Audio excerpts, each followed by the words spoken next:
Welcome back to more Demacia Cup action here at the end of 2025. Welcome in one, welcome in all. My name is Yanni. I am joined here by Melvin on the unofficial LPL English broadcast channel here on Twitch and YouTube, ready to give you all of the action. Melvin, we have a packed slate today for day 3 of competition, kicking things off with the OMG versus Thunder Talk. Later, we'll have FRK versus Ultra Prime and Team WE versus LNG. But this matchup, already some stakes are here. 100%. We have got the first game and only for today of Group A coming up at the beginning of the day, and it's a very significant one for deciding the results of this tournament. But we'll be getting into exactly how the nitty-gritty works of the Demacia Cup. We'll fill you all in. Don't worry, you don't need any Preston. We'll catch you up with everything. Yeah, without a doubt. And there's a lot really to unpack here, especially because there have been a lot of really big moves in the offseason. The biggest of all, a Viper going to BLG, but just behind it, in my opinion, Hongkyu and Junja going to JDG. This team is really looking to make sure that they don't have a repeat of 2025 where things were very disappointing. And then see how Weibo shakes out. A couple of changes over there with Elk going over there. I think it's a much needed move in order to try to get that team and some of their players to their former glory. I am low-key very excited to see what Weibo ends up shaking out. Like, having Zika, Xiaohu, and Elk on a team together, that feels like a really solid core. We'll be getting to see them a bit further down into the tournament, but for now, taking a look as well at some of the other potential changes and the ones that we have sadly lost. Both Kanavi, Scout, and also Pays actually as well, 3 in a row, all heading back over to the LCK, which is definitely going to be significant for the league. It's going to leave a lot of open space that while we've had certain people like Viper mentioned come back over to the LPL now, it's still going to leave a lot of room that people need to fill, and it's time to see what that endemic LPL talent can really rise to the top. Yeah, we've already seen Pays just kind of go crazy in Kespa Cup. I'm a little sad that Scout's gone, but at the same time, I'm very happy for him because he was not playing very well here. I'm hoping that maybe returning back to his home region will be able to spark something in him. A couple of other, I guess not sad is not the word, but just that's unfortunate. A couple breaks, Mako, Jackie Love, a couple others, but 2 absolute legends. We hope to see them come through later on in 2026. Shun coming back to BLG, hoping to recapture their 2024 glory, and then missing, coming back after a second half of 2025 that was really not kind to him. We're also hoping that he will be able to return to his former glory. Yep, joining up with that LNG roster that has the new Korean core, and I really do think that one will be another promising roster, especially with 1xN thrown into the fold on top of it. But again, this is all prospecting for further down the line. Right now, let's focus a bit more on the today, what we've actually got to deal with, and it is a lot of fun chaos.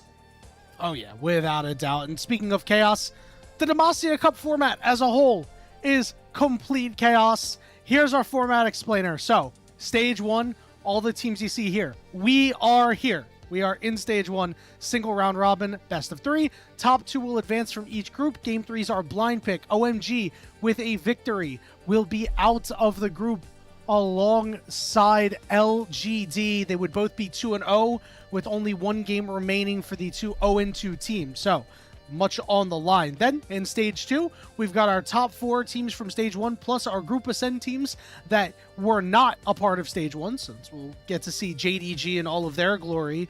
They will join up with IG and BLG for another single round robin best of 3, but the top 3 in each group will get out. And then of course you get to the knockout stages, you get to face the final bosses in AL and top esports along with everybody else. We presume that IG and BLG might be able to get there. Not entirely sure what the rosters are actually going to look like until they actually play the games, because as you and I both know, there have been a little bit of swap ups for a lot of teams, especially a team like AL looking forward, might not be playing their full roster. Well, it injects a bit of drama into the day for us, as obviously we are a project off to the side, but it makes it so much fun to load into the day and see a name and be like, oh, that throws things up in the air. I mean, for example, we had Southwind stepping in what we expected to be I1D's place earlier on in the tournament, so who knows what is left to come, and it is all fun drama, especially with something that you touched on, but I want to make a bigger deal out of hoping that we get a 3-game series to kick off the day. Game 3 for these best of 3s and Game 5 for the BO5's blind pick. We've so far had one, and in that we had double Rumble top lane, double Orianna mid lane, and I think that today we are very likely to see some more mirror matches if we end up getting to a Game 3, so I've got my fingers crossed for it immediately. You know, Melvin, I'm old. My back hurts. This reminds me of the days, good old LCK Game 5s, you know, blind pick. Oh, man. I remember watching a lot of those as a much younger man, long before I ever two Shens over there? Casting. Oh, was it another Shen? Obviously, one of the most famous plays, if not the most famous play of all time, the Faker Ryu 1v1. And I just think that Game 3 blind picks, especially in a tournament like this to start things off, are just really fun to have. I do hope we'll get it in the regular season of the upcoming year, just because I think it injects a little bit more fun. Regular seasons go really, really long, and, you know, playoffs, I'm not, you could convince me, but I'm not like, we must have it for playoffs. But for a regular season, for the extra bit of fun, to get people excited about Game 3s, I would like to have. I mean, listen, where did the Fearless experience come from? That's all I'm saying. It's something to think about maybe later down the line. And Demacia Cup has got quite the storied history as we look a bit back in time. And it's something that, you know, I'm still relatively new here, so I've been just getting all of these history lessons and finding out that there is a little trend, call it a superstition, whatever you want to put behind it, that a team that wins Demacia Cup often then goes on to win a split of LPL. It's something that, you know, you have to think about that nebulous reason why. Is it because, well, the best team is obviously going to win? Look at this roster from BLG that ended up coming out on top. Or is it a confidence game? At the end of the day, if you know your team can win, and this is the first thing that most rosters will do together for the LPL, it's a really good experience to put you in that mindset of winning, something that is so important for the competitive scene with the amount of games you end up playing when we get to LPL proper. Couldn't agree more. I think it's mostly a confidence thing, but I also think that the biggest majority of it is these are just really good teams, right? Like, I mean, these guys are, you know, throwing their starting rosters and everything like that. Obviously, we saw the 2 BLG wins. AL had won the last one. They beat Top Esports. Again, a full starting roster on their side. And, you know, it was great to see those teams at internationals, you know, especially AL, who, you know, would go on to really be the hope of the LPL throughout 2025. So I'm excited to see who's going to take home this Demacia Cup, and if they're going to continue the trend. I'm kind of hoping, admittedly, that it's JDG, because I mean, that team is just so exciting, man. I mean, like, I wanna see how Honkyu is gonna do here in the LPL, especially in a mid lane pool that he could very easily ascend to the top quickly. And it is something that at the end of the day, we are on the last tournament now for this patch, for this season, for this meta. Atakan, gone very soon. Feats of Warfare, gone very soon. It's something that we're going to have to keep in mind and see how these players adapt with this last breath of the season. All right, now it's time to actually dig into our first match of the day. Let's go ahead and pull up the rosters here, taking a look at OMG first. This team has seen quite a bit of changes. It's Harry, Rio, Haichao, Starry, and Moham. Not a ton compared to Thunder Talk, which you'll see later, but Rio and Haichao coming in and trying to bring some solidification to a jungle in mid lane out of OMG that did have some inconsistencies in 2025.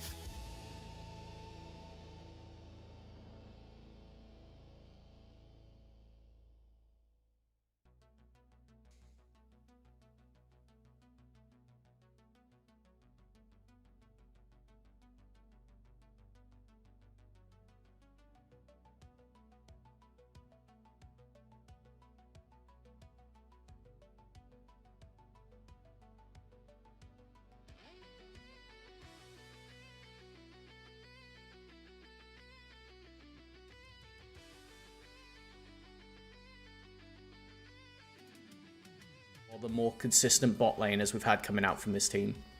Yeah, and Starry and Moham already got the better of Yunara Lulu in their match yesterday. So we'll see if we have that combo pulled out again and which side of the bot lane will actually win. One thing to note is Rio, jungle prospect coming through from OMG Academy.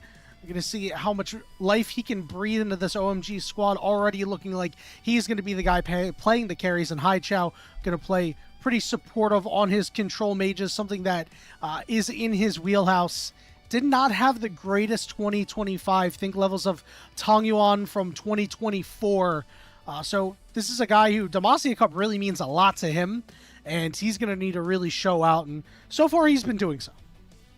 From what I've managed to scout from player histories and that kind of thing, I did quite like Hai Chao's champion pool for at least the versatility of it. A lot of ADC mids in there. He does seem to have really run the gauntlet of locking in basically anything, and that's the kind of thing that I think will pay off in a tournament like this, feeling that a bit more willingness to pull something out of pocket and surprise people for what is, again, first time tournament for a lot of these players in these rosters that we find themselves in. And so it is a lot about solidifying that synergy. We've seen it with the streamer teams thus far. While they've had incredible talent names, it's having that synergy of just a few weeks of scrims of playing together and building up those tactics that we've seen thus far. The OMG and TT, if we hop over to that roster, have pulled together quite nicely. Yeah, taking a look, this one is completely overhauled. It's Keshi in the top lane, Junhao in the jungle, Heru in the mid lane, Ryan 3 at 80 carry, and Feather, the only holdover from Thunder Talk in 2025, playing support. So they've decided to hang their hats on him. He was a part of that bot lane with 1XN. That was really the most exciting part of Thunder Talk after Split 1, because Thunder Talk and Split 1, they could never make me hate Thunder Talk and Split 1. We still talk about Thunder Talk and Split 1. This team was so good at playing lane swaps, so it kept them out of potentially going down to LDL. Luckily, they were able to buy themselves a Split 2 in Group Ascend and then sent to Nirvana for Split 3, but now everything is all new here. I'm really excited for the solo laners coming out from them.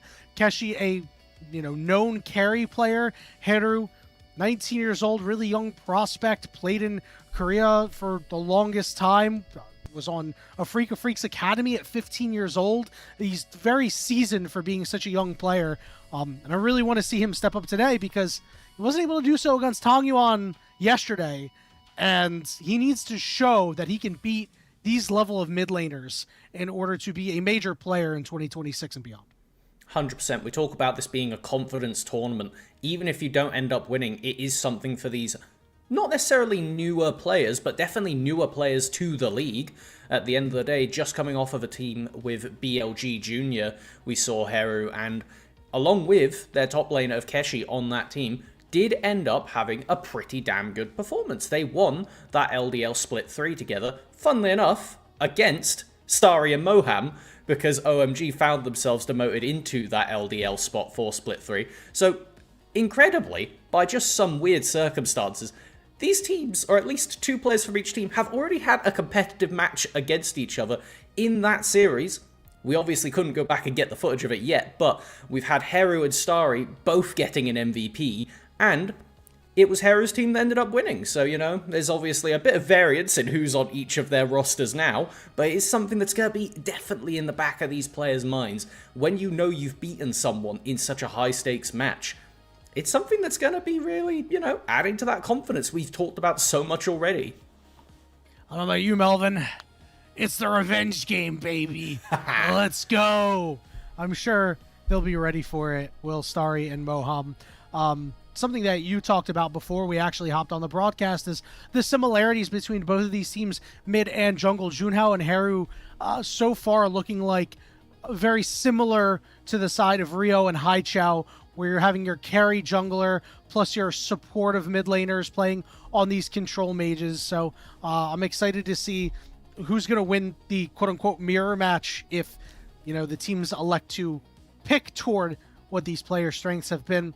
One thing that I was disappointed about, disappointed on the side of Thunder Talk, really surprised about by the side of OMG, is having Harry on carries for OMG when he's typically a tank player, and Haru on tanks for not Haru, I'm sorry, Keshi on tanks for Thunder Talk when he's typically a carry player. So I'd like to see at least Keshi get some opportunity to shine here and try to hard carry a game, especially given the fact that Thunder Talk needs to win to stay alive.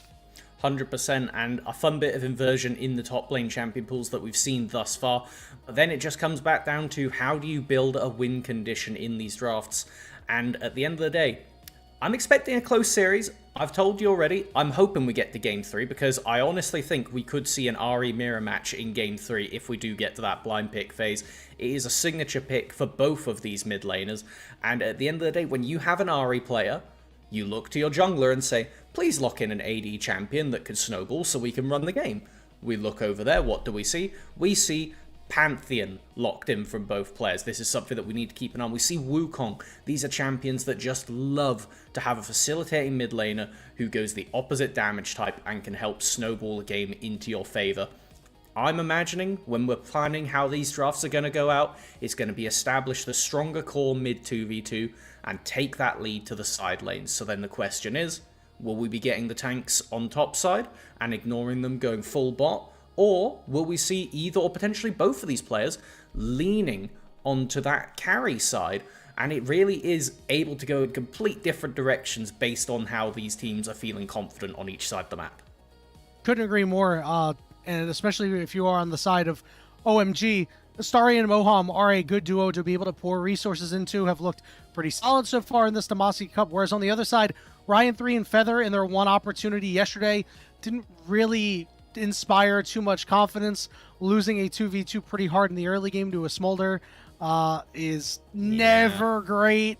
So maybe we'll see a scenario where they will put Keshi on tanks. They'll play a little bit more utility-based out of the bot lane, and then Junhao and Haru will try to support Keshi through the mid game, and we could see kind of like, one team going toward the top side, one team going toward the bottom. Or if they'll just decide, you know what, we'll stake everything we have on our AD carries. Because you can always just do that in the end. You definitely can. I mean, at the end of the day, this is LPL. So if there was one league where we were going to say, all right, send it all in on the bot lane, this is going to be the one.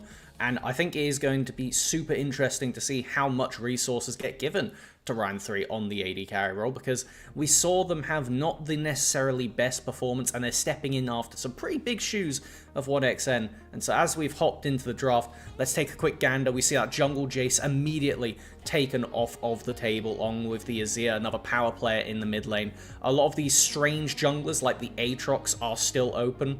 The Kiana, another power pick that we had all the way through Worlds, and it's something that has continued to show its face now, picked up immediately for Thundertalk. Yeah, and you can really punish a lot of positioning for it. Thunder Talk got punished really hard playing against a Kiana in their last matchup. They weren't really great with positioning around objectives, so them taking it away will mean that they at least don't have to deal with that. But over on the other side, OMG already looking for some power once they hit level 6. They're going with the Varus, going to get the poke in lane. They're going with the Pantheon as well, setting up these carry junglers. Time to see the supportive mid laners shortly. Can't wait to see what ends up getting paired with it, and OMG on the red side will get the option to counter unless Thundertalk decide to pass up on a mid laner, but I don't think that'll be the case at this phase. You can see just the thought process. Severe, one of those ADCs that love playing against the lethality Varus, which is the brand of Varus we've been seeing so far at the tournament. Misfortune, another mega power pick. I think this is probably going to be what they opt for Thundertalk, but you can now see this is something we've had a few comps problems so far, is you get a lot of the lethality in the jungle, a lot of the lethality in the ADC role. You pick a tank top laner. Where's our magic damage? And then we look mid and we see Talia, who is not exactly able to hold herself up compared to a lot of the other powerful mid lane mages. Not the same as a full AP Orianna or something of that brand. Even the Syndra we've seen once or twice. And it looks like Thundertalk are going to say, we're not making that decision just yet. We're going to pass up, go for the Alistair, amazing combo with the Misfortune, great for keeping Pantheon away from our carries, and now OMG in a bit of a tight spot at this point in the draft. Do you lock in a mid laner here and ban out counters, or do you opt for a support and then risk both of the mid pools getting pinched massively? All right, we'll see what the support option is here. I like that Thunder Talk is going for a little bit more of an aggressive bot lane compared to what they had last time out. We're going to see the Braum lock in, so going to get a lot of good value against the Alistar and the Kiana. Now heading to the second half of bans, both teams missing mid laners. Given the fact that Alistar is in the game, I'd imagine that Thunder Talk is going to look to ban away a Sylas potentially. Definitely something that should be talked about. I mean, the Ahri is something we mentioned before, picked up by both mid laners historically. That Talia being hovered now as the next ban. And at the end of the day, you've got a lot of dashes. Is Poppy top lane even something that OMG could be thinking about as something to come out on R5? It is the main benefit of taking that red side, is getting the final counter pick. And then to kind of draw the attention back up to top lane with mid being super focused out by the bans. Question is, do you then say, all right, we're just going to put you on a pretty safe champion mid, maybe something like the Orianna, hope that you don't get too bullied in lane with a counter picks for Hai Chao, and then give all the resources up to Harry in the top lane, give you the counter pick, carry top lane, decide where we're going to send up our resources. I don't like the fact that we've gone away from the champion select here. Oh no, here we go. It's all right. I'm not going to think about that. I'm not going to. We're gonna put that out of our mind. We're not gonna. Okay, excellent. We have the actual. And the Sylas is banned. It was just the HUD, guys. Sylas. We're fine. Excellent. Oh, I was scared for a second. All right, so right now Rise left available on the table. See if Hai Chao will elect to move around a lot with this Pantheon. I think it just allows OMG so much flexibility here. It is. I like it. However, something to be kind of noted is you don't really have a range benefit when you look at the Misfortune, and you're pretty much always in range for Kiana to wallbang you with the ultimate. As we do get to see Heru picking up the Ahri in game 1, knew it was something that was going to get at least looked at and saying, alright, fine, you want to have a pretty good side lane? That's fine, I'm going to have a better team fight. And it is something now that as we look to secure those last 2 picks, the top laners, will we be leaning over towards tanks? Will we be getting carries? I mean, you've got pretty good facilitation now for both teams. It looks like we're saying, all right, I'm sorry to tell you, but Keshi seems to be going on to tank duty. That does give a window for Harry to continue the inversion of what we expected these top laners to be playing. Hen is open. Yeah, this is an option. It is a very solid one into the tanks, but at the end of the day, Bramblevest can give him a very tough time as we go into this game.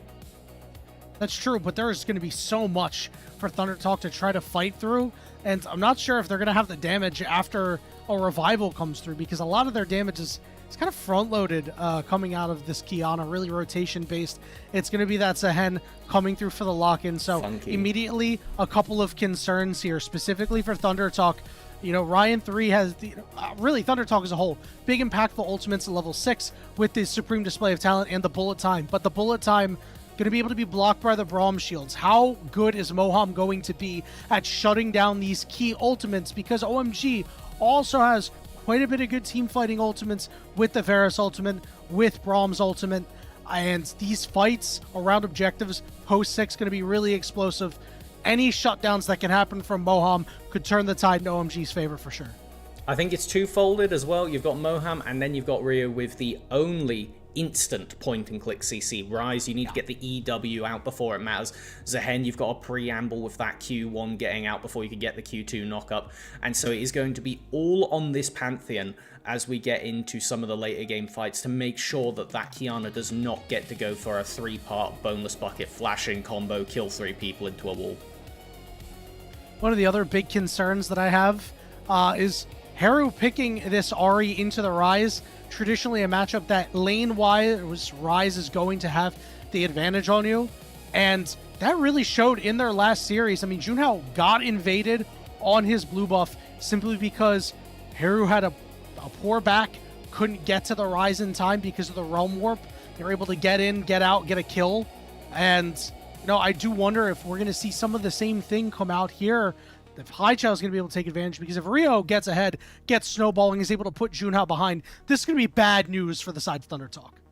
And I'm super curious what we're going to see on the invade notes this game. We've seen a lot of back and forth early game invades. Croco obviously being the most notable, walking in to take Raptors and die twice at level 1, but it ended up paying off one of the times. And as we ping over to look at the runes for these early games, I'm not seeing anything that's too scary. The cashback getting picked up by several members is one of those runes that recently got buffed, going from 6% of the gold on completion of an item to 8%. When you're playing lethality champions, which, as you notice, the 3 lethality champions all have it, that's really good because snowballing these item purchases, relatively cheap, you can almost always get an extra longsword on the top of whatever item you're completing. Very significant for just getting rolling on these quite scary picks should the game start to snowball in either direction. However, one of the things to note is I think that Ryan heard us kind of umming and ahhing about the persistent damage that Thundertalk could have, and instead of opting for a Comet or a First Strike or even a PTA, they've actually gone for the Lethal Tempo Misfortune, something that maybe will play a big part in these team fights, because when you look at the two comps, OMG have 100% said, right, if we play a long fight, Ryze, Zehen, even Varus is going to do such insane work. Whereas you ping over to Thundertalk, they want to play a burst, kill you once, get done with it. However, having the lethal tempo with the Scion gives a potential another angle to play these fights in a slightly longer way. Couldn't agree more, and most of OMG is a bit on the shorter range side, aside from Starry, right? Ryze not known for his vast range. Obviously, Zehen, Pantheon, and Braum are going to be all up in your face, and you're not getting as much bullet time value this game because of the Braum shield. So looking to be useful in other ways, and a bit more of sustained damage, not knowing that, you know, your entire fight is not going to have to hinge on the bullet time if you're able to position well and pump out the damage. It is going to be on Thundertalk to be able to protect Ryan, because otherwise you're looking at rotational based damage as opposed to sustained damage, and against this OMG comp, that's not going to cut it with the Braum shield, with the Pantheon shield as well. You're going to have a lot of problems if they're able to block out some of these big rotations. And kind of looping back onto that Braum shield, we have to then think about how are these lanes likely to play out. You alluded to the fact that Ryze generally could get the better hand of Ahri in the mid lane. Top lane, at least pre-Bramblevest, should be heading over to Harry's favour. As we get onto the Rift, I'm looking towards this bot lane. All right, everybody, let's hop to it. Game 1 of the first best of 3 series here today on another day of Demacia Cup. Thundertalk and OMG going at it. All right, what do you think of the snow effect in Spectator here? Do you like it? Do you hate it? I think it's kind of cool, but I am going, cool. Ooh, pretty flakes. Yes, I do get distracted from the posturing for vision when I'm looking in the top right of the screen and just going, that's nice. Wish we had that. Yeah, can't wait. It's nice and cozy. Look, exactly. I want Where's the outdoor chocolate. Boys when you need them? We need to go to Alaska and build a shelter to be able to survive the Summoner's Rift wilderness here. Maybe some honey butter and some fresh bread, bro. I enjoy just panning around and seeing all the various cookies and things like that. It's quite nice. That is pretty beautiful. All right. So, let's have a look and see what OMG really needs to do here. They need to make sure that the ball doesn't get rolling for Thundertalk, right? Obviously, absolutely. Rio is going to have a big hand in that, but allowing Haichao and Harry some time to scale up on their champions, to be able to make life easy, get a couple of quick picks. You don't necessarily need to win out the early objectives, but if you can get a kill or two, even if you don't secure them, could be really big for these solo laners. 100%. I think it is going to come off the back of the junglers. Obviously, Rio on the Pantheon a lot better at facilitating those ganks, but Junhao's damage on this Kiana should not be scoffed at. Starting off on the Raptor camp, actually, we can see a bit of symmetry, even though both junglers opting for different paths. Junhao going for what is essentially the maximum gold full clear. You start Raptors, loop up to topside, and so far, by the way, just going off of Minimap Gaming, doing an exquisite job of completely dodging out on the vision, having Heru back, collect that red trinket, and then scry away the first ward, has completely denied the knowledge that OMG should have had off of a double invade on both sides of the map, putting down wards. It has not spotted them anything, so I think that OMG's laners are going to need to play a bit safer than they otherwise would like to, leveraging some of these what should be winning lanes in the early game. Kishi really taking it to Harry here. This Zahen champion has been a big plague that many have been worried about in their own games. Obviously, has seen quite a bit of pro presence so far and has found himself quite strong. Grim Deliverance, a really, really awesome ultimate, but just the flat armor penetration that you get from it is just so strong, especially against these tanks as well. It means that you can kind of go at them a little bit in side lanes later on. 100%, and sure we'll have plenty more time to talk about the Zahen in the top lane, but right now I will keep this focus towards the bottom side, because I'm expecting a potential 3v3 angle. It does look to be Ryu getting priority on this bot lane Scuttle Crab. You have the Brom. At the end of the day, I think it is a bit of folly if ThunderTalk were to fish for a 3v3 until they've got the level 6 mark on the bottom side. But we do see, actually, we're not getting a 3v3. We're getting Keshi TPing in for a lane swap bot side. I like this, especially because this is going to disrupt OMG quite a bit. You can see Feather really going after Moham here. Moham should be able to walk out without too much of a problem. Gets chunked big time. And this is huge, mostly because you could see from early on, despite you've got a small CS lead, very minor, Feather is having a difficult time being able to play into Varus. 100%. It's one of those things that when you have the fear/security of dashing into a Brom, it's not something you really want to be doing as an Alistar. It has the potential to just go horribly wrong, especially with this meta change from the start of last season where we've had these supports going towards the spellbook. You don't have that security of the Aftershock, you don't have the Glacial Augment for running away.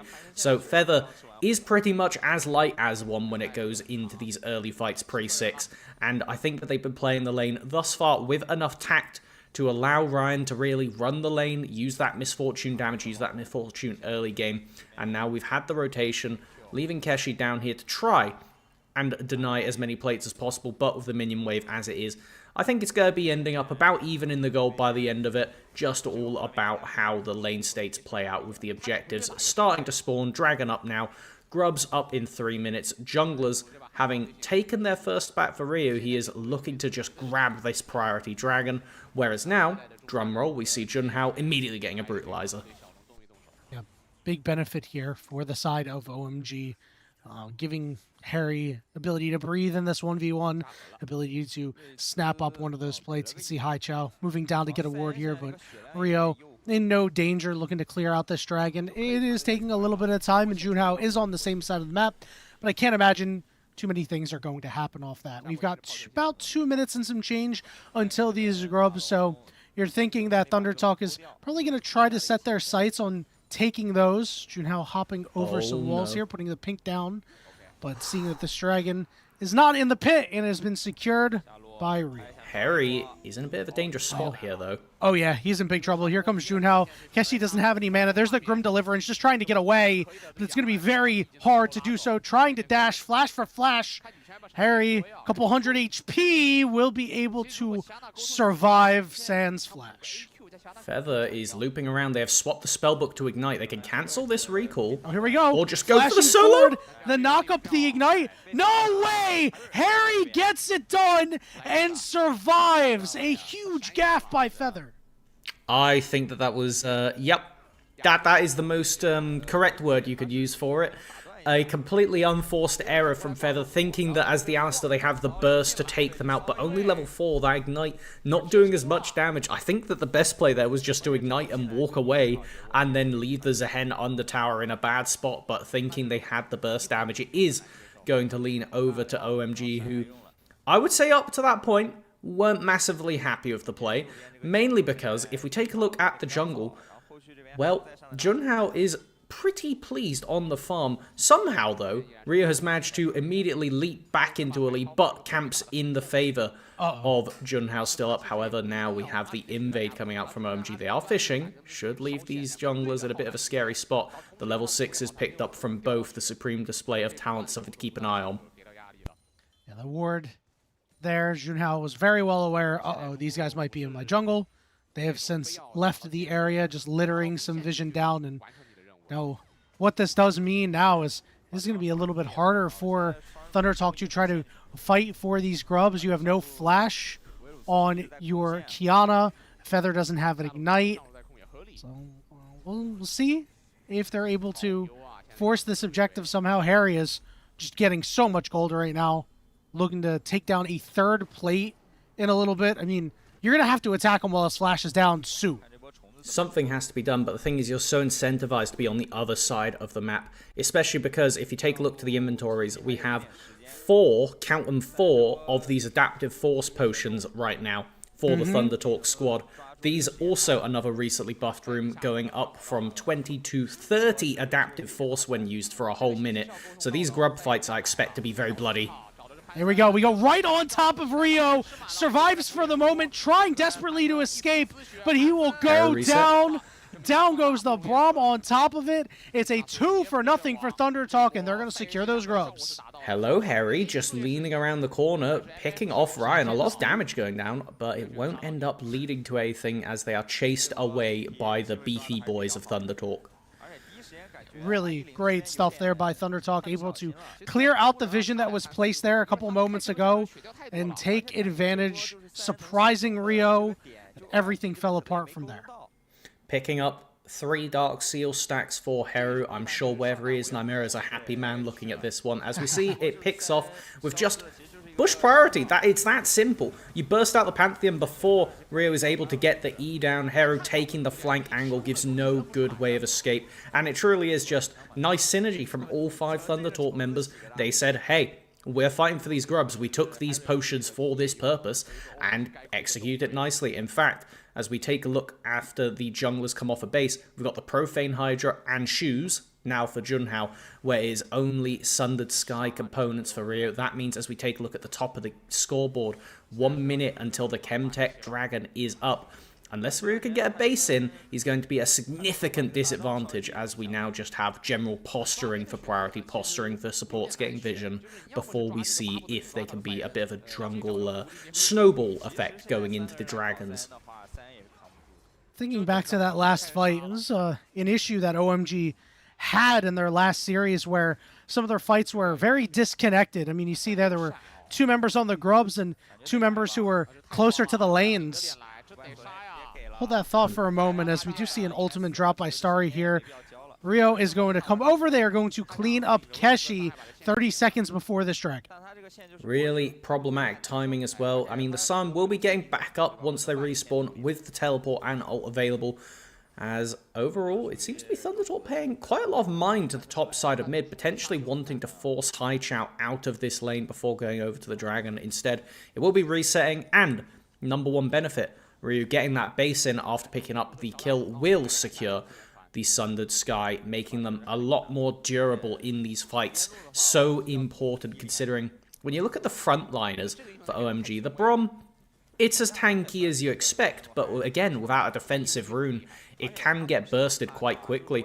Same thing if you look up to the top lane. Harry still going for that Triforce first item, not got to anything resistance based yet, and it is really going to be on Ryu to play the danger zone in the front line, as now Thunder Talk hunting for a pick before the dragon.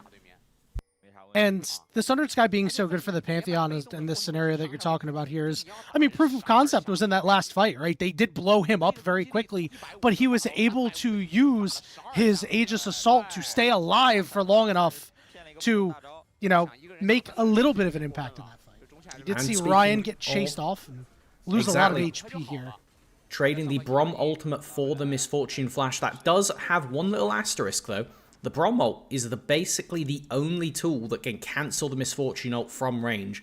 So if Ryan can take up a good angle over this Dragon Pit wall, there is still the potential for Thunder Talk to play this team fight, as now it's really just about having those 2 a bit more mobile members just scout out for vision. Junhao, the leader of this team, especially coming in from last year, and something I've noticed is if he falls behind, the team starts to fumble. But if Junhao can get off to a pretty handed start in feeling confident on his pick, it's really difficult to beat down this Thunder Talk squad, as now he is leading his support to hunt for the mid lane. Uh-oh. You gotta be careful here. Starry could be in trouble, forced to flash away with the bullet time going down, so no kills going over to Thunder Talk, but now have complete purchase of this river to start up that dragon. We'll see if OMG wants a piece of it. I I really don't think they should. I think you should just allow your soul inners to scale up, but Rio getting a little too close. They drop the exhaust on him. He's forced to flash away, but Junhao going to go right after him. Then they are able to burst him out. Feet of Warfare for Thunder Talk. Big Charm coming down onto Moham. Harry's trying to do anything that he can. He's going to take out some big chunk damage, get knocked up, but a good Grim Deliverance for the buffer will mean he escapes with his life. Really solid coordination from Thundertalk, immediately grouping up and having Heru go for that TP that completely zones off any defensive play to keep the jungler alive for OMG, will result in the pickup of the dragon. And as you so adeptly pointed out, the feats of warfare for Thundertalk, we now look, it will be going to an advantage in the objective part of that feats, which means when we think about how OMG can get back into this game, it's looking towards that bot lane tower. It's only got 2 plates left from the poking that Harry has done thus far, but it means that you're going to need to start to win, realistically, every objective fight from now on if you want to fight for those feats, which, when you have a Scion, is a super intimidating prospect. If he picks up the armor shoes, it's going to be basically Haichao versus the world, because otherwise Keshi is going to stomp into these fights like he is a kaiju. Kaiju number 9, my guy, is going to be massive, right? We've got Harry getting that Trinity Force. He is going to have damage. Remember, he does get that passive armor penetration on his ultimate, so he will be able to at least do some damage to Keshi, but, you know, Starry's got the percent HP, but Rio is just going to be a stun bot or not targeting him at all. Getting close to the 15-minute mark here. The ball is rolling for Thunder Talk. We did say that OMG had to make sure that Junhao wasn't able to get ahead and try to set him behind. And, well, the exact opposite has happened. Yeah, it's not looking great, especially with the Mercury treads picked up now. It becomes even more difficult to lock down this Kiana, as it is going to be posturing. The Rift Herald is about to respawn. OMG's taking their bases on the jungle support. Likely going back, refresh those wards. There is a Hextech Rift, so rotations do happen a fair bit quicker than expected. If you're not ready, this can be a substantial faltering in a lot of plays, a lot of teams' macro, if you're not preparing for people to pop out a lot quicker than expected. And something that, correct me if I'm wrong, we haven't seen Ryu use the ultimate yet. That Grand Starfall has just been sat, and I think we may be about to see potentially the first use of it towards this bottom lane, but the thing is, if you make a play down there, Rift Herald is ripe for the picking, and it will be Thundertalk's feat of warfare, nothing to be done about it. Yeah, we've been really expecting not only Rio, but Haichao also to be able to use that Realm Warp to their advantage and try to make some semi-global to global plays, and that's a good call-out. We have not seen that at all. I think that's a testament to how Thunder Talk have been playing on the side lanes outside of Keshi's early death. Haru has been playing quite safe. Hold that thought for a moment. We're going to see a bit of an engage here. We're going to turn all the way on to Haichao, but he is a little thick. There's that bullet time coming down. It's going to do a good amount of damage to Moham, but here's Harry on the side trying to force away Ryan, but now he finds himself completely alone. Warping Rio in. Grim Deliverance lands flush. Harry is still alive, trying to get that revive. He's got it up as well, but he's not even going to need it, as OMG are running Thunder Talk off the map. A 3-0 fight, and the Herald will be theirs. Absolute crazy work. I thought Moham was going to be dead, just eating the entirety of Ryan's ult over the wall, but it was just buying time, buying cooldowns. Harry going absolutely crazy on this Zehen. Definitely a champion we're going to need to keep our eye on for the rest of the game, and keep a look at how this play started, because it was Thunder Talk going for all those coordinated plays. But the thing is, Haichao on this rise, quite tanky, not enough to burst them out, and no reset for the Ahri means you lose one of your main 2 consistent damage dealers in the fights. Everybody flashes to flee from the Grim Deliverance, but it is not enough. Excellent chasing from Harry, and as soon as that passive bar goes red on the Zehen, there's basically no point fighting him. The revive is online at that point, and if you haven't seen this champion, I think you just got a pretty good vibe of how it plays. Stereotypical Darkin, jumps into a team fight, does a ridiculous amount of damage, ridiculous amount of sustain, and if you don't get away from them, they will raid boss all over you. And it was a perfectly timed Orate rush, the dash, because Junhao had him dead to rights.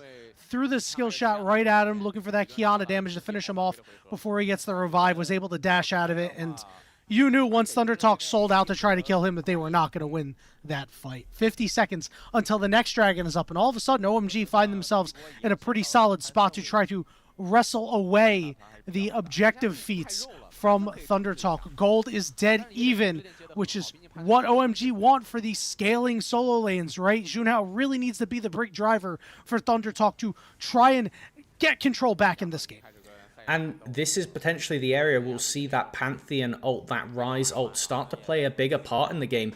Less impactful in those early off plays, but as the game goes on, the macro rotations you could do off of these will become evident. We saw a lot of pings coming down from OMG onto this top lane tower, and I think that that shows that they're going, right, we need both the dragon and a tower to secure this feat. They know that Thunder Talk only need to get the tower, and they'll have it, as now they're calling the play Heru TPing in. All right, Moham doing a good job of trying to stay alive. The Supreme Display of Talent only hits Rio. Knock up onto Feather. He's very low. Grim Deliverance doesn't land onto anybody, but Harry is looking to get his passive fully stacked. He's got it. Keshi trying to get to priority targets in the back line, but he falls. Harry's going to be the next target. Charm is there, and here comes that Realm Warp. Multiple players in. Feather will fall. Haru will fall next, and Junhao has to slide out using those Hex Tech gates. It's another disaster for Thunder Talk as OMG will take the dragon. Rift completely falling out of the favor for Thunder Talk on what was such a dominant early game, but Junhao is alive. They are on a ward right now, fishing to hope to pressure this dragon away, but Moham doing a great job, staying over the wall, mainly just being that extra vision, that extra marker to make sure Kiana doesn't go for the big contest. And I love that we just talk about how significant these ultimates can be, and we see Haichao leveraging it to collect 2 kills on that fight, as we do see a TP to flank him now in the bottom lane. No Realm Warp, no TP, this is all Keshi. Yeah, you're gonna have to make this play, right? You have to get something out of this. Try to take out Haichao. OMG has been so good on the side lanes here. Teleport Harry coming in from Harry to try to save Haichao, but I think he's gonna be dead to rights. Now Harry finds himself in the 3v1, but he has friends coming up the rear. Ryan's in big trouble. Feather's been locked down, and you can't stop Harry. Big knock up from Keshi as Haru now joins the fight, but it's fully in control of OMG. Junhao getting poked just a little bit. Now all of OMG sans Haichao are here. Otacon is on the map. Doesn't look like it'll be started. I don't think it's worth to take a play here from OMG. You've got out like bandits after that one, losing 1, but you pick up 2, and the one that dies is the Rise, who can rotate over a lot quicker than everybody else off base, as it looks like Thunder Talk actually saying, all right, we need to force something here and now. We have lost the feats of warfare with this bot lane tower falling, as now Haru and Harry having from a Haru, but skirmish. he had to walk into melee range. There's that Grim Deliverance, and now Harry with a nice flash. They're trying to turn this around. Big double knock up from Feather. Haru desperately trying to escape, trying to pump out everything he can, but he falls to Starry. Starry untouched, finds a double kill, and you know he's going to want to top it off for a triple, but Rio's going to take that one away. Health bars are low, but no one to stop OMG, and Otacon is theirs. Sleeper MVP of the fight right there, as we see going a fair bit further back how the original play kicked off. We have just both jungle supports skirmishing in the river, and guess what? If this Zehen has a slow start to a team fight, he is laughing, getting to stack this passive up, incredible amounts of AD getting put in the pocket, as everybody else really just has to play the fight around Zehen. If you are looking as how Thunder Talk want to operate this fight, it's keep the guy away from you. And OMG, they just want to play as slow a fight as possible to get Zehen stacking up now. Very much antithetical to how you would look at this play and want to use this lethal tempo misfortune. And one thing, because I'm not certain if we'll get a replay for it, I want to give flowers to Rio, who in that play used the first Grand Starfall to land behind the team fight and keep Junhao away. As now Moham getting picked off. Beyond that, not going to result in too much, but because the Kiana could never group up with the team, we didn't get to see a big play with that ultimate, which could have really swung the fight back into Thunder Talk's favor.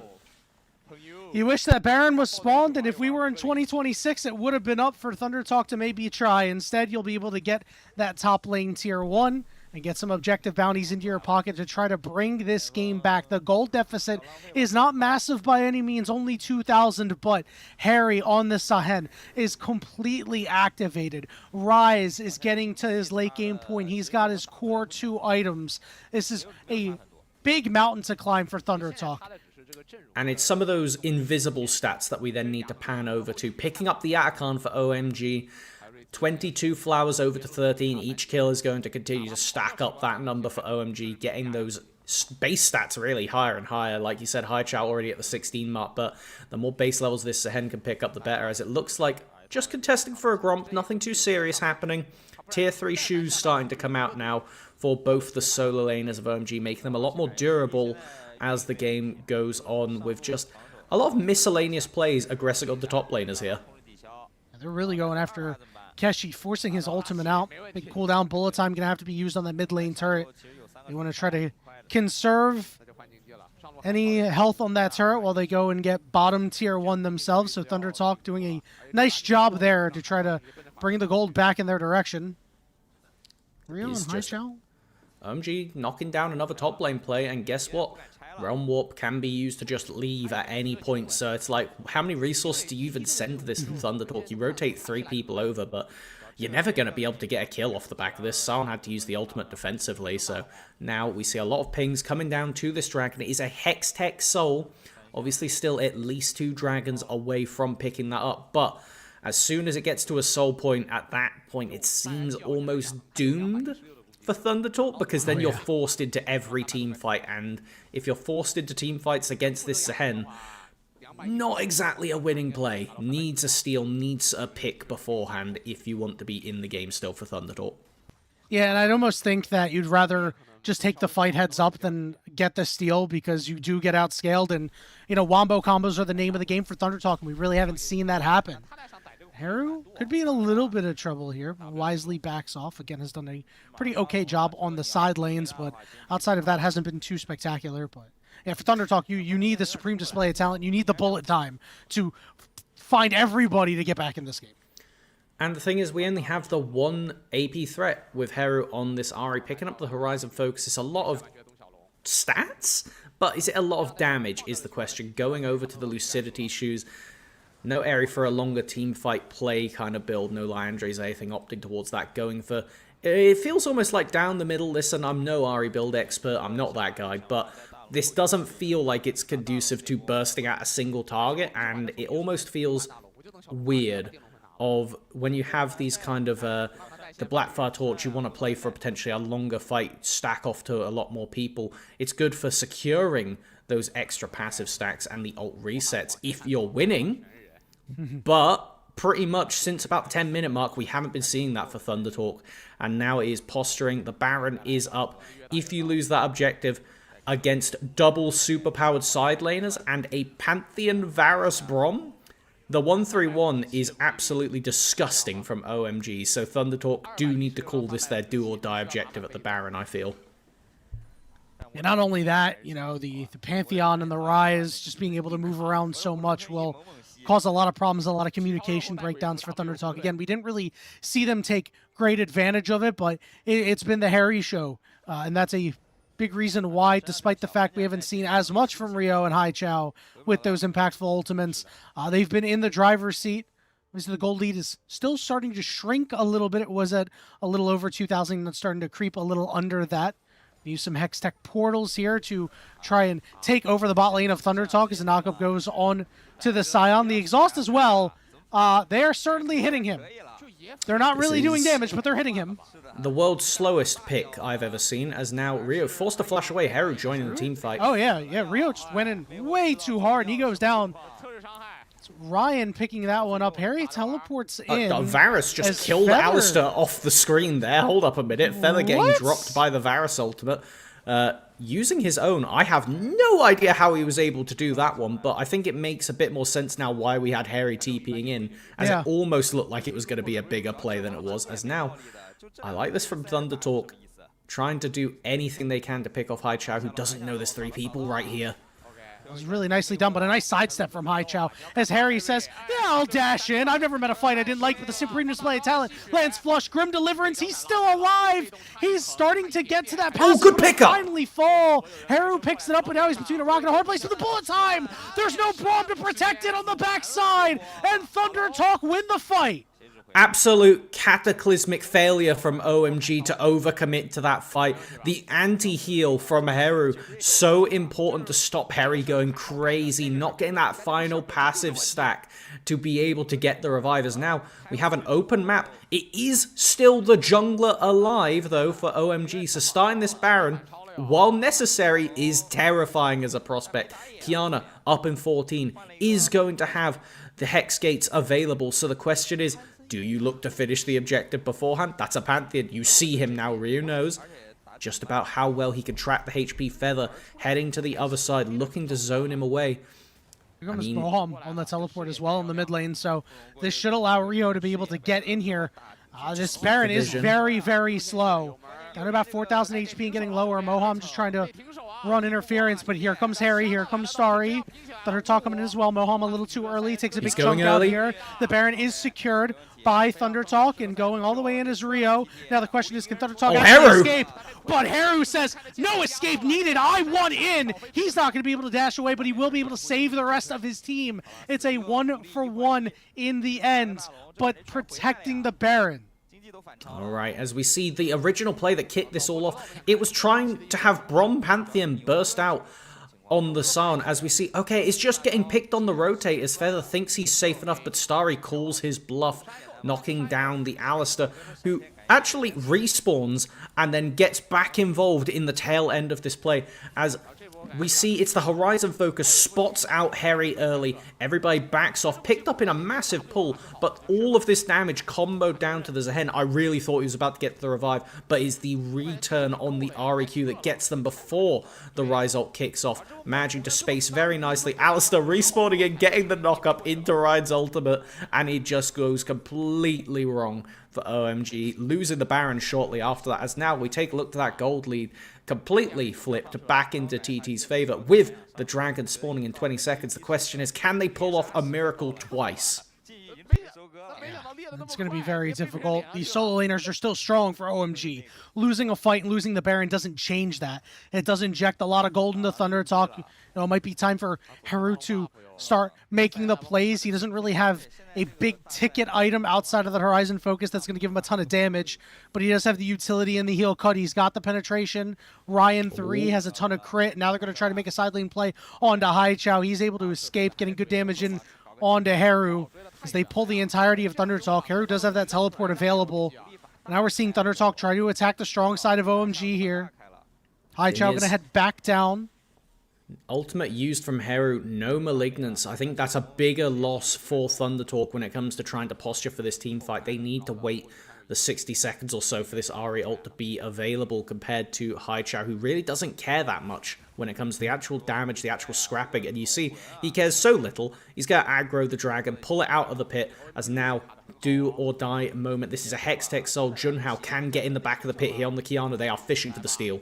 Alright, he hops over. He's got to make this happen in order to get Thundertalk in, but they push Pantheon all the way out and secure it. Moham on the backside is going to fall. Supreme Display of Talent stuns a couple members, but now is Harry going to take over the fight? He does have that ultimate, or I'm sorry, that passive in the back pocket, but he's not even going to need it. Junhao said, I am running away. Haru able to slide away just barely. Keshi will fall. It's a double kill for Harry. Haru not going to be able to land the charm, so Harry is going to be able to continue his onslaught. Junhao trying to chase down the Varus, but he's going to have to escape, and he's going to get cut off mighty quick. The objective still secured for Thundertalk. They're not in the worst spot. The Dark Souls boss music looming in the background of that team fight. It will be Thundertalk coming out with a kill deficit, but like you said, picking up the dragon, delaying the game a little bit longer, and it's such a good bit of coordination from the jungle support here of just sending this guy absolutely away from the dragon. No chance of a steal from Rio, and then he is chain CC'd to death from the Kiana ult at the end. And at this point, you kind of understand Thundertalk. You've got everything you can. You don't fish for more here. If anything, it is just Haru on the side, barely getting that survival against Starry's Varus, and then just the attempted chase down, nothing more to be done. We take a look at the map state after with the Baron faded, buff gone, objective up in 2 minutes now. This Zehen continues to get scarier. It gets worse and worse and worse. I think he is looking towards picking up the GA for the double revive angle, which is not a prospect that you want to be thinking too deeply about as Thunder Talk, because killing him once was hard enough. You're gonna have to kill him 3 times. Once for the GA, once for the passive, and then He's got a actually third phase. Yeah, if the boss has a 3rd phase. You're kidding me. I haven't played World of Warcraft in a long time, but even I hated all those different phases. We're seeing Rio drop down his ultimate on Takeshi here. Again, very muted usage of the Pantheon ultimate, but it looks like they're going to be able to get a kill on Takeshi. It's just a matter of how long is Keshi going to be able to delay them, to allow the setup for Thunder Talk to get some wards and get some positioning here, as Haichao will clean this one up. Ooh, and by taking a bit longer than otherwise expected, it does mean that Keshi is able to clear that wave out with the Scion passive. At very least, thinning it by the looks of it is going to somewhat slow down the push. It does give Heru a chance to counterplay, clear the wave on the bottom side as it is pushed into the top lane, tier 2, from Thunder Talk. So, assuming you don't lose this tier 2 bot, it's a bit of a whatever death, no summoners used, just the Scion ultimate and death traded. But when you are playing side lane with Scion, if you can't get the ultimate Tokyo Drift away, you're going to get absolutely mullered by this Rise, by this Sehen. And we do see, like you said, Ryu finally getting to use a few more of these Grand Starfalls. Had an MVP one around the Atakhan fight, but now it really is just saying to Thunder Talk, it's almost it's a dissuading tool. If Pantheon has ult, you know it's so difficult to threaten onto Haichao, to threaten onto Harry. And those are the people you want to be throwing 3, 4 champions at to kill in a side lane before you go to a team fight. And if you're afraid of that 1v4 turning into a 2v4, then it's almost enough to do work without him having to press the button. Not only that, if Ryan is left alone in a fight, Rio can get easy access to him. He has his Guardian Angel now, full build on this Misfortune, so we'll be able to at least survive through any aggression as this Baron has been started up, and it is getting ripped. Harry is in the bottom side. He will have a teleport available. Haru going to land the charm onto Rio here, but not everybody is going to go for him. Feather couldn't get the knockup, and now he's going to get rooted backside. Haichao blows up a man. There's a bullet time. It does a lot of damage, but Haichao's doing a lot, and here comes Harry. Grim deliverance, but he's the only one right now with a couple of angry Thunder Talk members, but they're getting a lot less angry because they are falling. Ryan is going to fall next. We've got another revive coming through. Everybody's got some resurrections. Starry, no summoners, still alive. They forced Thunder Talk off the Baron. And there were basically 2 separate fights happening right there. There was Harry and the rest of the OMG squad versus the Starry. That's beautiful. The real other team fight was Starry zoning Keshi off of the team fight for the vast majority. Really made it so Thunder Talk didn't have that frontliner. So difficult for them to form up as a squad. And then kind of looping around at the end there, leaving it so if it was just Harry on his own, this champion can be spaced out, can be abandoned. But let's look at what actually started off the play. That charm going out, Rio trying to force getting some presence around the Baron as such a massive Misfortune ultimate. But look at the jungle ADC off to the side, chunking down Keshi while everybody else is looking over to Harry, not realizing, wait a minute, there's a second threat in this fight. We have to suddenly reassess if we can even play it. Harry still alive, able to keep the team fight going long enough for Starry's GA, make sure nobody's threatening him on the respawn, and it will be, resulting in OMG picking up the Hextech Soul with a Poke Varus. Horrifying prospect. If you play a slow team fight now for Thunder Talk, I see very much no way that you end up coming into it with an even slight chance of winning. Unbelievably brutal set of scenarios here for Thunder Talk as we're getting to 36.5 minutes. Junhao, as you can see, wasn't able to make an impact in that fight because of a nice flank from Haichao. Feather is flashless for this next fight. It is important to keep in mind. So you're not going to have those snap engages out of the Alistar, which means the fight is inherently going to go a bit slower. Moham looking for a knockup here, but Keshi's going to use his ultimate to buffer it. This Baron is going down. Haichao dropping the Realm Warp there. It's a fake out. Knockup coming through as Rio can't get in. Baron secured for Thunder Talk as they're trying to heal up. And now they're going to attack Haichao on the backside. Supreme Display of Talent didn't land. They're trying to blow him up, and they are going to be able to do so. He doesn't get a kill in return. Thunder Talk trying to revive. There's that Guardian Angel in the middle of the Grim Deliverance, which means that Haru has to back off. Keshi will fall. Ends up being a 1-for-1 when all is said and done, but Thunder Talk get another Baron. Bit of a robbery right there from ThunderTalk. Really nice just delaying the fight on the side and focusing everybody saying, right, Keshi, good to know you. You know your job. It's to die in front of 4 people. But focusing out Haichao, who had a solid Zhonya's to avoid getting popped by Junhao quickly, doesn't matter as now we look to the play on the map. It will result in finally getting this tier 1 mid away from Starry, that bastion that the Varus was using to layer down so much poke, so much safety. And suddenly, just losing that 1 tower can be enough to sway how the game plays. It makes it a lot more scary for the OMG members to roam out further on the map. And when you want to be playing 1-3-1, you need to be moving around. Heru, quite far postured up though, tagged by the Varus ult. Yep, he's going to have to use his Zhonya's. Nobody going to go after him though. Ryu didn't want to use his ultimate. Haichao wasn't around, so it is going to be that Zhonya's down though. Going to be very important. ThunderTalk are going to look to move it toward the top side. There's a big flank ward on the back side. Something to keep in mind as OMG are looking to retake their jungle. Rio trying to move in, clear out as much warding as he can. As the top tier 2 will fall, ThunderTalk making good use of their bear. And quietly off to the side, Ryan has cycled out his GA who is on cooldown for an Immortal Shield Bow. And now has recycled back to the GA, selling shoes. What excellent timing to bring that one up. As this Misfortune, while kind of quiet in a lot of these fights, does take a very long time to die with the amount of sustain she can pump out, and does a really high amount of damage. So it's something that, when you look at OMG, how do you get on top of them? Well, short of a flank from a Pantheon ult or a really good Rise Realm Warp, suddenly the siege starts to become quite threatening, as now we have 30 seconds left on the Baron buff. Can ThunderTalk use it to knock down another tower and really take away a second bastion on the map for OMG? Something to note, Ryan is now on 100% crit. That GA is not up yet, and now we're seeing flanks come through.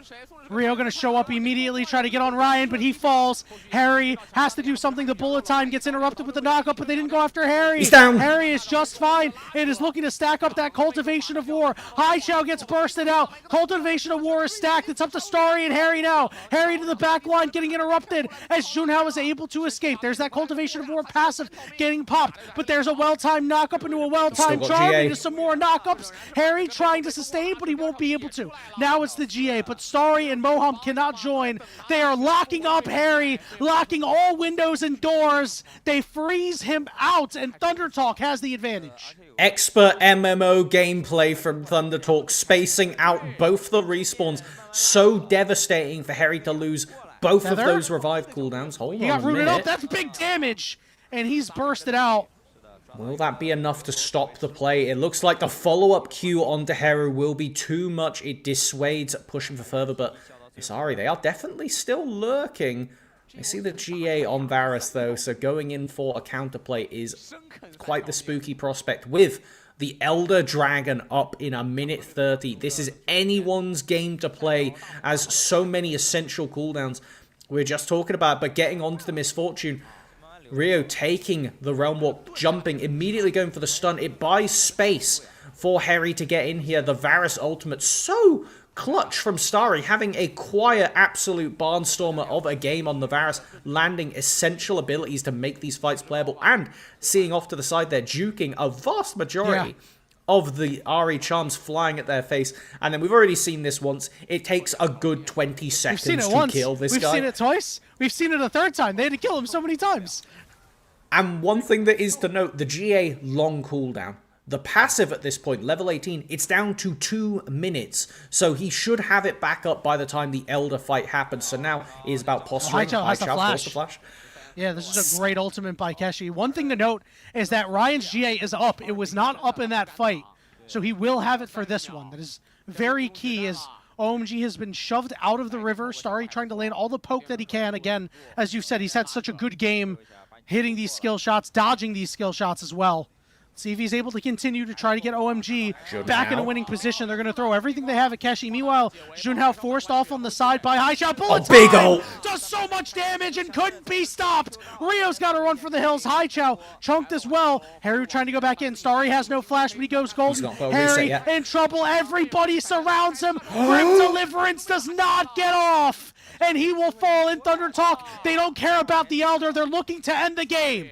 Absolute collection of hero plays right there. Going for the namesake with the flash out to survive the Grim Deliverance. That was a fraction of a second from being a colossal loss in this team fight. The amount of healing Zen would have picked up would have been back to a full health bar, as now it is picking up the scraps for OMG. Dragon going down. This is an absolute game ender objective, but that's only if you could force a fight. Now, the question is, what do we do about the Baron? If you look at it, can Ryu get in range for a steal? Still has the Grand Starfall, always a threat to get in the pit, but without Flash, it looks like now OMG are saying we have to deny the double super objectives.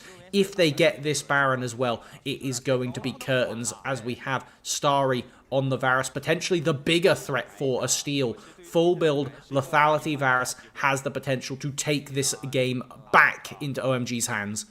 Let's see if he can channel his inner Gumayushi. Ultimate gonna go down, that change of corruption. So they're just waiting on the Baron, and all the time that they take here means that there's my god! Elder time, as it's secured by Junhao, and Rio gets bursted out. I cannot believe Thunder Talk just raw took that Baron in their faces, had nobody go around the corner to zone them off. I was like, there must be a part of this plan. Part 1, start the Baron.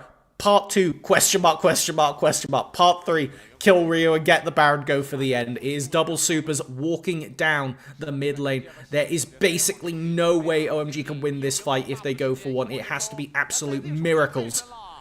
Keshi, a little bit too deep under the turret, bursted out. It's going to be a 4v4. Bullet time, not going to land a whole lot. Ryan, Junhao, Haru getting chunked a little bit here. They have both major objectives. So much power that Thunder Talk have here. As Moham flashing forward, dropping the exhaust, not hitting anybody with the winner's bite. Haichao going to force them all out. Let's see. Starry can't quite land that Q. Is going to eat the charm. He's got that Edge of Night. As OMG will force away Thunder Talk. The longer you can keep them from basing here, the more likely it is you could deny a second play. The Elder only has 30 seconds left, but will Thunder Talk use those last 30 seconds well? Taking a look, it will be Reset City off to the side. But it's just the question of, can we get back on the map? Can we make anything else happen? You get an inhib and chunk out a Nexus Tower. Is that enough? That should have been the end of the game, but Keshi with a, to be honest, pretty egregious overextension going under those tier 2 towers. It was, I would say, the only way you don't end the game there is by losing your main frontliner, and then the massive layering of poke from Starry, Haichao, Moham going for another hero assault, forcing the cleanse out from Ryan with that exhaust flash, and it's enough. It's apparently enough. It was somehow doable that Thunder Talk are forced to stay in this game. With 50 seconds left, no tier 2 towers left for either team. It is a wide open map, and you can see it is a dark map. Most of these wards up right now are just blue trinkets, as it is a question of how do we even play the side lanes here. OMG want to play sides, but with Hex gates on the map, with this late into the game, this long of a respawn timer, it's so dangerous to go alone. And now it is the final siege with the Baron buff. 30 seconds. Can Thunder Talk break the base twice over? 46 minutes in, and day 3 of Demacia Cup is kicked off with a Giga Banger. Let's see if Thunder Talk can finally siege through, or if OMG are going to be able to continue to hold the line. Starry trying to do everything he can, slowing them up with that Hextech Soul. Looks like it's Members of just OMG chip. Watch Haru, he wants to fish for something as the Power Assault comes down. Cleanse got used on Ryan after that Chains of Corruption. Haru says it might be time to go. Keshi doesn't land on anybody, but big knockups are coming through. Haichao on the backside trying to burst out. Some members here. GA getting popped. Harry in the thick of things. Health burst getting low for Thunder Talk, but you're going to have to kill him multiple times because of the cultivation of war. We have another GA coming through. Harry has to make a hero play, and I think he just might have. Starry and Harry. TP's coming in. Teleports coming in. That's it. OMG are looking to end the game from base to base. face. It was the wave that was set up in the top side. The siege is there. The ace is there. They have the minions. OMG were in such a good spot, and then they weren't, and then they were again. Melvin, OMG are going to take game 1. Only a 3-word piece to say at the end of that one. Oh my god. What a game to kick off day 3 of Demacia Cup. Absolutely unfathomable way that game ends. Just kicking off with such an incredible team fight. I pray we get a replay to analyze that, because I wasn't watching the main fight. I was watching the mid laners 1v1 off to the side. It just came down to Haichao looking for the flank on that rise, getting on top of that misfortune and bursting them out with the dive from the Zehen. So important to get her off the stage immediately, take out the main DPS champion. And then it was just Heru who wasn't able to get an extra reset on the engage, coming back out of the fight and then being face to face with a Ryze who is a much scarier 1v1 champion, coming down to the thin lines fighting for their Nexus. Wow, that was absolutely incredible. I thought it was going to be a disaster class for OMG, but it was actually a disaster class for Thunder Talk. Look at that Starry Look at these damage charts. Starry, 82k damage, and all of it was real, my friend. And you know Keshi is going to want this game back. No, just a little too over-aggressive on the last push, a little too over-aggressive on the last fight with his ultimate as well. And it results in Thunder Talk being down 1-0 to OMG and now staring elimination from Demacia Cup in the face. Remember, if OMG wins the series, that's it for this group. Done. Done and dusted. Every game from this point on is what it is, as we get to see some of the highlight replays from the game. And saying it was back and forth is an understatement. I could not count the number of times that we thought both of these teams had the game in the pocket won.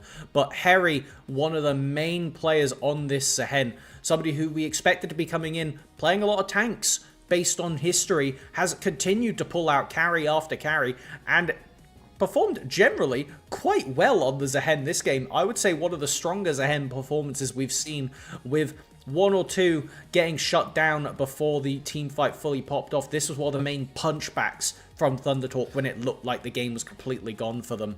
And then another throw from OMG. And when I say throw, I mean throwing the punch straight at this misfortune. They managed to kill her, but at the end of the day, enough was enough for Thunder Talk, focusing out the side. And it's just such an incredible game. So many people went for such disgusting outplays. And I think, personally, Starry has to be my MVP off the back of that one. With, I think, only 1 death to his name on the Varus is crazy work when you think about how many threats were hunting for him throughout it. Mm-hmm.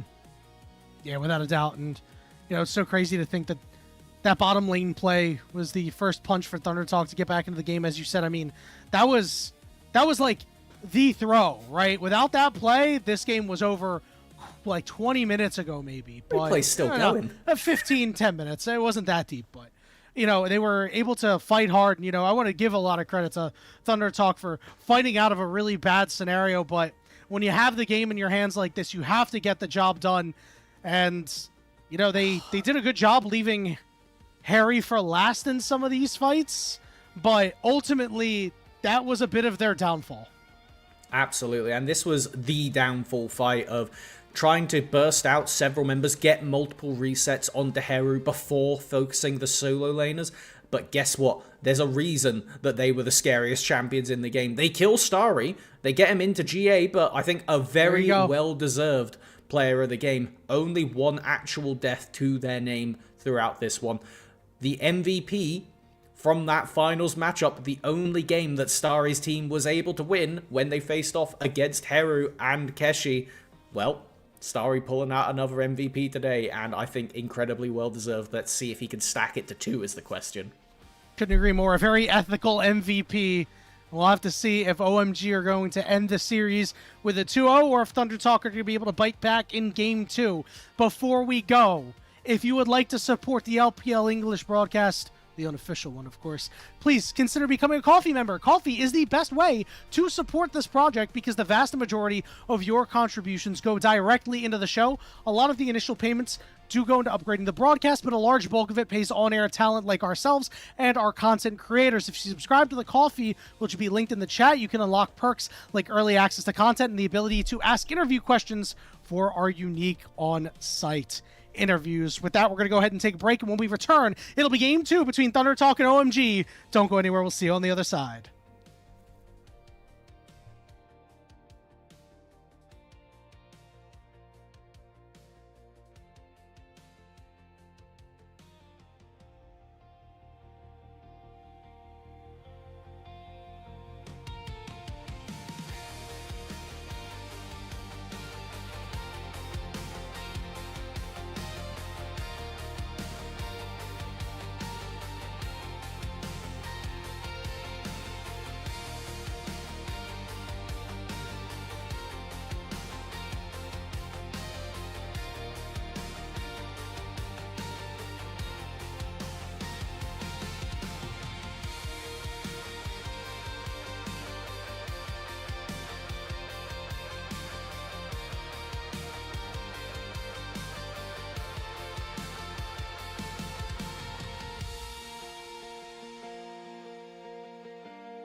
Welcome back, everybody, to the unofficial LPL English broadcast and our broadcast of the 2025 Demacia Cup. If you missed Game 1 and you're just tuning in, well, you saw that Thunder Talk was in Nirvana in 2025. You saw that OMG got sent to the LDL in 2025, and this game was about what you would have expected out of these two teams. A 46, 47-minute gigabanger that had throws abound for both sides. I laughed, I cried, I screamed my head off, and now I'm ready for the Game 2 draft. Melvin, are you as well? It was peak. I just want more. I hope that we get to this Game 3. I pray we get to this Game 3. Please, Thunder Talk, do not collapse under the pressure. As we are into draft, you see the Fearless bands away at the bottom of the screen, looking at where that focus now comes out for this first rotation, taking away two of these new apparent meta junglers in both the Aatrox and the Jace after that big patch change since Worlds. We've seen a lot of these junglers start to infect the plays. I don't think we're going to see many others potentially come out. There's still the Mbessa, potentially even the Cho'Gath if we want to stretch that far down, but instead it is about grabbing the focus. We talked about it in Game 1. These mid laners share so much champion pool. Taliyah locked in. Yeah, one of the big changes out of this draft is that Poppy was banned by Thunder Talk previously, but is now going to be available. So we'll see which one of these teams will elect to scoop it up here. Is this going to be the Yunara Lulu angle that we've seen come through already on Demacia Cup?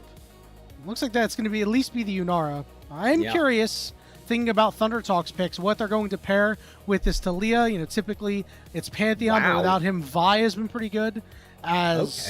Okay, we're getting a Twisted Fate game.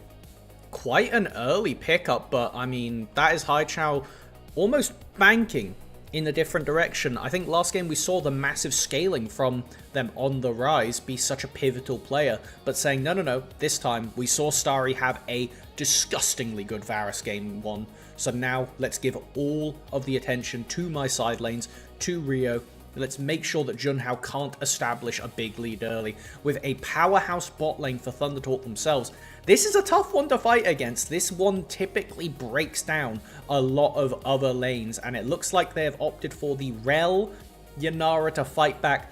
I'm not massively favouring that one when it comes to the 2v2 scrap. Yeah, I agree with you, but the good news is you're not going to have the typical enchanter that gets hooked by the Nautilus and instantly dies. I think this is a Starry and Moham playing to not die in the lane and allow some scaling to come through, and the ability to punish if somebody steps out of line. We're starting to get at the second half of bans. This Vi is already off the board here, so you're running out of really great junglers to start to pair with this Taliyah, right? I mean, you've already lost the Pantheon, you've lost the Kiana, so with the Vi gone, maybe it's going to be another carry coming through, but it's going to have a less setup. And I do find it interesting that Thunder Talk opt to take the blue side after losing on it in the previous game, when I think this R5 Zehen from OMG did so much work for Harry to just buy space and really cover a vast majority of the mid-game team fights.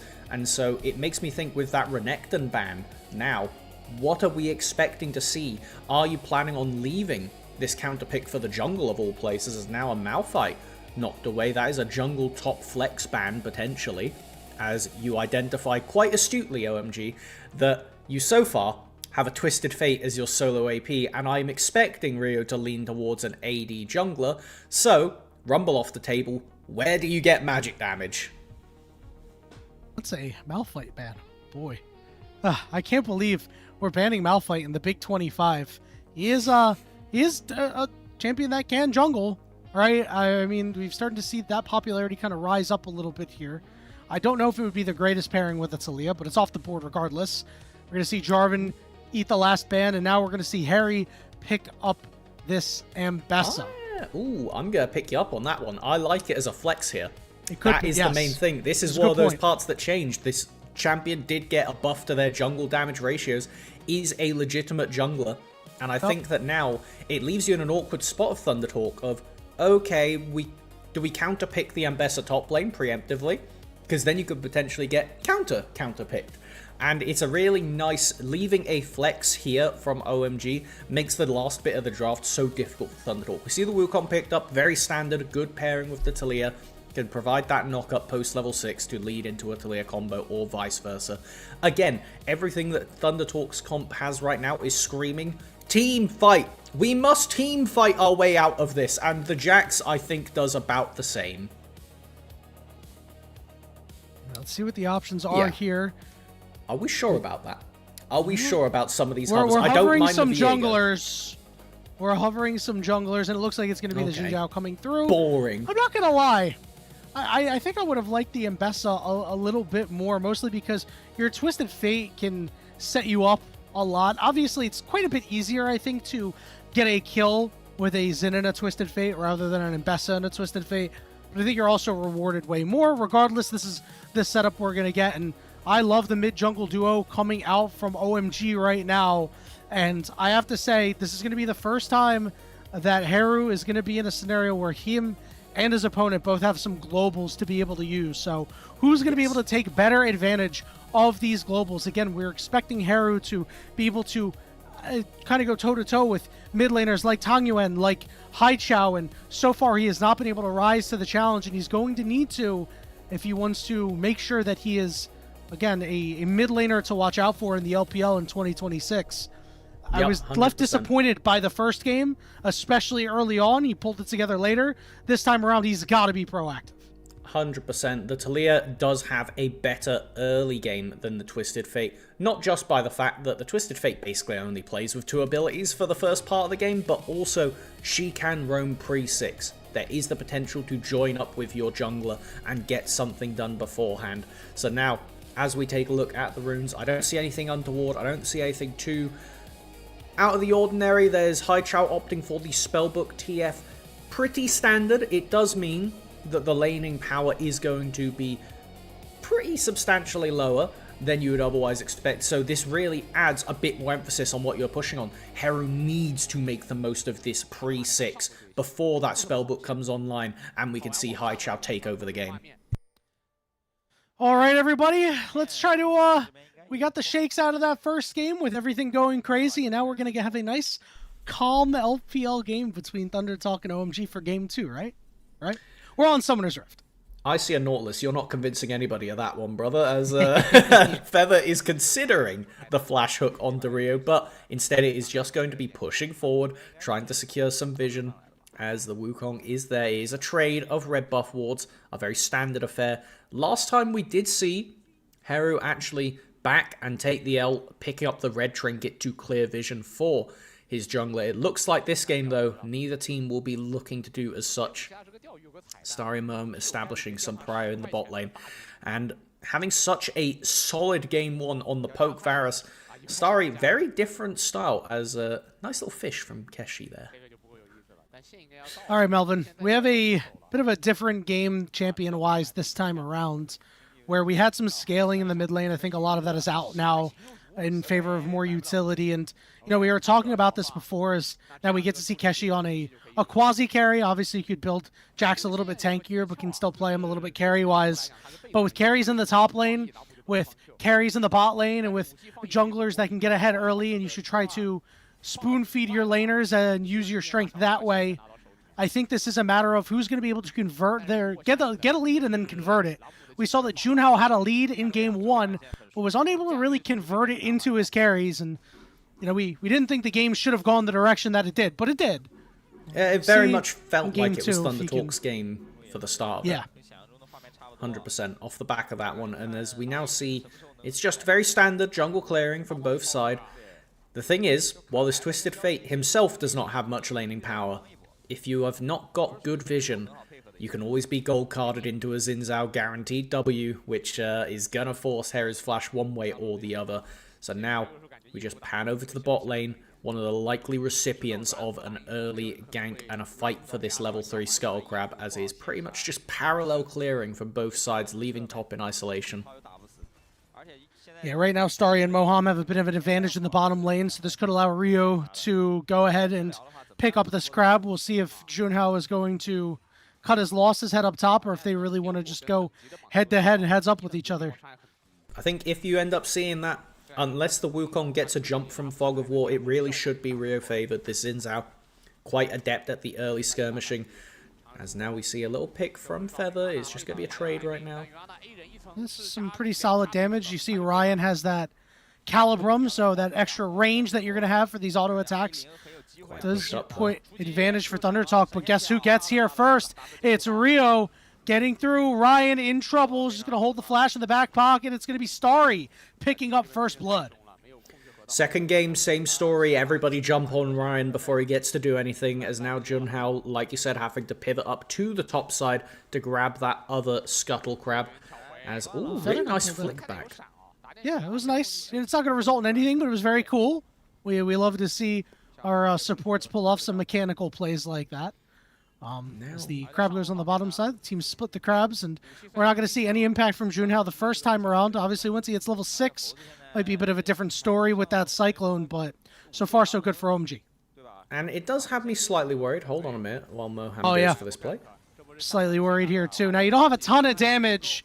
Moham Haichao, not known on TF and Rel for their large damage output, but they do get the flash from Heru. And importantly, it's after Heru TP'd back to lane. So when you take a look at the inventories right now, this tier isn't going to have much opportunity to stack, because against a Twisted Fate with flash, Heru really has to be considerate of when they go for a recall. Now, if you stay in this lane for too long, there's the potential that Ryu could take an off-path round and go for the flash W on top of you as well. So it's very dangerous. We see an early recall being forced out again. Second time back to base within 5 minutes, but no, cancelled by a Twisted Fate card. Haichao wanting to keep the Talia in lane.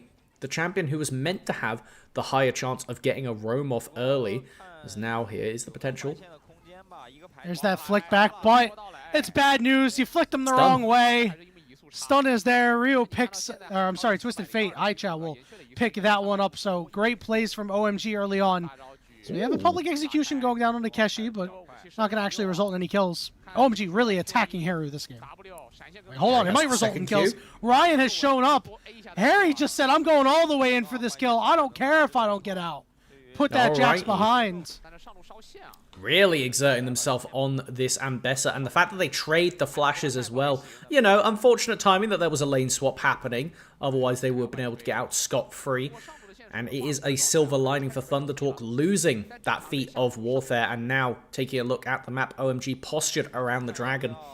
I'm a bit scared for Thunder Talk immediately. One of the main things that made the last match so close was that Thunder Talk had the initial lead, and then it went the other way. Is now another play.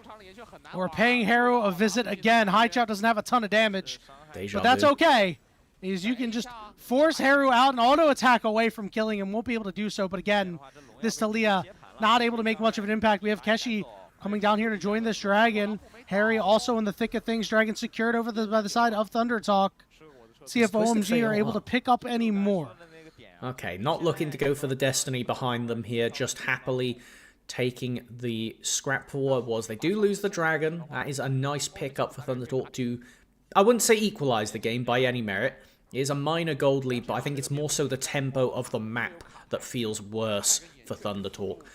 You really can't get a lock done until this Wukong gets towards the Triforce, and that's why you want the facilitating mid laner, aka Talia, to feed you some gold to get you to that Triforce quicker. Until then, Rio is always going to have the advantage in these scraps, in forcing these plays. And Moham, being incredibly active on the map, we kind of were expecting, if not a little worried, about bot lane going into Thunder Talk's favor, but that early play from Ryu to swing the lane has really paid off for them. The bait here by Feather is pretty nice. We'll see if it actually results in anything. Moham wisely dropping a ward, meaning a Feather loses half HP for absolutely nothing right now. As OMG, almost up 2,000 gold. You've got nearly a 30 CS lead in the bot lane. A small lead in the top side for your Ambessa, and Heru has not been able to make an impact in this game yet, while Haichao already has. I am starting to fear for the odds of Thunder Talk in this game. 13 seconds until the grubs are up, and with Feather losing a lot of HP, I can't imagine that Thunder Talk are to be able to actually secure any.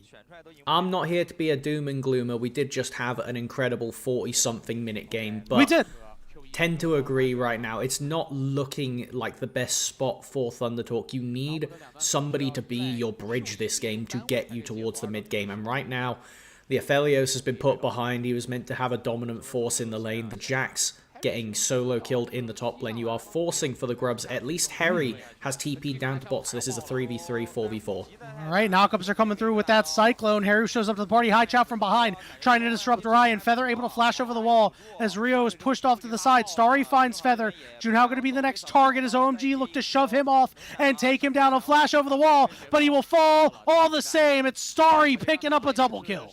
OMG just play it better. Ryan committing the flash to try and chase down Rio on the other side. Isn't able to get it, but his opposite number, Starry, mimicking the play, but just managing to take Junho out, and meaning that now it will be securing the grubs, going 2 over to OMG, acting as that part of the feats stack, and it's really just only dubs for OMG right now. I think that they should be very happy with the game state. The question is, don't let yourselves get overconfident, because we look at what this match means. If OMG win, they lock top 2. So will OMG be able to keep that composure and able to just walk it down, or will ThunderTalk be able to find one of the so many windows we saw back into the game? I think it's harder for them to find windows in this particular game, Melvin, because you're going to need Orion to scale up pretty hard. Keshi obviously is going to be able to make some things happen in these team fights, but Junhao just doesn't have the raw power right now. He's got the Sheen, sure, but everybody else on the side of OMG is strong. You're expecting Haru to be this big disruptive force on the Taliyah, and he hasn't been able to, right? His Weaver's Wall wasn't available for that fight, which is usually such an important thing to use in these objective-based team fights to be able to get positioning. And without that, without these great seismic shoves or anything like that, there's not enough damage to overcome the inability to hit these skill shots. And I think you're on the money with it there. It really will come down to getting a team fight with the Weaver's Wall, because when you look, both Ambessa and Xin Zhao's ability to get over a wall is situational. It requires them to hit an ability from quite far away, or for somebody to be snug up against the wall for Xin to get over. And then it's literally just the bot lane from OMG that can get over the wall without burning a big cooldown. I mean, to be fair, Starry needs to be ulting in the process, so it can sway back in ThunderTalk's favor, but it needs to be Haru stepping up and being the difference maker. He took quite a while to come online in the previous game on his signature Ari, but it mattered. We now see ThunderTalk trying to force the play onto Harry top. He's marooned! He's on an island! Everybody is here! Rio can't get in! Public execution is going to land, but not get you far enough away as ThunderTalk through the kitchen sink. No, it's not everything but the kitchen sink. It's the kitchen sink too. And now they're sending everybody to try and take out this top turret. And it looks like it is just going to be a straight up race. I actually have no idea which side will get it. There's going to be a lot of resistances on this top tower, but grubs in favor of OMG. It's a very close one. Okay, down to a few seconds of difference, but Starry and Moham, having been left with the tower for so much longer, it means there were a lot more plates knocked down by those two. So on the one hand, you see a 1.6k gold lead in Starry's bucket now. Yeah. On the other hand, the Feats of Warfare fight lives, and it comes down to objectives. OMG picking up the prio on this dragon with all of the resets coming out from ThunderTalk members. Looks like they should be able to get the heads up on this one, short of a miracle steal from a Feather E, I guess. Yeah, I don't think that one's happening. So overall, good stuff by OMG, quickly realizing that, Rio specifically, I got to get down there and start up this dragon. They're still in a great spot right now of about 3,000 gold at 12 minutes is exactly where you'd want to be, with half of that on your big late game carry. Heads up, Aphelios can do a little bit more, but when there's a bit of a gap, these fights will certainly be favored for this Yunara. Next fight won't be for about 2.5 minutes unless the teams want to fight around nothing of consequences. That'll be when the Herald spawns. You say nothing of consequence. I see both junglers spam pinging this Scuttle Crab. If you look at the minimap, it is lunacy how many pings are going down. They'll fight over a ham sandwich, brother. And it looks delicious as the crab will go down. No team fight for it. I'm so sad. Blue side Gromp is up though, and that is a World's team fight special from this year. Everybody loves fighting for blue side Gromp. Unfortunately, jokes and memes aside, it looks like OMG are going to decide not to flip the game on a random objective, as I'm feeling a weird bit of deja vu. We talked about last game. Ryu took a very long time to get the Grand Starfall online for that Pantheon. This time, Haichao not a destiny in sight thus far. It is usually said about the Twisted Fate, the first destiny is the big difference maker, but the thing is, both of his side lanes were kind of just winning in isolation, and so he didn't have anywhere to go, and now he's just been moved to the side lane, and the main benefit this Twisted Fate is meant to have of snowballing your sides has been, I wouldn't say muted, but it's one of the main power points of the champion that so far hasn't been pressed, and so the question is, will ThunderTalk be able to keep that in mind as this starts to move into the mid-game? Objective spawning, Haichao with the exhaust from that spellbook is looking to play for this Rift Herald. Yeah, you can see a lot of pings up top looking potentially for Keshi. Obviously, there's a lot of wards littering the area, and he's going to realize soon that he is going to get dove. We're seeing Haichao move into the mid lane here to catch that wave and be able to Destiny if need be. Keshi looks like he might be able to get away. I'll hop to a flower, pick it up. Moham trying to cut him off, but it's just Moham and Rio. They don't really have the damage. They will force the flash out of Keshi. That does mean the top lane tower will fall as well. ThunderTalk going to respond in kind on the bot side. Massive cooldown, massive pickup, taking away this top tier 1. It does mean if the Atacon ends up spawning on that side of the map, it's a point of power knocked down, as it looks like will be, like you said, a response onto this tower, but I don't think they have the damage to kill it just yet, and if they stick around for ThunderTalk to take this, you are forfeiting the feats of warfare. But it looks like, actually, OMG is saying, no, we care more about losing this turret than getting the instant priority around that Rift Herald, considering there is a Talia who can also quick rotate up.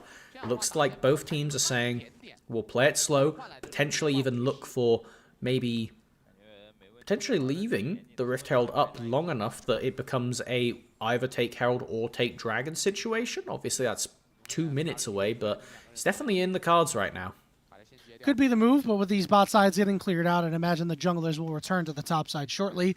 Harry did use his teleport, so we do have a teleport advantage over for the side of ThunderTalk for any potential objective plays. Haichao now going to be on the top side to meet Keshi for the moment, but with Harry and company moving their way up, it looks like we will see an even strength fight. Harry and Keshi do have teleports as they're hanging out on the bottom side of the map for right now, as OMG head to the Herald and start it up. Okay, Down for Feather. Aggro. Weaver's Wall coming through as well.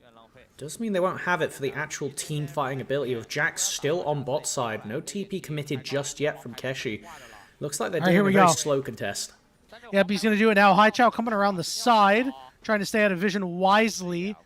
He's going to drop down that Destiny as well. He's going to get engaged on, but take it to get back on a favorable side of the fight. Feather going to get pulled in. Haru trying to get away. Rio going over the wall, knocking everybody away. And there's the public execution from Harry as he got on top of Ryan to take him out. And they're running over the fight now. Keshi's going to be the next target. Seismic shove doesn't land. He's very low, able to hop away and blast Cone out.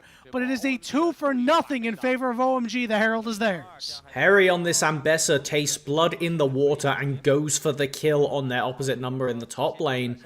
So far, this Ambessa has really proved to be the bane of ThunderTalk's existence. It makes sense why they spent so many resources to dive under that top tier 1, as it looks like he's now just going to be chased down.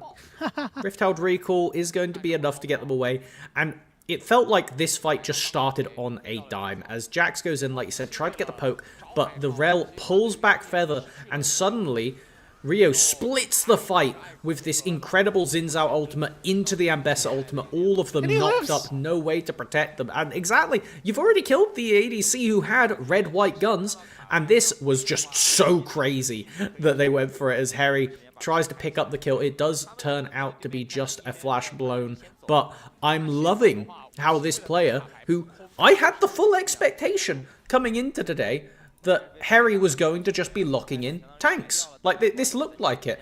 I was expecting the Cassante, I was expecting things like that, and no, we have had somebody who has been really trying to redefine how they go about the game, how they work with this team identity, and with two comps who look to be mid-jungle, sends power to side lane, OMG is executing on that plan a fair bit better than ThunderTalk so far. So far, so good. The solo laners with experience are beating up on the kids from the LDL right now. As Michael Jordan would say, blank them kids. Not going to go that far on the broadcast here, but It has been a rough showing here for the Thunder Talk solo laners in this game, in this series as a whole right now. And I think the thing that I see the most in the lack of experience is that play that Keshi made when he went after Hai Chao. You know, you don't actually stun Hai Chao. He's able to go away and move, but and now Keshi was split from the rest of the team, right? That allowed the opening for OMG to start that fight. And a big reason why they won the fight, they took the objective and are in full control of this game. I think it's something that, again, this is realistically the second series we are getting from this Thunder Talk squad. So I'm hoping that this can help them redefine, as we do see play on to Heru.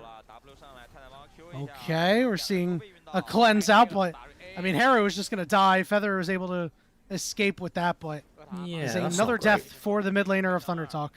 Don't love that. What I was trying to get to is, so far, in the very small sample size we've had, if Junhao gets off to an early lead, Thunder Talk looks good, because he can lead the team and force plays with impunity. But this Wukong is not a champion that facilitates that. Now, do I think that that's a problem? Hang on. Moham coming through over the top with the Magnet Storm as OMG are looking to put this series away and punch their ticket to stage 2. Yes, it is a problem. No, but it looks really solid. OMG showing their stripes and their authority over the top lane tier 2. And now with the Archon spawning, Heru tries to force something, but at the end of the day, it's just a Talia slapping a Xin. I think Rio should be able to walk out of this one. Throw another chip rock. is big. And another one. And another one. Guys, these rocks aren't doing anything. Yeah, I don't think... this is the problem. You're on 1.5 items. I don't think the pebbles will stop them, as it looks like now it's just going to be everybody taking a pretty safe reset for the OMG squad and looking towards that top side. I mean, once the Archon goes down, it's already a 8k gold lead, 1 dragon up, feats in the pocket at 20 minutes. With the Archon stats on top of that one, it doesn't look good. Does not look good. No. Now, I want to talk about something that you were just mentioning, and we know what happened in this replay. We don't need to rehash this. Woo!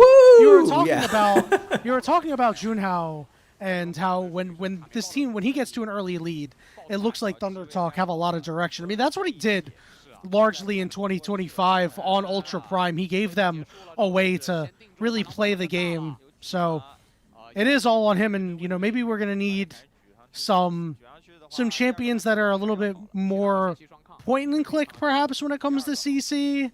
I know in game 1 the Ahri was pretty good, but the Talia is not in this game for Heru. Not sure if this is just a rough game or this is just not one of the champions that's particularly in his wheelhouse. It's hard to say, because I think not to linger on it too much, because there's going to be a team fight, so hold off a minute. Yeah, we'll hold that thought for a second. Hai Chao, he's outrunning the knockup! He ran right by it and he outran it!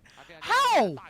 I don't even know. Over on the other side, Junhao is in a little bit of trouble. He's going to get gold carded. Rio trying to get in all the damage that he can, but also soak up a bunch with his ultimate. They find Keshi. Hai Chao not going to be able to gold card anybody else, but they get the pick they wanted, and Otacon's in the cards. Really nice play from OMG to capitalize and really force their advantage beforehand, because if you have all 5 members when it comes to this fight around the outcome, we've seen so many teams throw this objective over the year. Will this be one of the last ones? No, it looks like they're forcing. Multiple members on the backside there as Junhao had the knockup. A feather will fall. Public execution not going to land, but all my homies hate Ryan as they just go after this man. Heru is going to fall next, and the Otacon will be started once again by OMG. 14 kills to 2, 10,000 gold lead at 22 minutes, and Thunder Talk just did not have enough gas in the tank after that game 1. An astute play from the coach of OMG. I'm sure that they verbatim said what you did of all of my homies hate Ryan. Do not let this guy play the game. As everybody massively collapses, the Aphelios never getting the agency to exert their potential power on this pick. Not even burning summoners at the end of it, with it being absolutely cooked for the ADC to get out of this one. With now Mountain Dragon spawning in 10. It's not feeling like an email, but it very much looks like an email right now. I mean, yeah, it's not an email, but I'm sending a Slack message to my boss going, do we really have to have this meeting? Like, yeah. The Slack message is being typed up. I'm using Grammarly to go and make sure that all my spelling is correct. You know, and we're going to go send it over. We're not sponsored by Grammarly, by the way. I just use it at my day job. Anyway, this Dragon going to go over to the side of OMG, put themselves on Soul Point, and I must say, I really like what we've seen out of OMG in this particular series, mostly because they weren't as scattered in their team fights as they were against one of the Old Man Cup teams. Talk a little bit about more on that in a second, as Haru is going to go down once again. They are bullying the children. Definite Please stop improvement. bullying the children. Definite improvement. And you know what? OMG are looking so much better than they did. So competent from a lead. They're not throwing it in any way. Moham is just going to be able to walk this one out. Everybody focusing down. Go ahead and take it away. Okay, Keshi, wait a minute. Turn around onto Starry. Starry trying to escape, and he will finally fall. Okay, we're landing a hook onto Moham. Listen, Thunder Talk were able to bring a game back because of an overextension by OMG. If there's one thing that Thunder Talk did well yesterday, it was punishing overextensions, and they're looking to punish even more. Rio is going to fall. Harry went all the way in. He's trying to 1v4, but he's just not the guy right now. Haichao getting lollipopped on the hook, and Thunder Talk get an ace. God, I love caster cursing. It's my favorite pastime in the game. No way that OMG can throw this one, chat, into an 0-5 play. And now walking down mid to get a bounty tower for Haru. Well, you know, that is what I get for opening my damn mouth, as OMG Keep opening it. finally purchased their more minutes zeals. of this game. 24 more minutes. I just, at every single point through this play, I thought, there's no way that OMG keep the play going. There's no way that OMG keep the play going. And then Juhan said, OMG, the play will keep going. Flashing over the wall, taking Starry out, that real MVP from game one, taken down immediately. And this, again, this is OMG keeping the play going. They could have just walked away. And it's the same spot around the same time. They overextend for bot tier 2. It happened again. We have found the Achilles heel of OMG. Bot tier 2, stay away. I want to see bot tier 2, tier 3, that inhibitor, not taken in any of their wins. Stay away, top side, mid lane only. Is it too early to call it the OMG spot? I think if it happens a third time, then it gets stamped as the OMG spot. If we have another 45-minute game, it'll be the OMG spot. And right now, I'm saying OMG, Thunder Talk is making the plays now. It's now a 5v4, and it's right around the time of the next Dragon in 2.5 minutes. The positioning for Thunder Talk, they get to grab these wards. I don't know. Looks like a free mid mid turn as tower. well. The knockup is there. They blow up Rio. Thunder Talk is doing it. Big exhaust. They're coming back. Public execution onto Ryan. But this time, all the homies love Oh, Ryan. big ol'! As he drops the Moonlight Visual, he finds a triple kill for himself. And that's what I'm Thunder talking about. Unbelievable team fight there, as now we have Haichao fishing with the ultimate, trying to dissuade anything, but 4 members strong. Thunder Talk's just going to take this Baron. It's incredible that we're still going in this game. Haichao tried to do what is possible, but he doesn't have the smite from the spellbook. He doesn't have vision. This is truly just, he's trying to aura farm and hope that that's enough to scare them off of the Baron, but Thunder Talk's saying, no, not today. It's crazy, it's crazy. Secured for Thunder Talk. Minute 24 until this next Dragon. Let's take a look at the replay. Haru dropping a picture perfect Weaver's Wall, scared off OMG, sequestered them off just enough. The Haichao gold card timed out just before he threw it at Feather. At that point, it's just getting walked down. Keshi going so aggressive under tower, and watch this exhaust onto Harry's Ambessa. Could have gone crazy in this team fight, but forced to back away. Knowing they're going to get chased down, they turn with the public execution. But Ryan says, all of my homies like Ryan, picking up 2 kills off the back of that play, picking up the Dragon in a moment, it looks like it. 40 seconds. Will OMG go for the contest, or will they say, actually, we've been here before, let's just, you know, play the top side. We have a 2-Dragon lead. We don't need to flip the game here. Right now, if you look at the minimap, we have got pretty rough side lanes for OMG, as Harry is getting jumped on.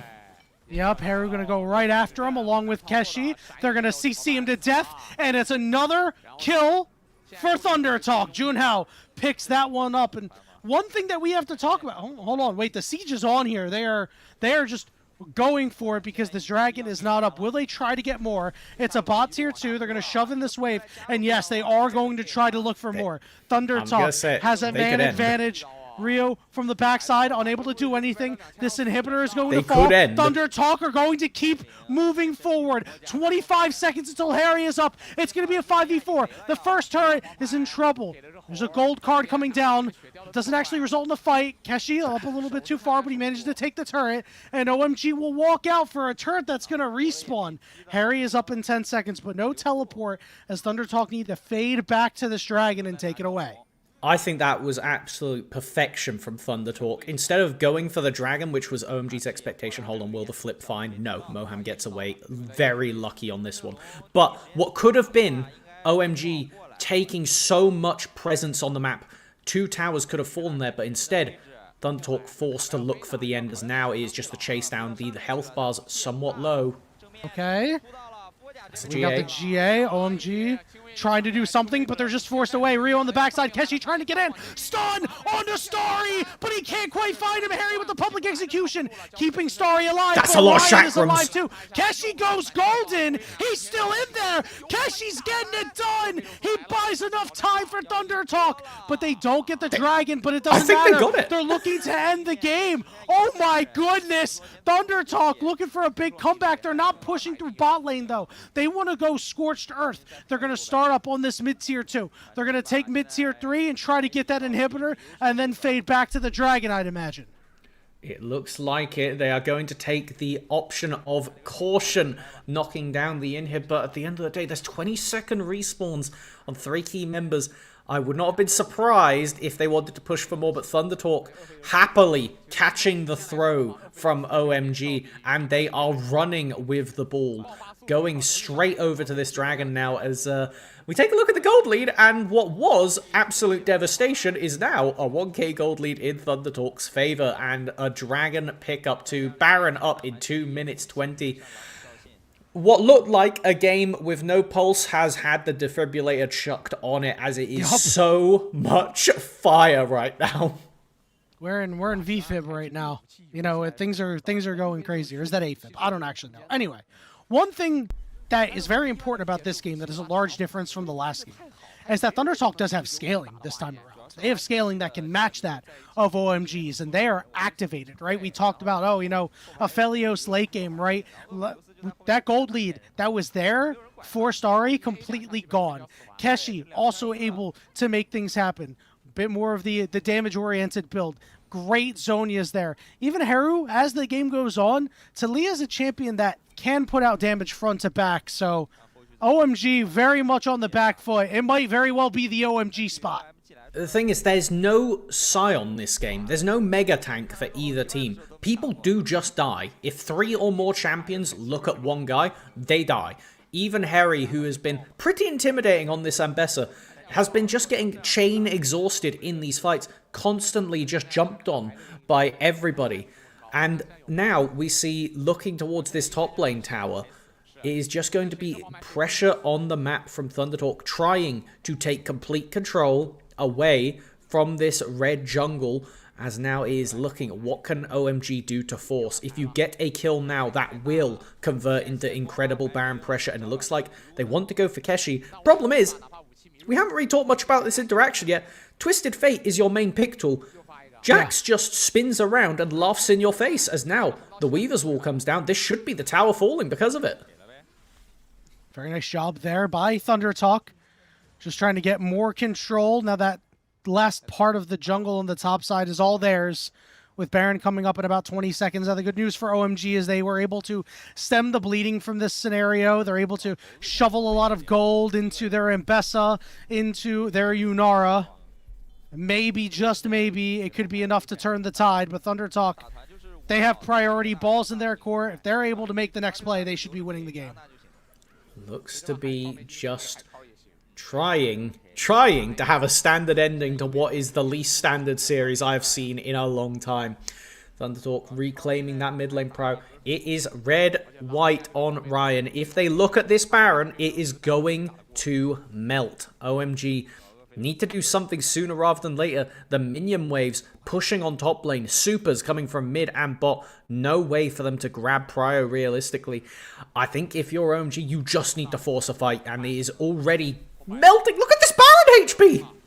Yeah, it's already gone. And you know what? I think that going to the waves is just probably the right move. They might be able to find Keshi on the backside here. He doesn't have the helicopter. They're looking for him. They are going to be able to burst him out, but it's a 4v4. Rio trying to get away, trying to get to safety, but he pulls him in. Knockup's coming through into Harry as Ryan's got a double kill. It might be an Aphelios moment. He's got a triple kill. Haichao going to be the next target. He gets flicked back. Public execution onto Haru, who does fall, but Harry on Haru violence. Trade out. It's Haichao against the world, and Thundertalk loves those odds as they're going to shove it down mid.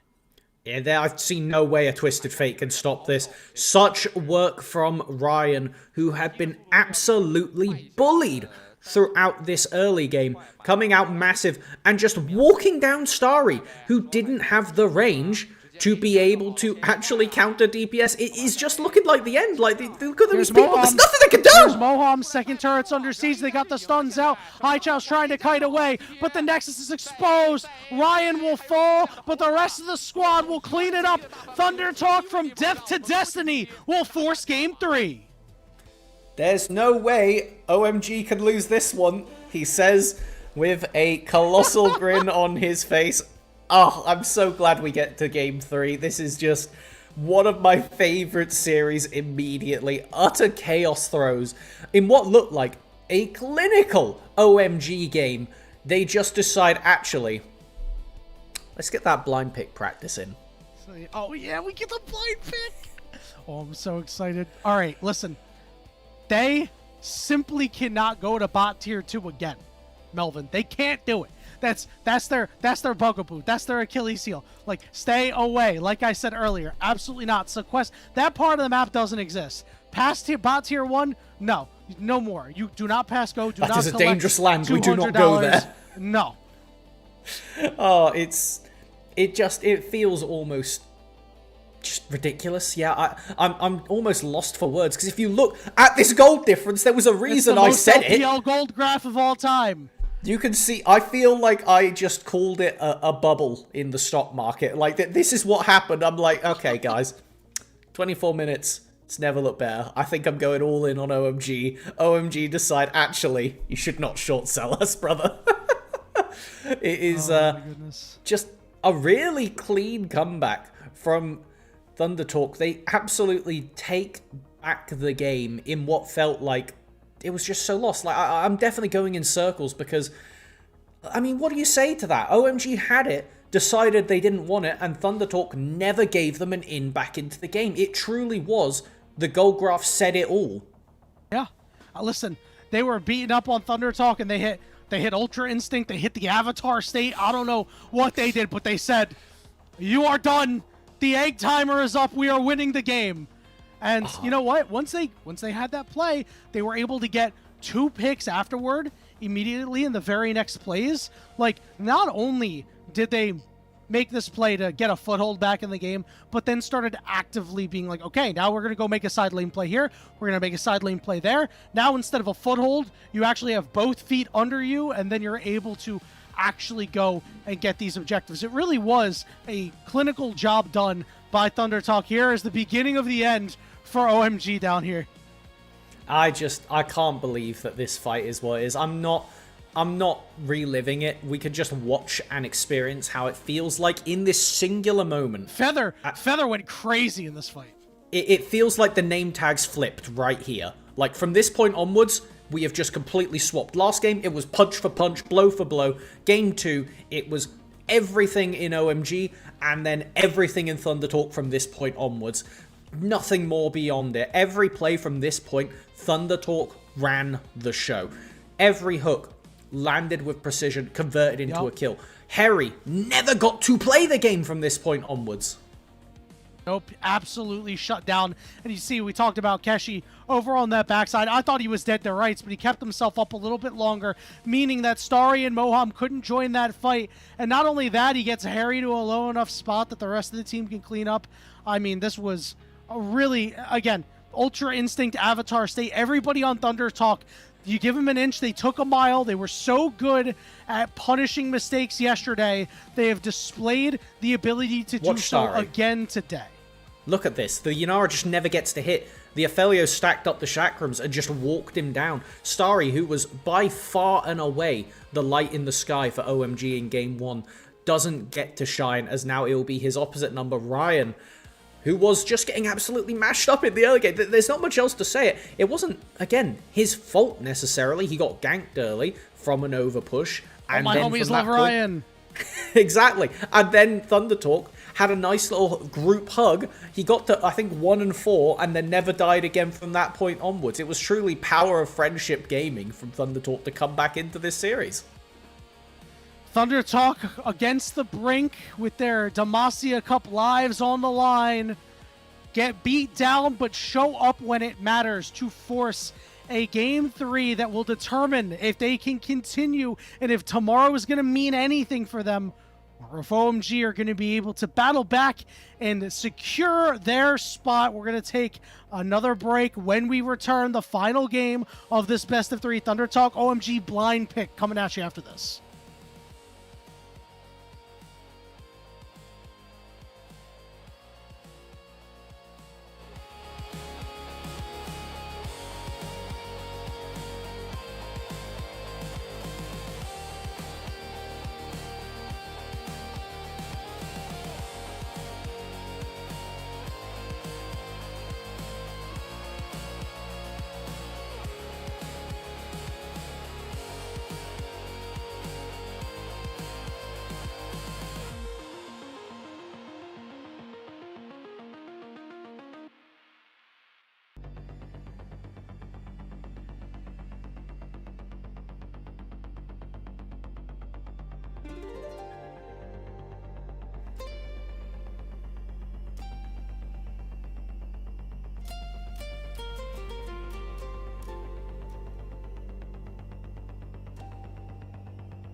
Welcome back, everybody, to Demacia Cup by the unofficial LPL English broadcast.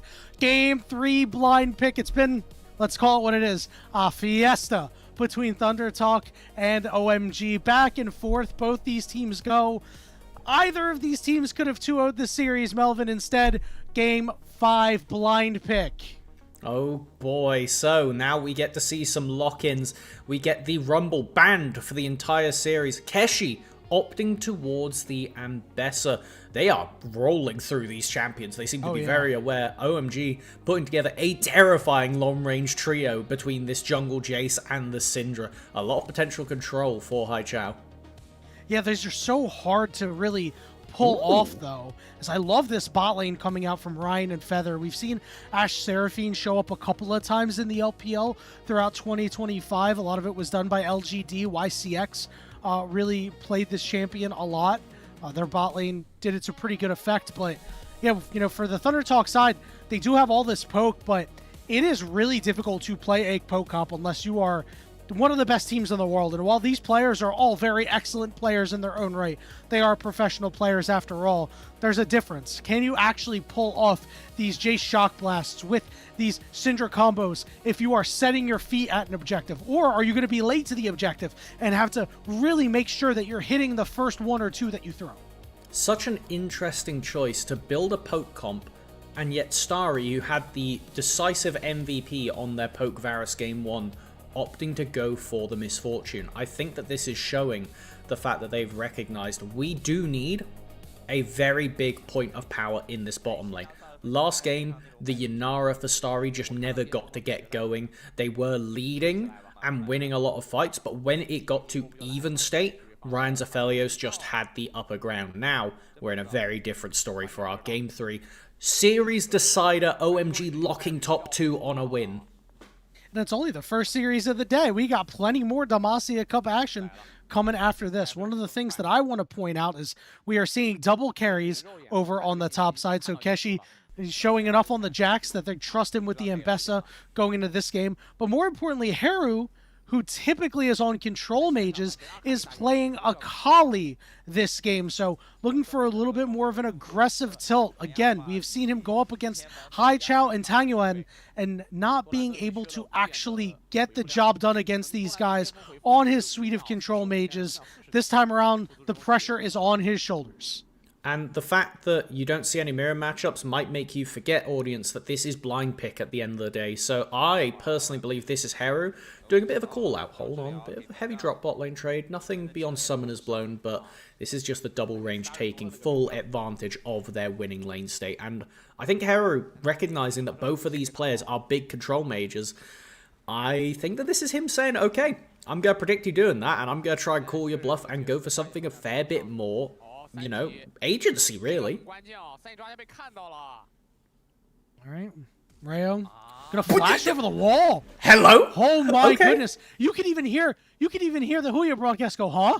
You know, Junhao though is going to get around to this, which means Rayo is going to go get this damage in first. But we flashed over the wall to do damage to Junhao and walk out. That's all we did. Devastating red buff ward from Thunder Talk that I don't think they were necessarily expecting, and I also don't think they know that Rio flashed over that wall. But importantly, they did dissuade him. So while I don't think Thunder Talk is going to be playing as if Jace is without flash, it was an idea that I think Rio either wanted to flash the wall and insta-invade Wukong while he is weak, which honestly, based on the tempo of this series, seems like an incredibly good idea, because if Junhao gets behind, thus far, Thunder Talk have been quite quiet in the early game, and short of OMG throwing in certain locations, then it has really been Thunder Talk struggling to light that fire, but once it gets going, it is ablaze. Yeah, results-based analysis. Whenever Junhao is behind in the early game, Thunder Talk wins, and whenever he's ahead, they lose. I don't think that was really the point I was going for, but I understand that's the point that I'm going for. We are seeing Rayo and Harry up top here, looking to make a play onto Keshi, at least force something out. Rio is going in. Keshi is going to burn, and it's first blood going over to Harry. Done and dusted. Jace, no flash, not needed. And it is a actual trade of top lane flashes, so even better case scenario for OMG, as now Heavy fighting in the bottom lane. This Ashe Seraphine should be pretty much untouchable for the MF and the Leona. The problem is, if you get touched with any of Ashe's arrows, regardless of if it's W or auto, the slow chains into Seraphine, and it is just absolutely unplayable to fight in a long engagement. Without a doubt, a really good lane to be able to try to stop the aggressiveness of OMG. Obviously, remember, this was blind pick, so they didn't necessarily know, maybe had a good idea. And I'm sure OMG did not have this one on their radar. So for Starry, as long as you can kind of hang around in CS and have a decent bit of gold to make your impact once you're out of lane, it'll be a big benefit to OMG. And to kind of harp on how both of these teams want to play, we talked on the poke nature of OMG. Ryu playing it like he's on some kind of, I don't know, the Pantheon really, with the constant early game aggression. I'm really enjoying them just trying to force the ticket constantly on this Jace, as with that lethality in pocket, you can see now finally been revealed. Thundertalk spot lane, going to play safe, throwing out the Ashy, letting them know, we know you're there, so don't come down here. And I think when we take a look at the poke nature of OMG, they want to get control over an area, they want to use Moham to lock one target up, and that person dies. Thundertalk, on the other hand, full-on dive with the additional power to pick with the Ashe or Seraphine R, which I think is going to go crazy in these big, chaotic team fights we've seen plague the series. The fact that you have champions that are going to be standing at completely wild distances, like Ambessa's going to be far away from Akali, who's going to be far away from Wukong, and the Ashe is going to be in the middle. I think Feather could really put up a massive MVP performance this game, as now finally going to spot out Junhao on that dragon, going to be quite happy to take away the first Infernal, get some semblance of a fight back on the feats battle. Ryan taking a little bit of damage there. Minute and 40 seconds until the grubs are up. Both of these teams would certainly benefit from them, especially because the siege, any auto attacks on a turret would be very beneficial. Shock Blast doesn't land on Takeshi. On the other side for Thundertalk, though, you'd really like these melee solo laners to be able to get as much value as they can on stray auto attacks on the turret and the opportunities they have them. So we'll see what the move is going to be in a minute and 15 seconds, with a couple of recalls coming through in the bot side of the jungle coming up here from Rio, at least those chickens. It looks like neither support is going to be getting towards that level 6 mark for the grubs. I think once the Seraphine Ashe does tick over to level 6 is when we're going to start to see a lot more aggression come out from Thundertalk. These ultimate abilities, despite having the Wukong, who, like we discussed previous game, needs to get to that Triforce before he becomes too impactful. When you have a Seraphine ult going over your head, you can kind of cover for a bit of that distance, as we do see Keshi picking up early Hex Drinker versus the early Plated Steel Caps from Harry on the Rumble. So very much itemizing just at both of these two for the side lane, wanting to get that maximum power as we start to see these level 6 elixirs kick in, be ready for the adaptive force gain at the next team fight. Hex Drinker for Keshi, so it'll be a little bit harder for Harry to do anything, and obviously if Hai Chao wants to throw some spells at him, Keshi will be able to absorb them fairly okay. We do see pings over on the top side as Rio is already here in position. Hawkshot coming down. Junhao going to start up this, or finish off this red buff, I should say, and at least stay within arm's length. But Rio going to start this up so first. Quick. He's just immediately got one down to 0. And I think that if Thundertalk had wanted to fight this, they've lost their window now. First grub already down before anybody else beyond Rio starts to collapse. And it looks like they're just going to lose all of them. Thundertalk maybe go fish for a play after, but it's very dangerous. Yeah, they'll look for the pick. Meanwhile, Haru over on the other side is completely alone. They're going to attack the weak side. He's forced to flash away. Now they're going to go right after Hai Chao. They throw everything at him and take him out. All right, that is both mid laners being the focused, but the Akali with just more mobility, using the flash to escape in the end there. Hai Chao not given the same chances, knocked up into complete chain CC. Nice play from Thundertalk to get at least a punch back. Remember, feats of warfare, something that we have to be keeping our eye on this game, especially with how close some of these fights are going to be.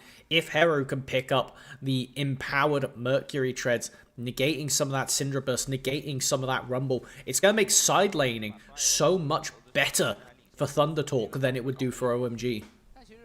Yeah, and it'll be a little bit playable into Leona, right? Leona's going to have a field day against these triple melees of Keshi, Junhao, and Heru, so any time that you're able to mitigate some of the CC that Leona can put out, it's always a good time. You know, it could be the difference between winning and losing a fight. So Ryan going to take a little bit of damage, but the shields from Feather going to make sure it's nothing too bad. It's minute 35 until this next dragon, and for now, I'd imagine Thunder Talk are just going to kind of keep it pushing in the farm department, try to get Heru a little bit more gold to get closer to something like a Hextech Alternator in order to have that extra burst in some of these early fights. It really is just where can we establish any form of snowball. Right now, both teams pretty dead even gold across the board.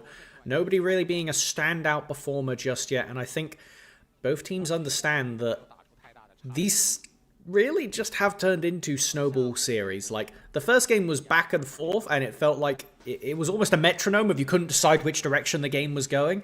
Game 2 very much flipped the script, OMG leading the entire early game. Then Thunder Talk took over one throne fight from OMG and walked it down mid from there. And so I think both teams are really scared at this point about handing momentum over to the other side, knowing that it can really just decide the game.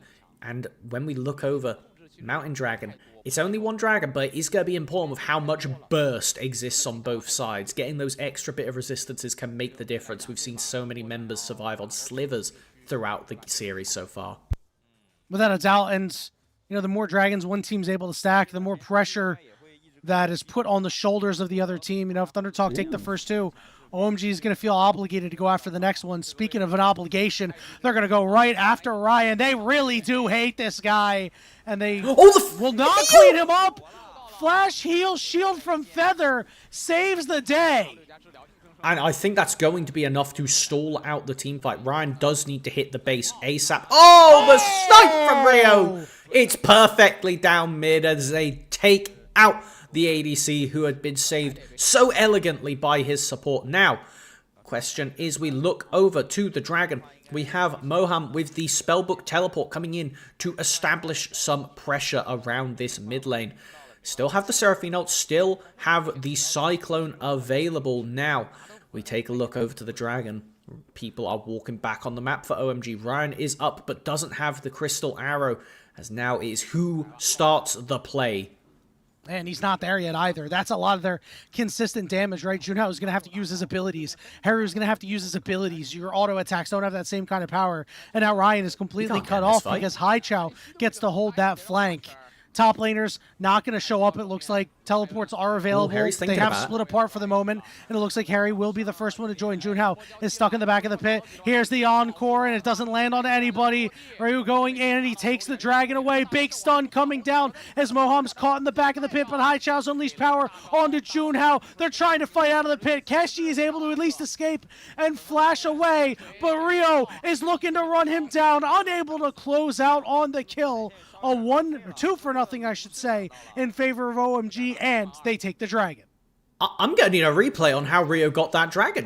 Did he smite steal? I don't think he did, because they just weren't in, like, contesting range, if I'm honest. That looked like it was Thunder Talk taking the dragon and then walking away from the fight with a kill deficit, but somehow OMG come out on top with everything. I mean, the teleport in was massive from Harry, as, okay, yeah, he was just weaving in and out of the bush, playing from fog, is able to slither in, get the steal right from Thunder Talk's noses. No smite! No smite! You're right. That's rough. That is so rough, as everything goes wrong. The Rumble ultimate, just the presence of this top lane as well, does so much work, as Rio quietly trying to lock himself an MVP performance for this game straight off the bat on this jungle Jace. So much aggression coming out, playing with opportunity as well. Most junglers thus far have been itemizing even into the Umbral Glaive or other such items first off, but this one gives him a bit more stats and that potential to go reset City in the team fights. Yeah, I think that earlier flash gave him enough aura to be able to go and secure that dragon, right? True. You know, we were clowning him for that, but listen, he's 2-0-2. He is really showing up for OMG here in this Game 3, trying to punch their ticket to Stage 2 of the Demacia Cup. 50 seconds until the Rift Herald is up, and you can already see OMG up top trying to get as many wards down, clear as many as they can. Thunder Talk, though, definitely not going to give this one up without a fight. You've got your Trinity Force spike on Junhao, but nobody else has a full completed item yet. It is very risky if you want to try to take this fight. And throwback to Game 1, we do have the feats so close to being secured, as it is only one objective left for OMG, and I think because of this, we do see Thunder Talk keeping Heru on this bottom side, trying to get any pressure in the side lane he can. It is TP advantage to Haichao, so I think if Thunder Talk are going to have any chance of securing these feats, it truly does need to be off of some kind of pick into being able to effectively cheat the objective away. Right, and, you know, I don't know if it's the end of the world if you give up the objectives here and you decide to give away feats, if you're able to grab a kill or two onto Keshi, onto Heru, right? Naturally, Heru's not going to be around yet. He is going to take it back, so he might be able to show up, but if you're able to get one or two and give away the objective, I mean, that's good gold onto big carries that you really need in order to try to tilt this game back in your favor for them to be big threats, because right now Heru is not a threat on this account. Some itemization pickups right now. We have the Landries for Harry, the Eclipse for Keshi, and the Rocket Belt. Now just getting Blackfire as well for Haichao. A higher powered fight than we were initially expecting. Kraken as well, Bloodthirster. Everybody bar support on first line. Keshi getting jumped. Flash, scatter the weak! And Keshi has been deemed weak, but now they're going to look for Rio here. Rio still alive, but it'll finally fall to Junhao. Great trade from Thunder Talk. They have the fight split here. Scatter the weak does land on the Heru. Junhao's smite nearly back up, but he's chasing the objective down. It resets. Junhao focus.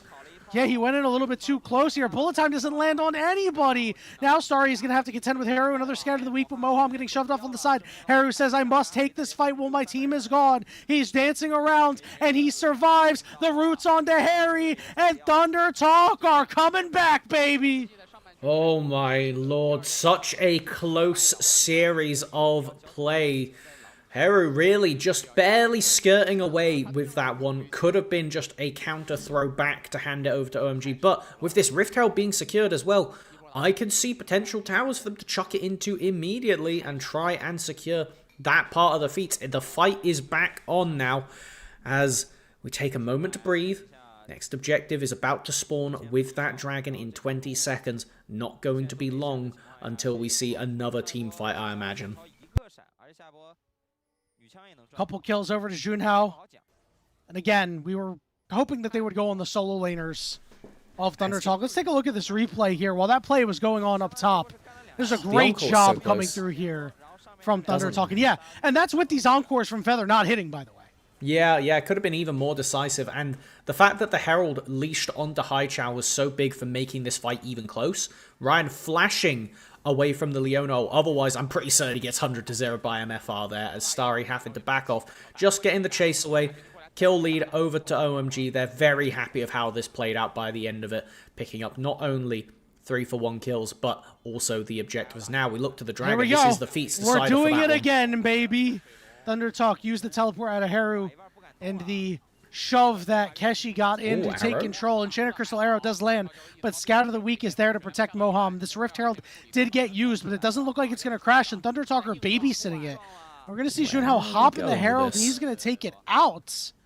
I'm curious to see if he wants to just put it in the bot side. Instead, he's going to slam it into the Dragon.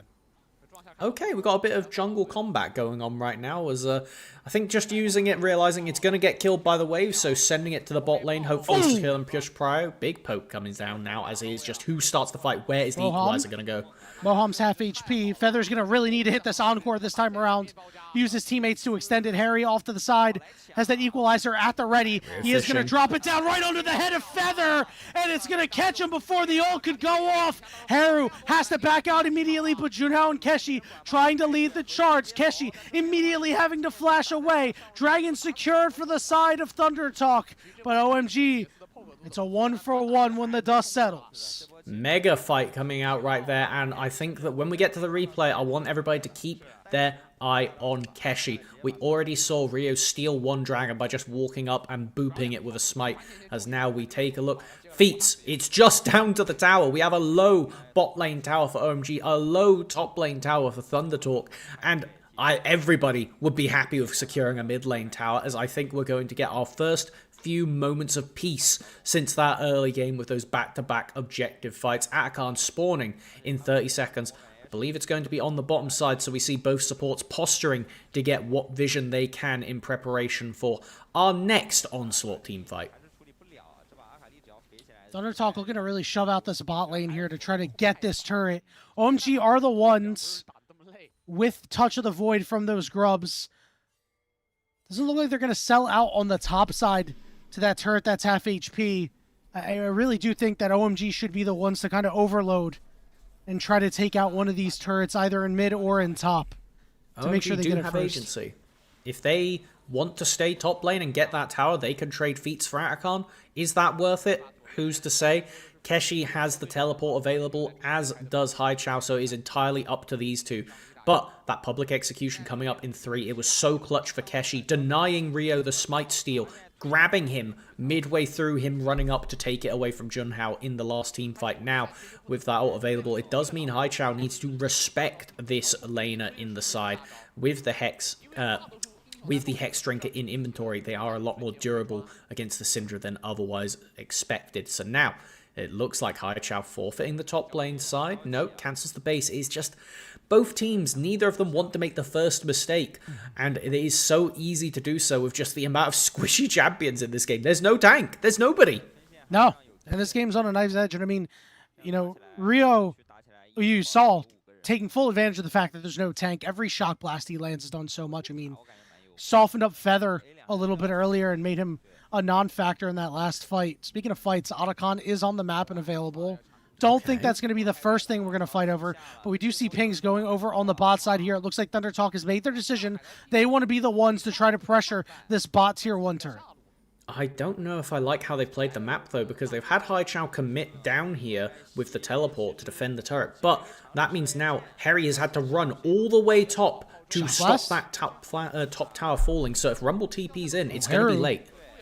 Haru taking some good damage there from Haichao. Will force Thunder Talk off of the Otacon.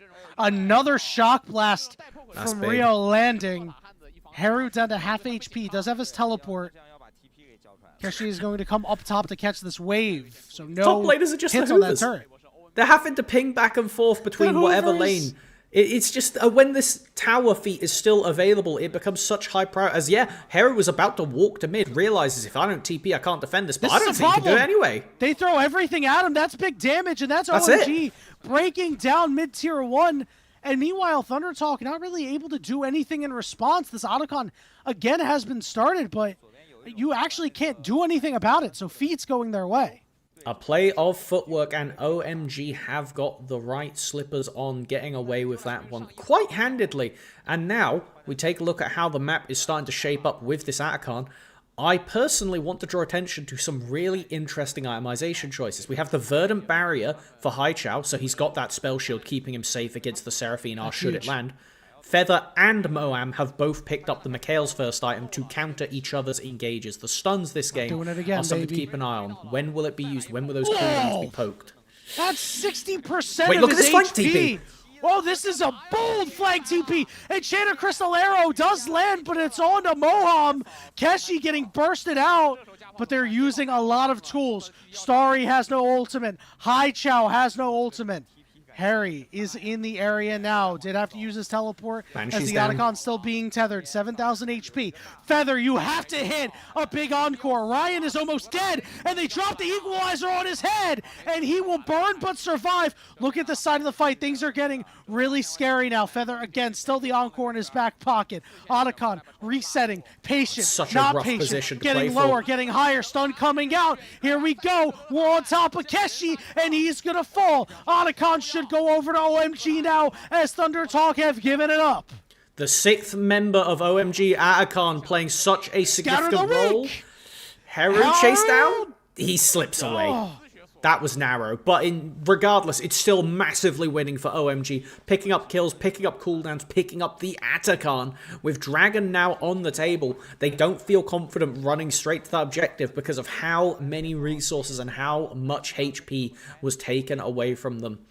And now it is just posturing. Can Thunder Talk get back on the map and do something about this? If you get this dragon, you're at soul point, and suddenly the game doesn't seem as bad. But it is such a back and forth punch for punch combat thus far. Not even that much difference in the Atakan Flowers after taking that objective. It's only 21-10. It's not a big bonus stat lead, but without that mid-tier 1 alive, it's really tough for Thunder Talk to posture aggressively.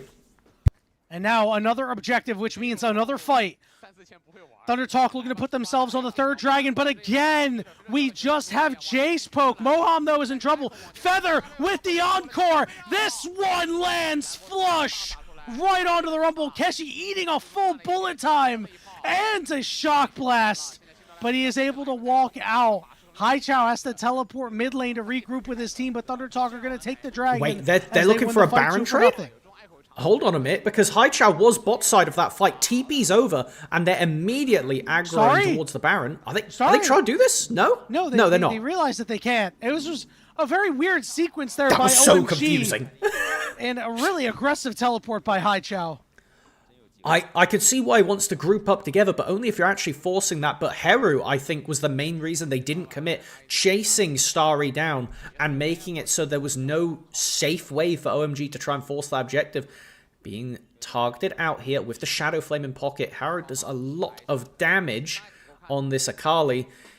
Haichao, though, fully completed the Banshee's Veil, hoping that that will be enough to buy them time in these team fights to get the stun down, to throw down the ultimate and burst. If we take a look, fully stacked on the Syndra passive now, has the execute, has the mini Rabadon's effect. All of her abilities are fully empowered, as now it is just going to be deja vu. I feel like I've said this so many times in the past 2 hours, but it is sitting down, posturing for the objective, seeing who can get prio, and where the first pick comes from. Will it be a Mauam Leona, or will it be Orion Enchanted Crystal Arrow?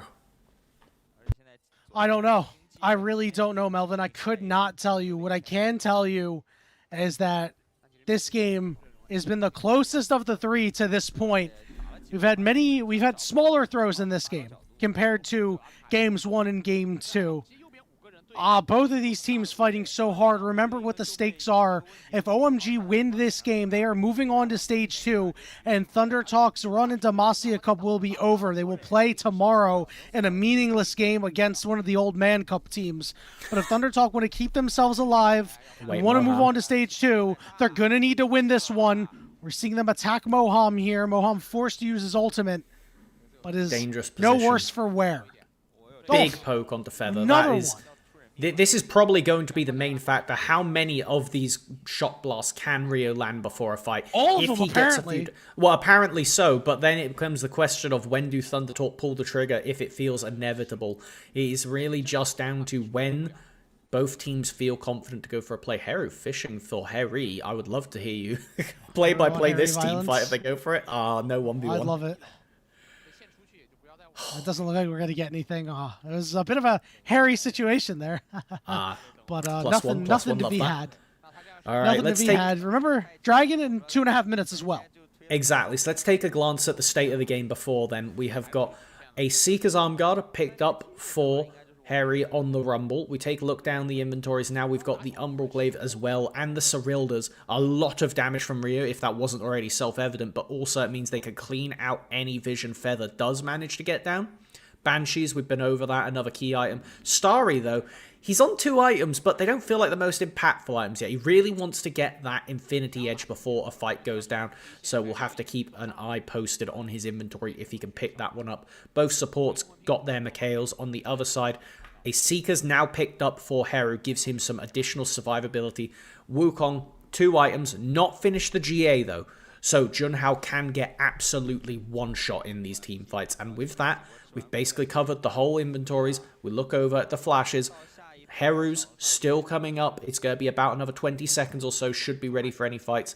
Teleports across the board. Heri Also, without Flash and Starry, these are the members we need to be looking at for the pick targets. Are these teams tracking Flashes religiously? Will they find the most vulnerable people to jump on? Shield eating that shock blast critically with the item pickups you mentioned for Haru and Junhao. Armor, the name of the game, to make sure that Rio is not dealing as much damage as he was earlier in the game, especially because you have Mercury Treads, needing that extra armor to keep yourself upright, to be able to weather an extra shock blast, right? Hold on. We're going to see Moham recall here, and they're going to use the Enchanted Crystal Arrow, but an instant cleanse with the Mikhails, the Stealth Mikhails, was impressive. Yeah, all right, Moham with a little Captain Jack play right there. It does mean Mikhails will be down when the dragon spawns, so we need to look for Feather going for one of those ultimates again. It has been, if Feather lands an ult, the team fight goes in the favor of Thunder Talk. It's just been, that's not as consistent as we like. Flash available for the reposition, and now it is all about the posturing. The thing is, when you have a ranged support, it's really difficult to get advanced vision. And when you're against a poke comp, you want that advanced vision so you can be ready to dodge the skill shots as fast as possible. Now, OMG claiming the mid lane priority, and it's so difficult for Ryan to do anything here. If he gets tagged by Moham's ultimate, it's basically the fight done and dusted before it starts. A sidestep there. Dragon now up, Enchanted Crystal Arrow still on cooldown. Remember, this is Ocean Soul for Thunder Talk, and based on these compositions, they would really love an Ocean Soul. It would be very difficult for OMG to try to fight through that. Shields coming through for Feather mean that those shock blasts don't hurt as much as they used to. Feather needs to have another good encore. Scout of the week lands. There's the Enchanted Crystal Arrow. Bullet time over the top.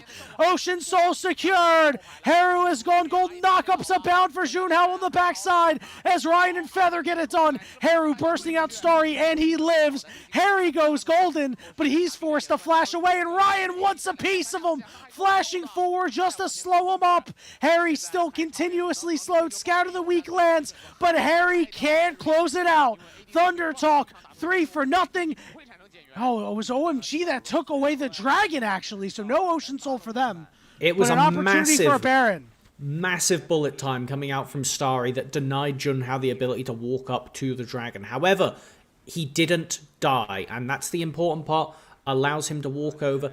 Rio was able to steal away the dragon, and now it is Junhao at the Baron. Looks like it's going to be a clean take from them. We take a look at the replay and watch this massive scatter of the week into the Misfortune ultimate. The Encore comes out and forces Starry to flash away, with Keshi and Haru being such massive nuisances, completely zoning away Starry and Haichao. A massive scatter of the week again comes out from the Syndra to stop Haru going for the perfect execution double kill there. And it is Ryan who steps up, who forces the play onto Harry, says if we can get rid of this Rumble, who has TP, we can take Baron, being the driving force for the team. Remember, both ADCs have the aforementioned MVPs from games 1 and 2, so now it is if Ryan could use this arrow to secure his team the game. Baron in pocket, Soul point still in their favor. What can Thunder Talk get done in the next 2 minutes? We have seen both of these teams weather the Barons pretty effectively at times, so with that Dragon going over to OMG, it doesn't quite spell doom yet. As we mentioned, Ocean Soul will be so huge here. Bullet time. Great bullet time, and now we're going to go right after Ryan, throwing everything at him, but he gets shielded, and he lives through it. Teleports are coming through. Harry will be able to take him out. Junhao frontlining, but he's going to be in the Guardian Angel as Harry tries to make it back to the rest of his team, but he's overheated. Scout of the week going to land. Haichao going to be targeted out. No, it's going to be Starry this time around as they're diving this turret. Haichao trying to survive between two turrets. Haru on a sliver, just barely alive. How is he alive? That he's got to hit a shock blast here, but it's just too far out of range. A 4 for 2 in favor of Thunder Talk as they're shoving down these turrets. What even was that? Haru and Keshi go absolutely crazy at the tail end of the team fight. These dash-based solo laners. Keshi put on tank duty game 1, comes back and has a great late game performance on the Jax in game 2. And look at this. It looks to be Ryan getting the initial trade, but Starry covering his supports back. And then Moham recognizing we could go for lethal. So so close to not dying there. The Ocean Soul tick rate on the heal is enough, and it causes Harry to come in and have to finish the Ryan Hate Squad to take him out. But he's overextended, and now the solo laners get to run amok. Watch this Akali going so crazy, hitting the ever-important combo at the end. And then Rio doesn't go in and finish off the kill. Not sure what cooldowns have been used at this point, and is forced away by Feather's rotation. So impressive to play on a narrow edge, and Heru, a player who had struggled to really get his mark done, is making it happen. Yeah, now it's time for him to get his lick back. He's 4-1 right now. 3 items. But he's going to have to hop out. He can't quite get the job done versus Harry quite yet. A little bit of Harry on Heru violence, but nothing to be had. Minute and 15 seconds until this next dragon, with Thunder Talk doing nothing but expanding their lead since the moment that they got the Baron. They are now up 2,000 gold. They're going to need another miracle out of Rio. Rio's effectiveness when it comes to damage has waned big time in this game, but he has still had a couple of clutch pickups on these dragons. Big problem for him, though. Feather has picked up the redemption now. Between that and the Seraphine W, so much healing available as Moam is the target. Yep, they're going to go right after him, but this bullet Beagle is great! Keshi's exhausted, but he's running out of room. Again, this time it's Thunder Talk on the bottom side of the map throwing. I think that OMG bot lane may have just saved the game. With this dragon priority, no jungler, no spellbook available, no way to contest, and I'm getting deja vu. It's happening again. There is pressure in the mid and top lane, but instead of taking the dragon and getting ready for that, OMG is forcing down bot. I think they're going to threaten an inhib here, because at the end of the day, as Thunder Talk, what can you do to defend this? You can't stand there. You need your other 2 members up. We saw this exact sequence in Game 2.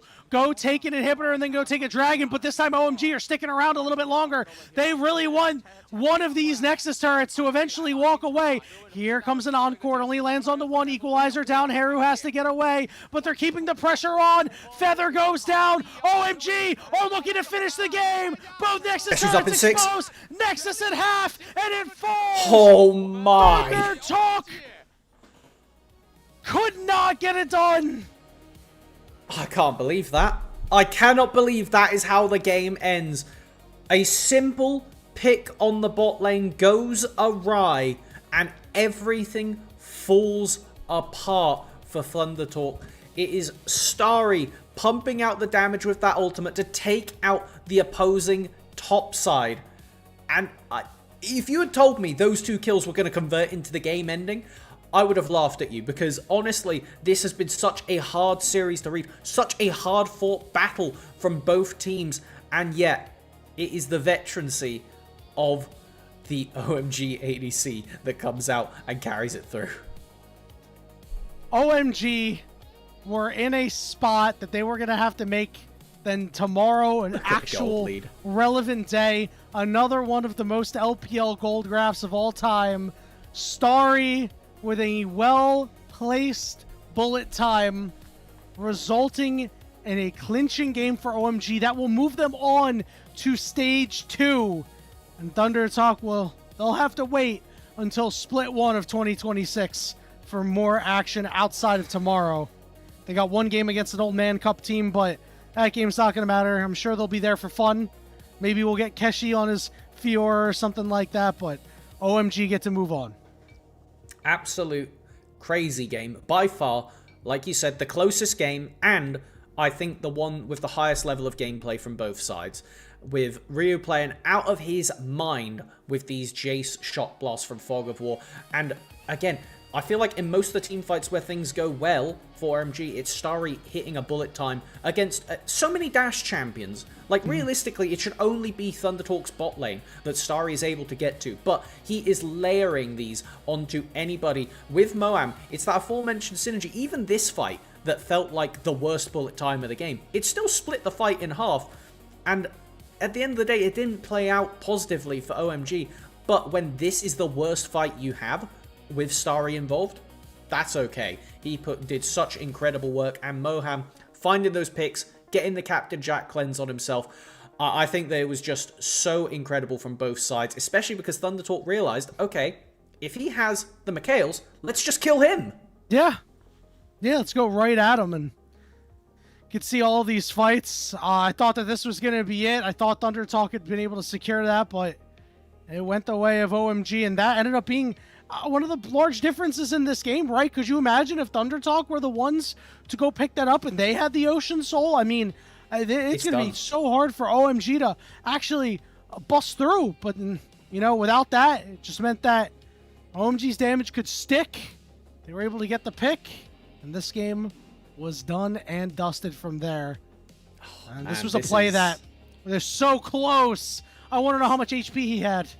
Narrow window, and I think that Heru had an incredible Akali game, something that I wasn't personally ready for. I was expecting a Ahri blind pick in this game or another control mage of some variety, but throwing out the Akali as the call out on a enemy control mage, they had so many good plays and so many close angles. I think this was as good of an attempt as you can really get to defend the Nexus against 5 champions that just one-shot you when they look at you funny. And the fact that it came down to such a narrow base take at the end, if that Nexus had double the HP, then we see the Ambessa walking out of base and winning the game, and it looks like Rio will take the MVP. Yeah, Rio will get it. You know, early game, he was the master of it. Again, his effectiveness waned a little bit, but picking up those 2 critical dragons was the reason why this game was not out of reach for OMG. They fought, they clawed, and they managed to take a 2-1 victory here. Many throws at the tier 2 bot lane. Perhaps both of these teams will be avoiding that. I know that once these teams play again, I'll certainly be keeping my eyes out to see if we have repeat performances. Speaking of performances that are going to be going on, we got 2 more series coming on. We are going to step out for that one. Koryak and Alk Battery are going to be ones taking you through FRK versus Ultra Prime, and then Team WE versus LNG to end the day. We're going to go to a short break. When we return, it's FRK and Ultra Prime. We'll see you on the other side.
Ladies and gentlemen, welcome back to the Rift. We are continuing our coverage of the Demacia Cup. Coming up right now, we have FRK stepping into the ring with WE, or as I like to say, we. I'm Korak, your host for the evening, joined by Alcon Color. Let's dive right in, my friends. Yeah, so already correction, it is Ultra Prime. For this game at least, we're going to be getting into WE and LNG at the very tail end of tonight. We got 3 series. It's a long couple of days here on Demacia Cup, so we're already getting halfway through, and we started off with a 3-game series, which I think is maybe a little bit problematic, just in terms of time. We were kind of joking about it beforehand, but we went through 3.5 hours of gameplay, and we've only gone through 1 series. Yeah, that's not what I had on my bingo card whatsoever, but I'll take it over working out some of the bugs that we've had so far. And, maybe for me, I'm just jumping the gun because I also want to see Wii. But more importantly, focusing back on Ultra Prime. I really want to see them get something off against FRK. I know this is the stream team and to Ultra Prime itself, but, I'm excited to see what they've got going for them, Elk. Yeah, so if we want, we can actually just head right into the rosters here for FRK. When we look at this team, I mean, look, for all the streamer teams that have joined us, it is going to be a lot of maybe players you've recognized from years past. Obviously, Hacker having a very long career in the LPL. Cryan, formerly of RNG, and kind of playing and moving around the league a lot, but then suddenly kind of just took a retirement year. SMLZ, another player who I feel never really reached his potential, and then some other players, Wink obviously being another long-standing player, and Fearness never really got like his time in the sun, in my opinion. So for FRK, I want to see whether or not this team can actually reach some of the high highs that these individuals have reached in their careers, because if you just looked at it from a resume standpoint, they should be clearing teams like Ultra Prime. Well, I did hear some ideas floating around that, maybe it's just kind of the whole notion of discipline, like where there might be a bit more discipline when you've got your hands on a team, sort of where you're forced to be there. The experience definitely can win a lot of different things, but maybe it just depends on how hungry they are for this to happen. I do think that we do indeed have all of the experience there, just like you mentioned before. But I think, like I said, it goes down to that hunger overall. We won't know until the game kicks off itself. And I think one of the big highlights in between these, before we get into the next roster, is going to be looking at the jungles. Going to be looking at that as a high point of contention, because not only just normally right now with the way the meta is set up, do we have a lot of contention over grabbing this jungler or that jungler, but I think this specific matchup, we've got a lot of crossover as well. I mean, Hacker, obviously, I kind of talked about how much experience he has, but on Ultra Prime, you have this player that has been playing in the LDL for a pretty long time. We saw Lioliu play actually last year in Demacia Cup for BLG Junior when they were still playing.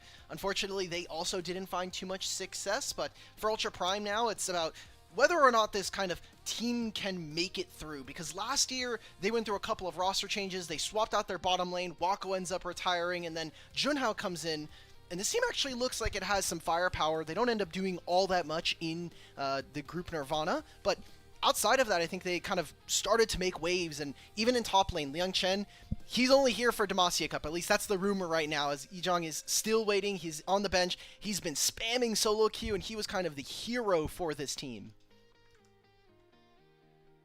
And, I think that'll be something to keep an eye on for sure. I do share sort of a sentiment. Alk and I were talking in the background, and we both sort of feel like Ultra Prime kind of got robbed for their time in the sun. You cannot fight those ISP issues. Unfortunately, it's nothing the players themselves can do, and they were stuck in that overall.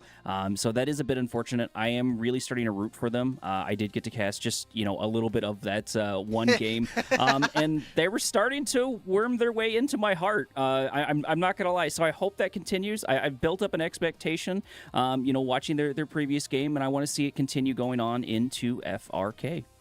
They really started to get into their stride towards the end of the year, but a lot of the early damage from just regular seasons where they wasted a lot of time, obviously then losing their bottom lane and then moving in, it was too much time wasted at that point for 2025, and at that point it was kind of like, okay, we're looking forward, we're looking to next year, what else can we really do? Now they lost Junhao over to Thunder Talk, who we just saw play.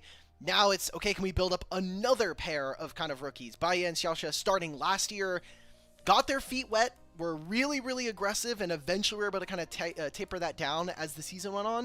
And that's what I'm looking for this year. I mean, you're obviously going to be going up against some veterans, as we were just talking about in FRK, but when I look at Ultra Prime, it's kind of another one of those teams that we're not expecting to be picking up titles, but really trying to do a lot more with a lot less in terms of resources.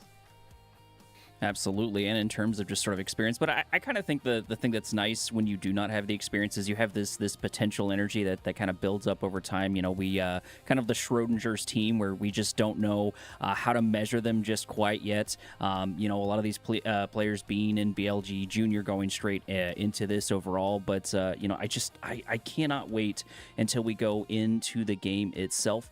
Go over a couple of picks so far that we've already seen between FRK. Of course, Up is not going to have as much as they need. Ultra Prime's not going to have as many picks because of the shenanigans that happened the other day. But so far, both sides have favored Qiyana, right? I know this is a small sample size. I know G-Wiz, T1 players grabbing their hands on Qiyana, not really too surprising. The next couple of picks for FRK at the very least were Trundle, Wukong, and Nocturne. Nocturne, a little bit weird for me. Not that he cannot, not that he doesn't have a place in this. I just feel like I feel like there's better options. Paranoia still is absolutely phenomenal for sure, but I feel like there's just better things that we can do for that. But honestly, the big one that I'm thinking about, that I'm really worried about, and I'm sure a lot of people have mentioned too, is just sort of when it comes to Aatrox. You know, we saw Krako absolutely dominate the other day on that particular champion, where I got to see, you know, firsthand how nasty that jungler can be. Yeah, and that was a game where he actually went for an invade, and he ends up still getting a ton of resources, even though he gives up the first blood. Yeah, Aatrox, we were talking about this before, but you just look at how the jungle role is right now. I remember seeing online Froxen, the lead dev right now for League, one of them, he actually went on to a podcast, and he's talking about how OP the jungle role is right now, and it's like... Now they've also given up a lot of top laners more bonuses towards monsters, so that's why you're really seeing Jace jungle start to come out. We're seeing Aatrox jungle start to make his move. We didn't see any Zahen in Kespa Cup, and now he's really taking over, mostly as a top laner, but just the flexibility. And then you look in the tiers below that.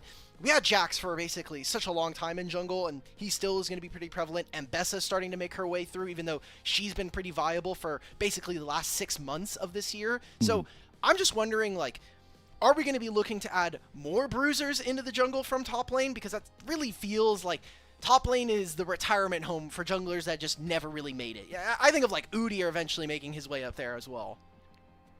Well, and, you know, I highly doubt we're going to see it here, but I saw a blast from the past not too long ago with a T2 game I was doing, and it was Wukong in the top lane. You know, I'd be very, very surprised if we see that. But, you know, we got Fiora as well, and I did not expect Fiora whatsoever. I have not seen them at all. I think it's weird, but, you know, maybe if it's your, you know, like 100% corner pick and you're just like, you know, I'm the best player in the world at it, or I'm just super, super amazing at it, there's a particular angle for it. Because I think that was the exact same game we had Nocturne and Fiora on that particular team side, which turned out weird for sure, Alk.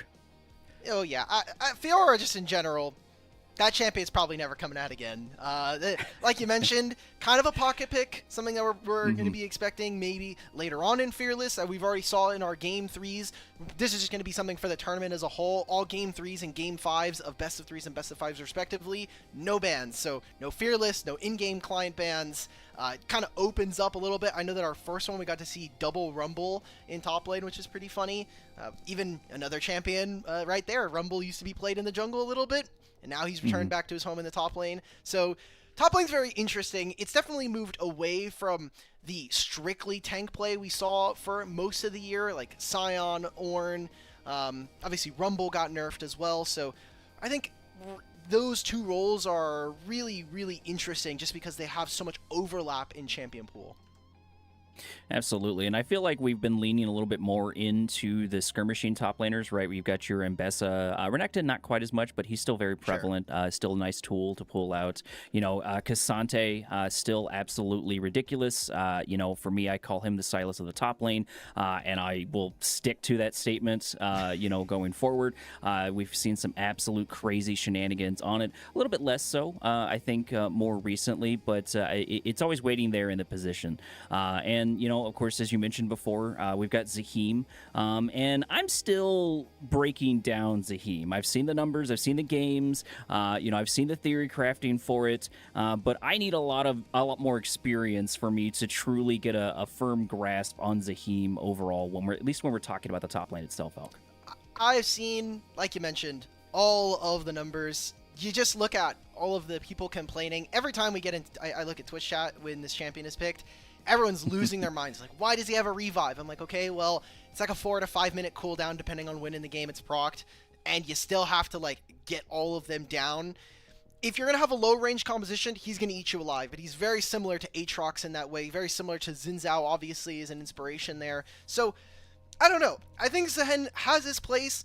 Obviously, he's, I think, slightly overtuned, especially with the builds that we've been seeing, just having Trinity Force into Sundered Sky. Like, this champion is not okay in that manner. Probably is going to see some amount of nerfs. I really hope that they let him keep his passive, because what Riot does is they'll release a really cool champion with really busted abilities, and then over the course of 6 months, remove all of those cool factors, and then you get champions like, I don't know, like Yuumi, who no longer basically exist. And look, I know people are going to probably take a little bit of gumption with the fact that I'm calling Yuumi an interesting champion, but the way that her abilities worked were, I think, novel for what it was worth, and now that champion has literally no place and has no numbers to support it in a professional environment.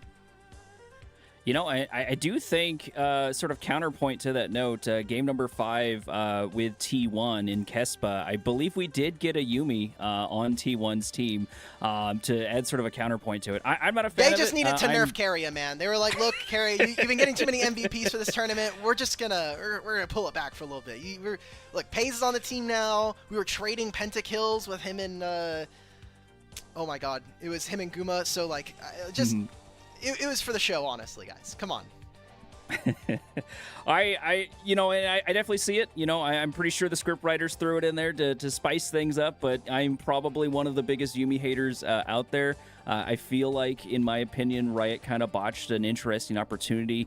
Not that I know specifically how to make that work, but other games have managed to make it work. I think Abathur's a good example from Heroes of the Storm, if you're familiar with that one. I think that's a good example of sort of a disembodied champion. And there we go. Finally, moving into the first couple of champion selects. First ban out already, and not a real surprise. We're going with Jace and the Azir, Alk. Okay, makes sense. I'm expecting to see Nico as well. Now, whether or not FRK are going to stay with what has been the standard blue side bans for themselves, Jace, Varus, and Aatrox, and wondering what their first pick is going to be, because looking at their last 2 games, you were talking about it earlier, we saw Rumble as their first pick, we saw Ryze as their second one, so kind of a big priority towards the solo lanes is the big importance, as we were talking about earlier on, especially when you kind of loop in the top jungle here. So it's going to be Orianna this time. I think that's fine, especially if you're on blue side, if you're willing to try to go for that Varus. Absolutely. That ball delivery system is still something to watch out for. Plus, I think people forget how powerful just her individual trades are, so Orianna can be quite the lane bully depending on who we're going. And we're going to lock in the ban for Qiyana. This makes a lot of sense because this being the fearless mindset, and both these sides do like Qiyana. G-Wiz, like I said before, both of them do enjoy that Qiyana, but banning out might be trying to build up for going over to blue side and picking it up themselves. Either way, they do not indeed want to play for it. And first pick is already out, and we're starting out strong. We've got a Rumble already. Now, it's not locked in. It's more than likely going to be the case, but when I see a Rumble, I'm like, okay, fine. We can pick Ornn, we can pick Sion, and I think you're fine with that. I like this as an answer instead. It's one of the few times Nico is going to be allowed to get through here in this tournament, and obviously now already kind of thinking in my mind, okay, if I'm SMLZ, if I'm this bottom lane, I'm thinking, let's play bot lanes that are going to allow us to get priority. Let's think about lane matchups that are going to be really, really aggressive so we can play for the first early portions of the game. And Nico obviously has such utility and such a high skill floor if you can get use of that ultimate.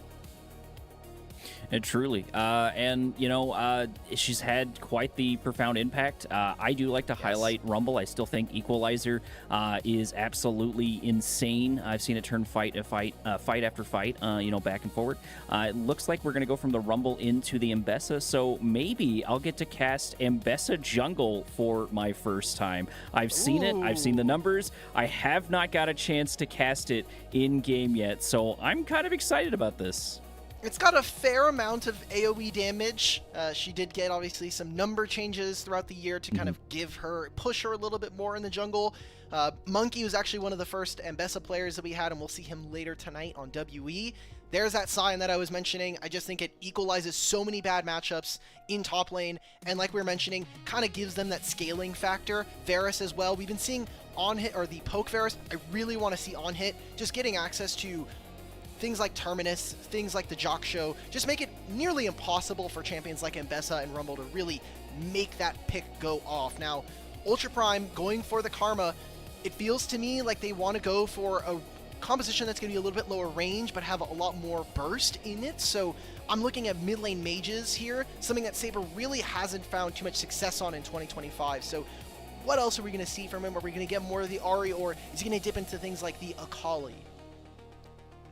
Well, I've got to say here with FRK, I'm loving their picks overall. I do think Sion is a great just sort of pick in general. I think Sion is still pretty broken in the top lane. We've mentioned that before. But it's another one of my personal favorites, especially when you're picking them blind, is going to be the Varus. I love Varus for a million different reasons. If you don't know what's going on, you don't know how the waters are going to feel sort of against, Ultra Prime here in this case, he's a good answer because you can play him back, you can play him forward. You already mentioned the two different build styles that he's got and all the different tools that are available for him.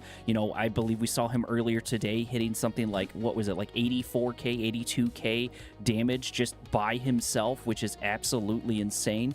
Maybe the goal with the Karma is to try to at least even up some of that poke, but I gotta imagine if you've got both Varus and Nico, that's gonna be a tall order to do, so maybe we're gonna be looking for the team fight phase and just try to get out of lane overall. But next couple of bans have already gone down. We've banned the Rise and the Talia and the Akali, and now waiting for the last hover. Ultra Prime are in a bit of a weird spot now because usually Karma you want to play for early lane. You're really good if you have some melees on your team just with the mantra shields. It's also a good answer into Nico, but once you get out of lane and you're also playing into Varus, what are we really thinking about here? Because you can go for Ezreal, but then we're not killing Sion. You can go for Caitlyn, but you still are going to have a little bit of issues with this top lane. So I like the Sivir ban coming in from FRK. You make it so it's basically impossible for them to neutralize the laning phase, and make it so now Ultra Prime, who go for the Jhin, have very few options of actually picking against the Sion now. So whatever Saber's got in his back pocket, we're going to need to see something incredibly explosive, maybe something that gives them a little bit more ability to shred through tanks, because FRK can go for even like a Xin Zhao here in the jungle, and you're feeling incredibly strong. Not just to mention, we still haven't seen Zehen. Does look like it's going to be Syndra for the answer, but circling really quick back to the Jhin. I think that this is a decent option. I am a little worried about it because we have Sion, we have Nico, and now we have Syndra.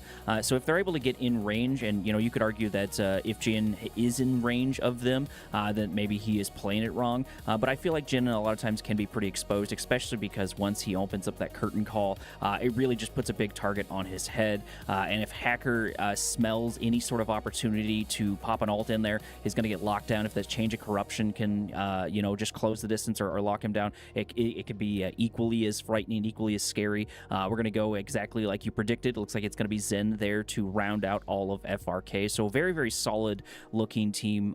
Plenty of options to go front and back, but they're not forced to just entirely move forward. This team can play back a little bit, and we have, plenty of ambush potential. We've got plenty of jump on potential, and then we're looking for the last hover, which is going to turn into the next pick for LeBlanc. Okay. like, okay, cool. We're gonna do very good in laning phase. I want to see Ultra Prime with some early advantages. Maybe if they can get the first 2 dragons, I think dragon stacking kind of gives them a way out in this game. Potentially, Grubs becomes important. You know, we're still not yet in the new season where there's a million tower plates and Saber is going to be able to generate a whole lot of gold early on. But when I look at this from FRK side, I think you get scaling in the top side. You have a neutralizing matchup there. I don't think that Jin Karma is going to be enough early on to generate enough of a value for this team. And then we get into a spot, let's say we're 15, we're 20 minutes in, and Ultra Prime don't have an overwhelming like 4,000 to 6,000 gold lead. Suddenly FRK are looking very, very primed to take this game number 1. Well, and we'll indeed have to wait on that execution because we've seen already today a whole bunch of well-made plans falling absolutely awry. That positioning is going to be so important. But I think it's going to be important on both ends too because we do have LeBlanc, and LeBlanc is just sort of one of the quintessential, if you step a little bit too far forward or if you're just a little out of position or a little bit isolated, you're going to get your lunch absolutely eaten. I think that LeBlanc is still very, very scary. I don't think we see her quite as much. I have really enjoyed the return of Rise and Morgana and a lot of the other choices, sort of the blast from the past, even a little bit of Anivia from time to time as well. So I feel like I've gone back in time with a couple of those, and I think LeBlanc is in that category. And actually, to mention too, while I'm thinking about it, we also had TF not too long ago as well. TF can stay back there. He can stay in the past. Yeah. That guy can stay back there. We don't need to see much of the cards anymore. But yeah, for sure, we've been seeing a lot more exploration, I think is really the word, just especially with mid lane. I love seeing Syndra. I know we have fools on the broadcast for Demacia Cup, but if he's going to be number 1 Syndra kind of shill guy, I'm going to be number 2. I think this champion is so much fun to play, and she has so many ways of being able to impact team fights. So I really want to see what Cryne's going to be able to do. I think, again, Ultra Prime, they're the team that's in the LPL right now. They're not the streamer team. They have a little bit more to prove. They just had an entire year where we played with these 3 members with Saber, Baya, and Xiaoxia. So I kind of want to see a little bit more from them. They need to put their opponents into the ground, in my opinion, and they need to do it from just the early laning phase. They've drafted themselves so many different styles here that let them be proactive early on. Well, and this is also a unique opportunity for FRK in order for them to pull one off for the stream teams who have just not been doing quite as well as maybe they had hoped going on to this. But with that being said, we're going to roll into game number 1. Welcome, everyone, as game number 1, the cinematic rolls through between FRK and Up. Not we. I'm not going to jump the gun there for this one. Not going to see anything too crazy just quite yet, I imagine, but we are going to do at least a little bit of harassment for the most part. You know, Invade has gone the way of the dodo, where it was eaten by tourists in the 1800s and never returned whatsoever. Oddly specific reference, but that did happen. Feel free to go ahead and Google it. But when we're looking at this, what are you expecting for these early couple of objectives? Get me in the frame set, the mindset of these players. Well, when we're looking at it from Ultra Prime's perspective, they really need to leverage their lane priority. I want to take a note of some special things here. SMLZ is going for the Poke Varus here. Also going for, on the side of Wink, we actually have the Arcane Comet as well. So really trying to combat the early laning phase here. Baya, by opting for the Fleet Footwork, isn't going to get as much HP. And I was wondering if we were even going to see a swap here. But when we're talking about early objectives, this should be Ultra Prime playing with priority. So what exactly are they going to be looking for? Does it turn into ultimately looking for the first couple of dragons? Well, you're playing into a Varus, so getting wave priority is probably not going to be as easy. The top lane matchup, once Sion takes his first recall, then everything's just kind of free for him. He is going to be just set up very, very well to be able to contest the Rumble. And it's going to be a lot of instances. We might see Rumble early on use the Equalizer just to push the wave away and get himself a recall timer. Well, and plus we cannot forget the very classic, always got to keep a count on the minions. Nico is such a prominent ambusher, even in T1, because these players are still human, just like everyone else. So they're going to make mistakes. They're going to run into the Nico sometimes when they don't need to. But you know, I think we're going to see a lot of back and forward. Syndra maybe struggling a bit more than I expected them to in the mid lane on that one. No real crazy shenanigans. We're not going to get a Krako invade like we did previously. Mbessa hitting level 3, just a little little bit ahead of Hacker. We're going to spend our downtime, though, it looks like, Alk, in the bot lane. That does make sense. I think either side would want to get a lead over there, and you don't really need to worry about Scion. I don't think you need to worry too much about Rumble either, but specifically Scion, you can just leave him alone. Scion is the biggest, like, AFK check. It's like, all right, we have a Scion top lane. Don't usually have to look towards it. Also would have opened up FRK to go for a lane swap if they really wanted to, but opting not to do so. And like you had mentioned, junglers both pathing down bottom lane. I think for Hacker, it's more important for him to make sure that his bottom lane doesn't get ganked or to protect them in the 3v3. And Baya and Xiaoxia are actually doing a really good job of putting a lot of punishment onto Wink. And that's what this duo, in particular Karma, wants to get done. You want to whittle away at this Nico's HP bar early on. Absolutely. And we're getting closer and closer to that first, I believe Yannick called it a ham sandwich earlier on, getting those scuttle crabs up and ready to go, dropping a ward down, looking for a bit of damage, going to try, at the very least, and try to get their hands on top of that tether, on top of that first ongoing stun, but not really going to get too much. The poke is a bit more even than I expected, but it is leaning in FRK's favor, so that's going to be nice for them. Looking for our first little gank, and Bessa is here at least to say hello, or maybe try to get a little bit of a gank here. Looking for an angle to go in. The fight isn't going to stop. Nico trying to buy a little bit of time there. Looks like we're trying to find something to happen, and we get melted right before our eyes as we get a 1-for-1 trade. That's a little unfortunate, spending all that resources just to trade evenly. And the wave's going to be able to hit under the turret. Thankfully for FRK, SMLZ will still be able to pick up this wave. Don't think Baya is going to have too much to say, but actually, there's no combat summoner spell here, so SMLZ just goes down.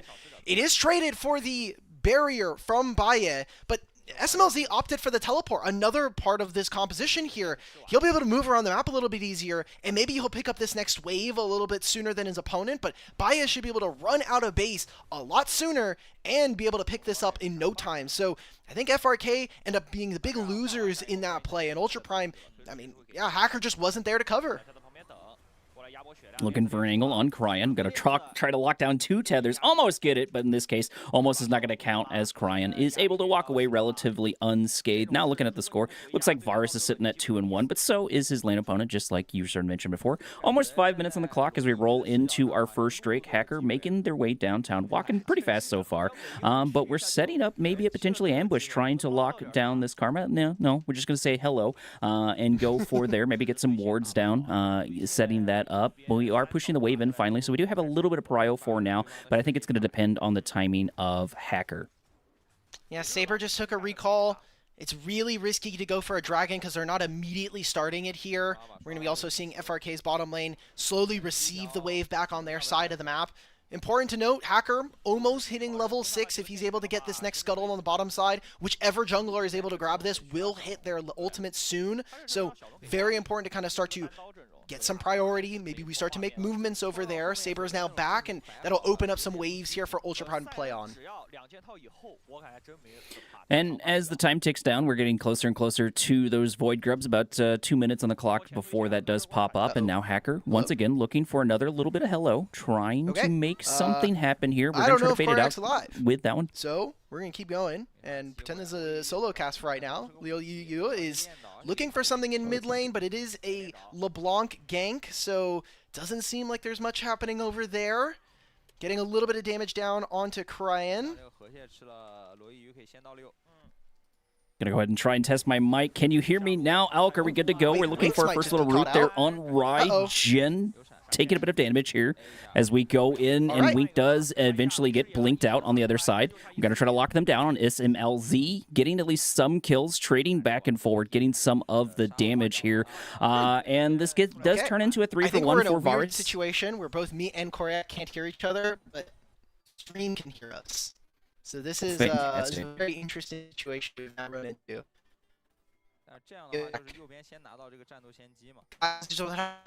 Broadcast.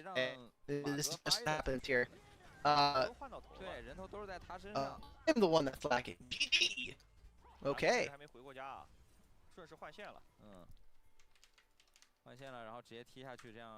Okay. Sorry, guys. 换过来抢一波回合的话，一会儿红 All right, well, folks, while that is still going on, I have no clue. Okay. But I still can't get Koryak, so this doesn't too much. 没大的话，那感觉这个虫对于 FRK 来说得整合一下兵线。就兰博这波其实是过来，只要能丢个大就。Okay, so maybe it is just my internet. 就是他挂在旁边，然后确保队友能打完，因为他来的会比赛人快很多。对，其实他这波可以直接过来，对吧？他现在下路反正也没事做 ，A2下塔其实意义也不大，他就直接过来，然后让对面看到。 Alrighty, sorry about that. Hopefully I'm back. Hopefully Al can. OK， 再吃一波，哎，因为看到自家的上半区是一直在推。To this one, looking at our score now, we're sitting at 3-3. 8 minutes on the clock. Void Grubs are up, and it looks like the Mbess is going to be the first one to try to pop their way down. Both top lanes have made their way to the bot lane as we move forward. I believe I could hear you very so slightly, Elk, but we'll see this one. Starting a fight there. Absolute shenanigans on our end. Sort of here on the background. Oh, Saber trying to go in, looking for the damage here on Welk as we do layer the stuns there. Mbessa there for the cover as the curtain call opens up looking for the damage, but that is going to be exposed Jin as now he's going to get locked down. The Zen go in and Hacker out for blood as more and more of Up go down, unfortunately, for their side, leaving Saber inside enemy territory. I think that's fine, though. Like, it's still a 3-for-2. We got Flash out of Cryan, SMLZ, and Hacker. There's still a Dragon up on the table. We got 2 Grubs out of that. I don't think that Ultra Prime are too displeased with the result of that fight now. It is a bit of a problem for the pushing waves, but Cryan still's going to need to recall. He'll have teleport available to him. And as we look back at this replay, I think some of the things that we're going to see Ultra Prime suffer through this game is that they don't have a reliable enough front line in this game. It's basically Mbessa and maybe the fact that they have Karma, but after that, after any of the damage from FRK, they can very freely walk in, and we see that exactly here in this play. So it's unfortunate for them that they lost out on the kill gold. It's going to give a 900 gold lead over to FRK, but now they have to be the ones that are on the back foot setting up for this first Dragon. And speaking of first Dragon, this is going to be a late one if we do decide to go for it. We're going to bait it out, at least providing a little bit of spacing, so that's not too surprising. No response here from Hacker because he's all the way across the map. He would need a flight ticket. Unfortunately, there's going to be a 3-hour delay, so I don't think he's going to make it here for this flight, for this Drake, so this should fall squarely in the hands of Up, getting their hands on a couple of more objectives as this goes further and further. I could see them go for a bit of a Drake play, maybe a Drake, I won't call it meta, but Drake strategy. That could be an option for them to go for. I always favor the macro neutral objectives, in my opinion, less so the team fighting, but you cannot deny the power of Soul overall. But looking at this, SMLZ sitting at 5-1, Elk. Tournament, technically, if you look at it, SMLZ and Baya are on a very similar power spike right now. One of them is about a half a level down, and that is over to the favor of SMLZ, but double Yomu's Ghostblade, like, really the only kind of difference is that big serrated Dirk that's sitting in the Varus' inventory. But as of right now, like we said during the draft, what I want to see from Ultra Prime early on is get some of these objectives. And they've already gotten 2 of the early ones now. You get an early Infernal. It's going to be Ocean next. If this is potentially something like a Hextech secondary or even a Mountain Soul. A Mountain Soul would actually kind of cover some of their bases in terms of that front line that they're missing. So really interested to see how much more they can kind of put emphasis on this objective now. SMLZ's actually moved over. Chains of Corruption coming down. Curtain call gonna open up, looking for a couple of shots there. Nico Clone will be able to grab some of it, but Saber goes in, picks up a kill, able to get the score almost even. We're sitting at 6-5, trying to tie things up, getting what advantages we can. And, you know, doubling back to the souls that you were just talking about, Alk, I think Mountain Soul does make a lot of sense, because one of the big things I'm worried about is this Jhin. Now I'm also starting to worry about this Rumble. Hacker looking for an angle, but we don't have the minions just quite. It feels like they're taking absolutely forever to get there, but I think they're pretty much dead. And it's gonna have to wait more. Equalizer comes down, Rumble doing Rumble thing. You should be able to back, and this will be really unfortunate for Hacker. He's wasted a lot of time, and that's such a precious resource, but it may not matter if this Rumble just stays here. We've just left him absolutely isolated, trying to look for an angle here on SMLZ. Honestly, getting this trade might be his best bet if he could just close the distance a little more. Just please, 1 or 2 more AA shots, but it's so hard. We do pick up the kill on Varus and go down, and honestly, we take those. That's going to be some nice shutdown gold for Rumble. Yeah, I mean, just not getting any of those turret plates, so important. Cryan getting smacked in mid lane. They're trying to make this play onto Fearness now. He will have the Scion passive. So, Passive isn't going to get popped as we go down. Score going to get a little bit delayed because technically Scion's not dead yet, but that'll happen here any moment. And this should be some nice plates for them to turn around up, really looking to grab a lot of these macro objectives and get their hands on that. But we're going to answer it immediately with the exact same thing in the top lane. Always love to see very solid macro plays. Always love to see this constant trading back and forward. And this is turning out to be way more even than I had originally expected it, Alk. Well, yeah, I mean, FRK gave us some of the more competitive games from the streamer teams, even if it was ZSM who actually won in a game in their group. It was like, okay, FRK, they got really close in yesterday's year in some of those spots. Obviously, game number 1, that Aatrox we were mentioning, just kind of runs over, and then Hacker can't really play from there on out. I think game 2, when we saw Cryan and Hacker play the Nocturne Orianna combo, their synergy just wasn't all there, but now we're getting close. We're in day 3 of the tournament. You've played some of your stage games already. You've got out some of those jitters. You can only scrim so much to give you preparation there. First turret is going to go over to FRK. That's going to be Ultra Prime, and so that'll actually give them feats of strength as well. I think trading the gold is fine, but most of that is now concentrated in the players that were in that play. Hacker and SMLZ getting a lot of those turret plates. And then for Ultra Prime, it's Baya now who tries to equalize some of that. You also had brought over the Mbessa, who already has a completed item. So I'm getting still worried here. This next dragon is going to be very important. It's going to spawn on the same timer as the Rift Herald as well. So which one are Ultra Prime going to be looking for? Or do they just want to open up a mid lane play, maybe grab this? Turret plates are going to be falling now. I still think dragon stacking is super important and is kind of the only way out from this position.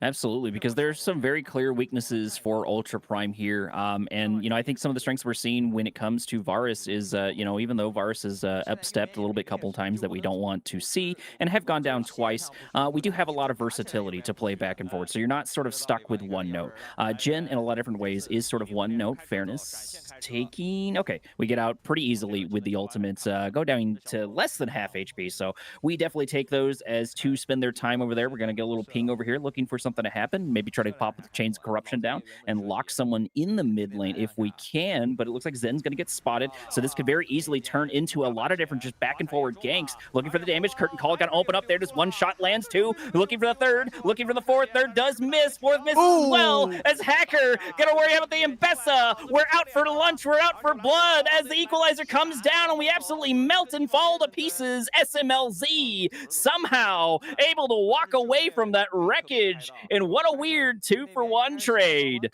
Great punish coming in from Ultra Prime. There's just no reason a Nico should be that far up. They know where the rest of their team is. SMLZ's over the wall. They know that Hacker is around the Raptor pit. Like, they have complete vision of this, and Wink just gets punished. I love this. Deadly Flourish from Baya just finds Wink. The Nico's already out. Now you're also locking up Hacker. A great public execution to then lock him down and take down all of these kills.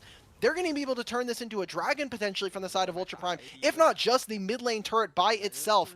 2 dragons now to Ultra Prime, more of a team fight win, and they'll trade this objective on this Rift Herald all day just because they know, hey, we're going to have a Hextech Soul coming up in another 10 minutes potentially if we're able to stack that up. We got some really important flashes in that last fight as well. Absolutely, and watching those are going to be so important because one of the big things when it comes to Syndra is when we do not have a flash, we're a little bit harder we struggle in order to get away in a lot of these different team fights. So they can sort of turn it around, and I think that might be what Ultra Prime is going for because they know Jhin is going to be just a bit exposed, especially when he opens up the Curtain Call. The option for dealing with that, oftentimes, if you don't have an insane amount of peel, is to just be super aggressive. And I think with Liao, I think with the Mbessa, we can go in there with that public execution and just do an absolute insane amount of work. Karma can help you get in range or get those stuns down and just do a whole bunch of things to distract them away from your damage, distract them away from Jhin. But we also can't forget, Saber's now sitting at 3-1. We're getting a comfortable little bit of gold just over time and not going down whatsoever. Got 2 items spiking for very important champions right now. We're trying to make a play on SMLZ. Yeah, he has no flash, so why not? Let's just go for it. They find that pick. It is a trade. Saber ends up going down. How much more? I mean, Fearness just TP'd into this play. Liang Chen's still top lane. He'll pick up this wave. I don't think it's enough right now. I think that FRK are starting to realize that they're falling into a little bit of a trap here. That early game that we wanted to see from Ultra Prime is going off, and they're still finding picks here. I think this is the way that they need the game to go for them, especially now that Cryan has been kind of a player, or specifically the Syndra hasn't found too much success, but is coming into her own on some of these Syndra stacks. Absolutely. Looking at our score now, we're hitting almost the 18-minute mark now, Alk, as we get about 9. Ooh, that's going to be an important flash down there for that one. No, it looks like it was a dash, not a flash. I don't know why I always fall for that. No, that was a flash. I don't know why I second-guessed myself. But that's going to be an important ability down for Karma. Karma's nowhere near as exposed, so it's not the worst. It's not the most detrimental thing being down that. I think Cryan still being down the flash is going to be the more sort of bigger problem, and we're going to be looking to make another play for that play around, just like we did on SMLZ. Both top laners looks like they have returned comfortably back to top lane. The unfortunate thing, though, is Rumble does not have a turret to hide back to, so that is something we can play into. No way Saber walks into this. Okay. I was going to say, I know you're a Blanc, but Zen still absolutely will take you out if they get the opportunity. Unfortunately, he is still LeBlanc. You still have all of the distortions. Also has flash if he's really that scared. We have a lot of important objectives coming up. I mean, minute and a half, we're going to be having the Otacon. 2 minutes, we're going to be having the Dragon. I think that's really going to be where this game is made. If Ultra Prime can grab this third Dragon, that might just turn into an Otacon right afterwards. Maybe if we see both teams start to position around this Otacon, that turns into the big fight that breaks this open. This feels like it's FRK's last stand, because you can have all the scaling in the world, but if you can't actually survive, or if you can't hold your own and give over too much gold, then it becomes a problem. Right now, the game is even as is because we saw Ultra Prime get the shutdown onto SMLZ and a Cryan. Now, how much more can we see them push the envelope in this game? Well, and I think one of the important things we're going to be looking for is trying to get this third Drake. Hacker going in, looking for an angle. They're trying to lock down the invest before anything happens. Flash over the wall, but it's going to be a LeBlanc. Going to try to return the favor, but unfortunately, once again, it's a LeBlanc. Very, very hard to pin down. Shelly getting deployed in the center of the map. T1, unfortunately, not going down. So that's going to be some pressure that FRK does not have, at least so far. I guess we can go for the siege as the curtain call opens up. Looks like we're going to try to play the tempo up Strum, as we're going to activate at least a couple of shots going in, looking for something to happen, but it looks like Up doesn't want to commit too much to that, and I think that's actually a really wise decision. I think that they're really trying to position themselves here for this Drake in about 40 seconds, and keeping that tower up is an important tool for that, and the more FRK plays to the beat of Up Strum, the harder and harder this game is going to be for them. Well, we just saw right there, the flash coming in from Hacker means that Saber has to move out of the way. They also dropped the Herald, so talk about mid-priority. Means now that they grab the mid-tier one as well. Fearness right now, he can't really do all that much, but he's playing Scion. He is this massive tank that nobody on the side of Ultra Prime can beat. So as long as the Scion is there, and as we continue to see FRK just move in and get priority in some of their lanes, the harder it is for Ultra Prime to justify standing around an objective and potentially losing the fight as well. You're going to be losing gold on the top side, losing gold on the bottom side. The biggest holdover for this game is the fact that the Otacon spawned on the top side of the map. If it was on the bottom side, I expect that this game would be going into Armageddon very quickly. Hacker using the Hexatech Gate in order to close the distance. Okay. Absolutely wrecking a bit of damage, but unfortunately, the Crescent Guard's going to come out without any gain whatsoever. That's a little unfortunate, but that is kind of one of the benefits for Karma. Karma does have a lot of tools to sort of deal with this. Saber having to go over the wall. Cryan able to get a nice little bit of difference. Change the corruption, unfortunately, going down. That's not what you want to see on the other side, on the other end for SML. So that's at least going to be a little unfortunate. So far, Banana Bush now firmly in the control of FRK. So Up has been just kind of pushed out of this. It might just be wise to Scion going in, looking for the angle. Fortunately, not able to find it. We are going to be able to pick up the Jin. There's going to be the first flash there, trying to lock him down, but we're going to turn it in immediately and should be a dead Jin. Yes, indeed. He's going to go down. That's really unfortunate. That immobility, even with the flash, really just pins him down. And that is indeed the weak link, not the player, specifically the champion. I think we're also just seeing some of the, I guess, hesitancy from these two teams, because when Hacker went forward in the very first part of this engagement, it was like, okay, we were able to get out the Mikhails from Xiaoxia. That's good enough. Let's move back into mid lane. We actually saw FRK do that. Ultra Prime then, they re-engage, but they miss a couple of their spells, so it feels like if we had some better accuracy, a little bit more precision here, one of these teams would be in a much better spot than they find themselves in right now. this doesn't matter. Like, it's cool. Fearness pressed W, and he has basically the same amount of HP he started this trade with right now. So it's just going to be them trading min lane waves. If SMLZ had landed that ultimate, this could have been a much bigger play as well. FRK still grabbed themselves the dragon, and that puts a massive spanner in the works here for Ultra Prime. That was their ticket to try to secure the game and get around this scaling that we're seeing from FRK. I mean, this is much later in the play, but this is the problem with Buy It. I just don't think we need to be flashing, and if we were going to do that, let's just flash over the wall. Wink did buy a good amount of time there on Ambessa. I didn't catch that during the initial fight there. The Pop Blossom went up, keeping them out of range. So I think that's really, really good. I think Wink is someone we need to keep our eye on just sort of overall. You did mention early on, you know, how they are just sort of, we do have a good amount of, I guess I'll call it pedigree for FRK. We've got a lot of experience to play into. And I think For Wink sure. is a good element to watch out for that one as well, especially on someone as strong as that. Curtain Call gonna open up as SMLZ does take a couple of shots. One shot, two, looking for the fourth one, but unfortunately we do not take him down, and we're gonna immediately turn around on Rumble as we force out a flash, and there's gonna be down a flash and an ultimate for up trying desperately to get this much needed tempo back in their favor, but they're starting to flounder just a little bit, Alk. Yeah, it just does not matter. I mean, SMLZ, he gets to recall and teleport back in. FRK looks like they're going to pull the trigger on this Otacon right now. Ultra Prime, they will not have enough time to get back out onto the map. Nangchen can teleport, Saber can teleport, but where? There's absolutely no vision. The top lane is also getting eviscerated right now. So this complete fog of war, and Ultra Prime, they're just going to have to give up the Otacon. This is going to be much needed experience for this team. I mean, just Syndra alone, if she gets a level, that's getting closer to her getting that execute and that mini Rabadons that's attached to her passive. Santacon going down as Saber takes a massive amount of damage and actually goes down. Miss Autoplay button presses one button and takes down the LeBlanc, giving them their second kill for the game. 24 minutes on the clock. Alk 11 to 10, 44.6k to 42.2k. Man, the game and the gold has been very close between these two, but we talked about it from draft. FRK, if we can get a much longer game, that is really where we start to see them shine. And Ultra Prime, some of these early lane leads just did not pan out. Saber was doing fine in the lane, but never really moved into other lanes to do well. And especially this bottom lane, SMLZ and Wink got a lot done. Hacker going down to about half HP, having to blow the Crescent Guard. We are still Oh my alive. The God. public execution, unfortunately, is going to be a bit of a miss. That's kind of a bit of a blunder. That should have been a kill on Hacker. Now we're going to be fighting over the ham sandwich. It looks like it is going to go to the Mbessa. I don't blame them for sort of backing off. No reason to die over a silly objective, even though that seems to be a LPL tradition quietly in the background. But ham sandwich going squarely in the hands of Up. So that's going to be at least nice for them right before the Baron pops up, because that's a free ward that you don't have to worry about too much. And I think we need to pay attention to the vision when it comes to this, because FRK, you know, as we were just watching, Up could not see anything. We didn't have anything ready for that objective. We weren't in position whatsoever for it, and we just lost it entirely. Up cannot afford that. Losing Otacon is bad enough, but every objective after Otacon is going to start to matter more and more and more. It gets tough. Actually, I think if Leo Yu had landed the ultimate, he probably just dies or loses his flash at the very least. SMLZ does get out of this.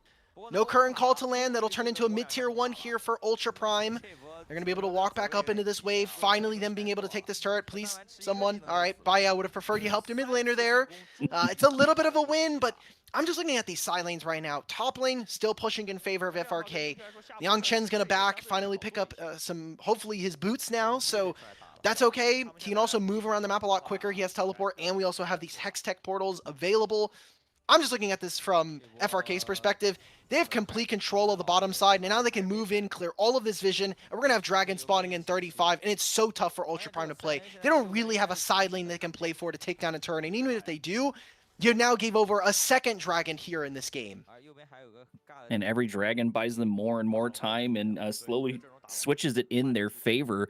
You know, not that FRK really needs a whole bunch in their favor. They're doing absolutely phenomenal here in game number 1. And so far, it looks like the plan is, once again, we're just going to let this objective go down. Maybe the response is to try to trade for Nasher. It's going to be 2 on it so far. Rumble can do a lot, but maybe the goal is just to sort of bait it out. We know the Drake is up, but if we just buy a little time here and don't take the objective on the other end, the Drake will just fall in the background here to Zen, which is exactly the plan, it looks like. Tower goes down because it looks like LeBlanc Saber is absolutely not involved in this fight. So this is a 3v4, which can quickly shift to the other side. Drake's sitting about half HP, and this is exactly what they want. They don't want this fight to actually kick off. Unfortunately, trying to lock them down. SMLZ gonna get caught there, gonna get taken down by Mbessa. We played a little bit too close to the sun, and we indeed did get burnt, so that's gonna be really unfortunate. Drake does fall down, but it does cost us and Mbessa. Can I please just offer the fact that I don't think it matters. Like, we went 1 for 1, Sion is still scaling, Saber got a little bit of gold, so if he can get his 3rd item, maybe it feels a little bit better for them. We're going to see Ultra Prime move themselves in the top side of the map, but you've given over another dragon. That is now 2 Hextech dragons going over to FRK. They've completely nullified what was going to potentially be a a dragon soul stacking game win condition. And we'll look back at the replay. Yes, you're killing SMLZ, but this is that transfer of power that when we talk about teams and champions and how they relate in terms of game time here, even though it is a poke Varus, even though he'll have more use later on, this Syndra is about to hit level 16. She already has the 110 stacks you need to, or 120, to now have the 10% bonus ability power from all sources, and also you have the execute from her ultimate. Like, this champion is now the main piece of FRK's damage. I think having a Xin Zhao who can be deceptively tanky, and while we haven't seen Nico be too much of a kind of a big player here in this game, now I'm looking at it like Ultra Prime are in a really tough spot if they can't outplay their opponents. Well, and I think we're seeing why Syndra is so sought after in the meta overall. And I think this is a good example to, while, you know, Saber was doing really, really well, you know, the consistency oftentimes dictates what the meta is. And it does really show that Syndra is significantly more consistent, has more in the late game and the tank overall. And especially when you apply time to it, just like you were talking about, it seems like Syndra is just doing better and better and better, hitting that quintessential level 16. So now I do agree with you. Yeah, Up is in real trouble, Alk. All right, well, let's see what they can do to get themselves out of this position. I mean, we don't have too many objectives spawning anytime soon. Baron's been sitting. You saw that Ultra Prime. They tried to pull it, and Mbessa does a lot of damage to monsters, but not that much, especially as we saw FRK play around the mid lane. I think what we have seen so far, just in this game, in its, you know, if we take every series as its own little micro universe, I think FRK have done a lot better at playing around priority and specifically around mid lane, whereas Ultra Prime so far, obviously by way of their champions, as we noted in the draft, the solo lanes are much better at being able to push on side lanes and kind of move around the map in that way. And so how FRK continue to play around their priority, around this mid lane, is going to dictate a lot of the ways that we see them enter into fights. That has been basically a foundational macro piece to know wave movements and how you kind of dictate the map for forever in the game. And obviously I'm going to expect that from some of the older players who are much more ingrained to know that mid lane is the most important piece of the map. FRK definitely sensing that and playing like it for sure, and I think we can see it so far, despite the fact that we're sitting at 11-11, the gold is pretty close to tied, and literally so are the Drakes as well. I do agree with you. Things are only going to get harder because we can't forget about, you know, we've been talking about Syndra back and forth. We cannot forget about this Sion. Sion just infinitely stacks. Absolute monster, one of the more broken champions in the game I find overall, and I'm starting to agree with you. I think Syndra is in that category, you know, just sort of all, you know, and I think one of the reasons I didn't see it is, you know, Syndra is not always the flashiest, you know, but it is consistent. It is a good amount of damage. And for me, I always peg them as just a little bit simpler when it comes to champion, but that's not necessarily a bad thing, especially when you're looking for a competitive advantage. What role do you play again? What role do you play again? I'm support. Yeah, you're not the guy getting hit with a flash Syndra stun. Let's keep the Syndra. Yeah, let's keep the Syndra in the bag, brother. Yeah. All right. Okay. All right. This champion is not balanced. Okay. Now, depending on what support champion you're playing, you probably don't get instantly one tapped. You're playing enchanters, maybe. Oh, Cryan almost finds Lang Chen there. Has to use the Seeker's Arm Guard, so that's not going to be available to them, and we're going to have 45 seconds before the Dragon. That's a big pick coming in from the mid lane of FRK. Absolutely, and that was like 60% of their HP with just one little tap. It's absolutely devastating just to see the kind of damage that Cryan is able to dish out right here. Saber constantly looking for some sort of angle, looking for the mistakes, and I think this is one of the or one of the things that LeBlanc is supposed to specialize is.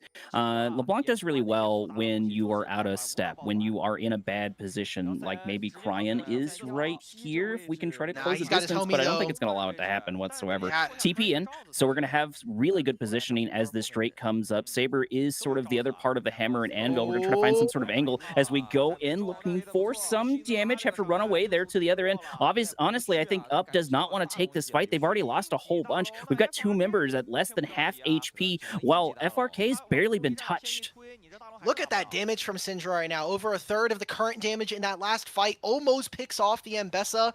This is just some of the strength of this champion. Saber trying to look for a flank, but they just could not get any relevant damage down, could not connect into a kill onto Wing. Instead of going for the Dragon, they know Baron is really the big ticket right now on the map. Saber, again, really great flank. There is no vision here for FRK, and they're sending the Scion forward.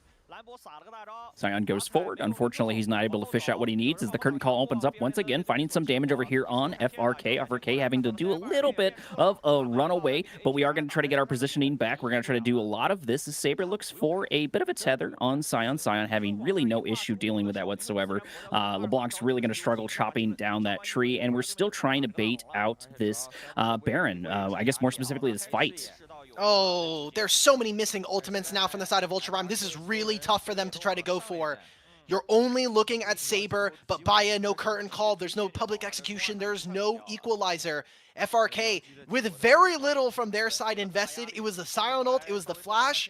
Now they get complete control. They don't have to worry about this objective. We're seeing a teleport being invested from Liang Chen. He still does not have any kind of Zonias, so SMLZ, he's kind of the only person that I'm a little bit worried about, but FRK are also just not in the pit. Ooh, Change of Corruption's going to lock down. Pop Blossom, unfortunately, not able to hit the Saber there. Nashor getting so close to going down. Look at the damage. There it is, Mbessa in. But now we got to get away with the prize. It doesn't matter if you get your hands on this Baron, if you get taken down for your trouble, as Hacker gets one, looking for the second one, trying to mitigate some of the advantages that Up had got their hands on. And I think they just do that. Oh man, that's two Barons left. It's on Saber, which is good. On Xiaoxia, not as important there. FRK are going to chase them out of their jungle right now. It is Wink by himself, but he's under zero threat in this game. Another Dragon going over to FRK. And Ultra Prime are slowly being choked out of this one, thanks to some of the draft advantages that they were able to grab for themselves. And we look back at this replay. Liang Chen, you have no ultimate. We have no equalizer. We have no, no Zonias, nothing. Fearness and Hacker get to control this side of the map, and while FRK are slow to get to this Baron, Ultra Prime are just way too spread out in this instance. They are lucky. 70 HP, and there was a Varus arrow mid-air. Almost landed. That could have potentially stolen the Baron away from this team. You got 1,500 gold because of the global gold that this objective gives, but now you've lost out on so much of the map. You've given over another Dragon. I think the fact that something that they really kind of go back towards, and they're saying that's really the moment where we started to lose control of this game. Absolutely, and I agree with you. We're going to pop a Hexatech gate as Saber tries to find that positioning, but indeed that third Drake is gone down over and over and over. FRK just continuing to look better and better. And the other thing about this too is because we've lost two of the Baron buffs, there's even more pressure to find some sort of use out of this Siege, use out of this Baron buff, because otherwise you just sort of lost two members almost for free. Sure, you got some gold, but the primary reason you take Baron is for that buff, is for that sieging power, which is something Up really, really needs. Ultra Prime has struggled to crack a lot of these T2s, and it's going to make it very, very difficult. Even if they win a team fight at this point, it's going to be hard to crack open the base and end.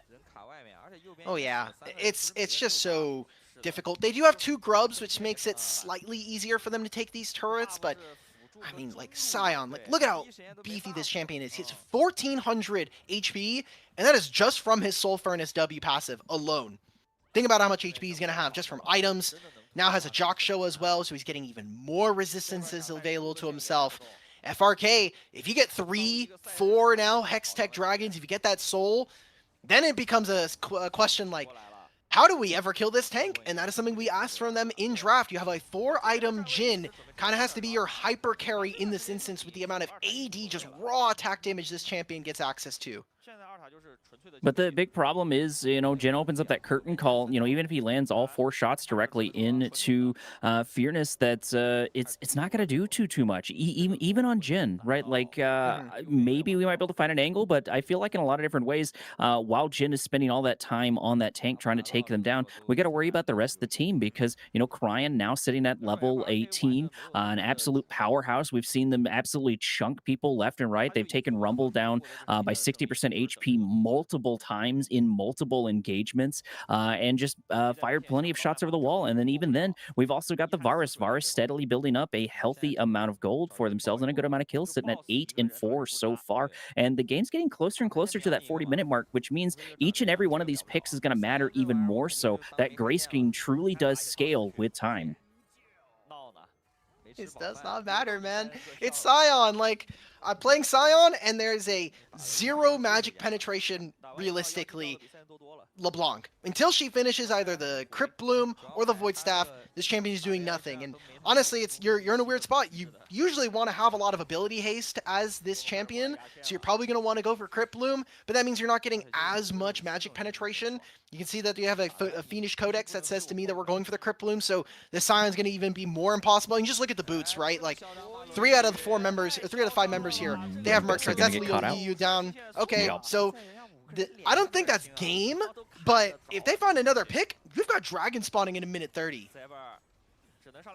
Saber at least popping in, trying to make a couple abilities get wasted, and it does happen, but it's really just a moot point. I think Saber has not necessarily done worse, but their impact has gotten significantly less over time. Not just on the Sion, as you mentioned, because it's going to be next to impossible for LeBlanc to kill Sion almost at any stage, maybe early on. But as this game ticks on, it's just going to be so difficult, and it kind of makes that mid pick just a little bit useless. And I'm kind of thinking of what the thought process was. Like maybe if you're able to get your hands on Varus, maybe take down the Nico, maybe get your hands on Cryan, but you're not going to be able to take them all out unless you've got like a super massive lead, which we definitely do not have.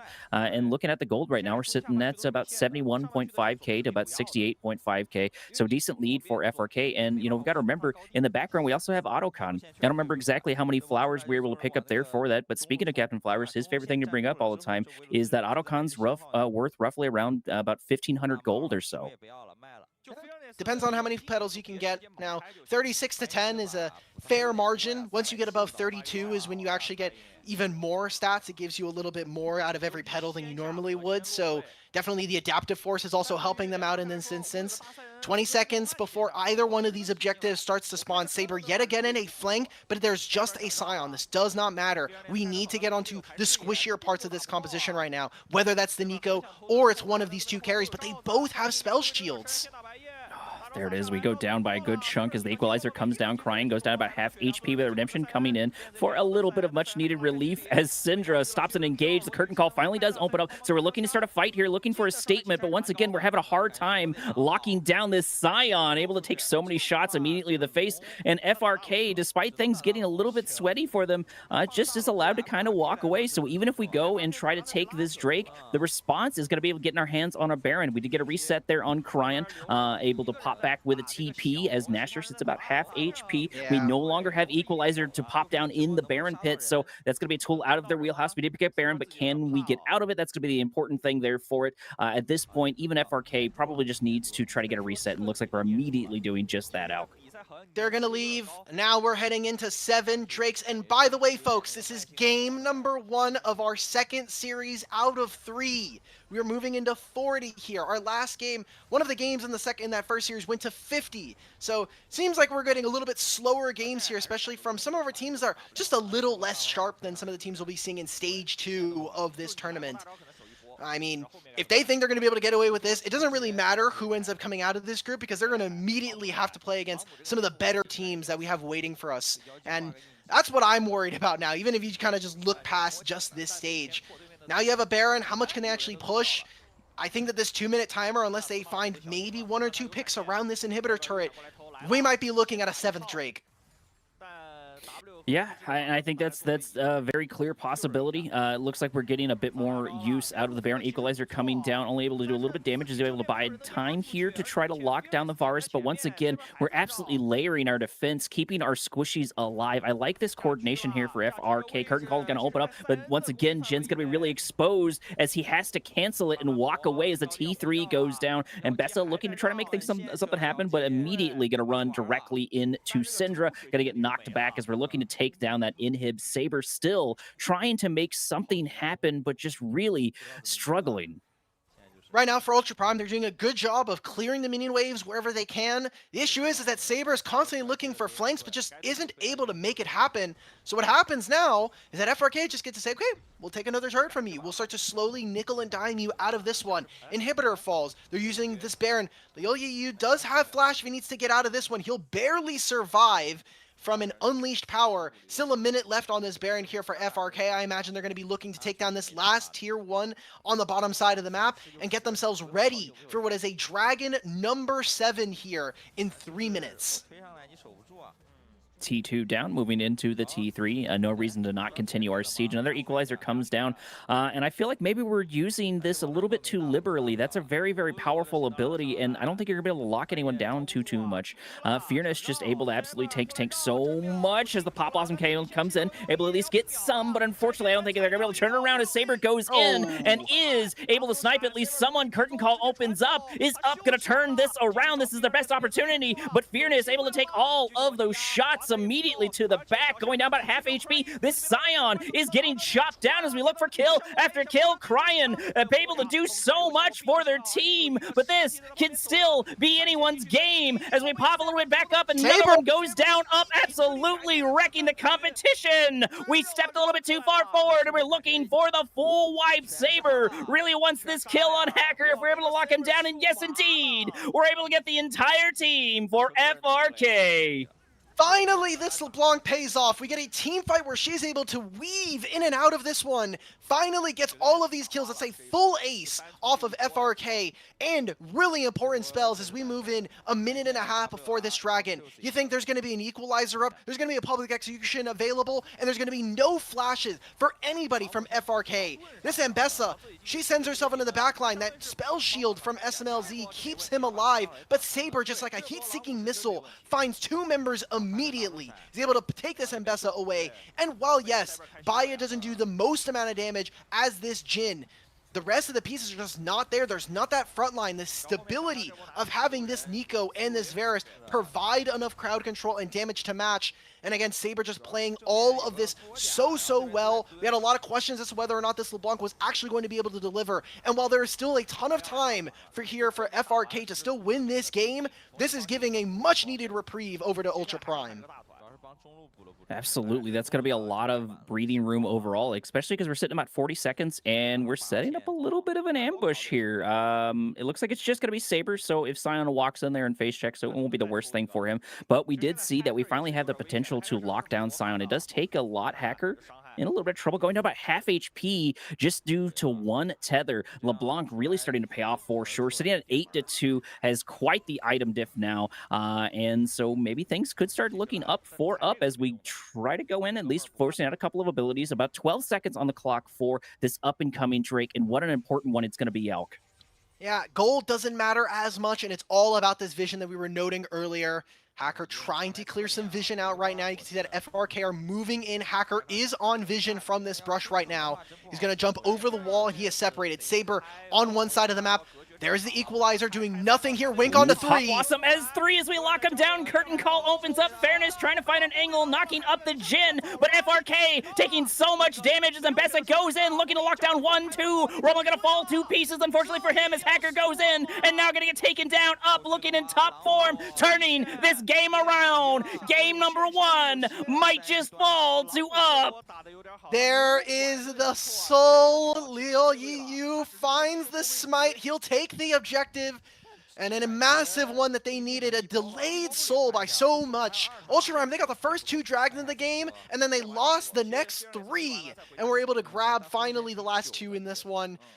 Ultra Prime, they can push a little bit more. Sion is still up. He will recall. He'll be able to answer on this inhibitor 20 seconds before Cryan is available and respawns. And there's a Baron now spawning.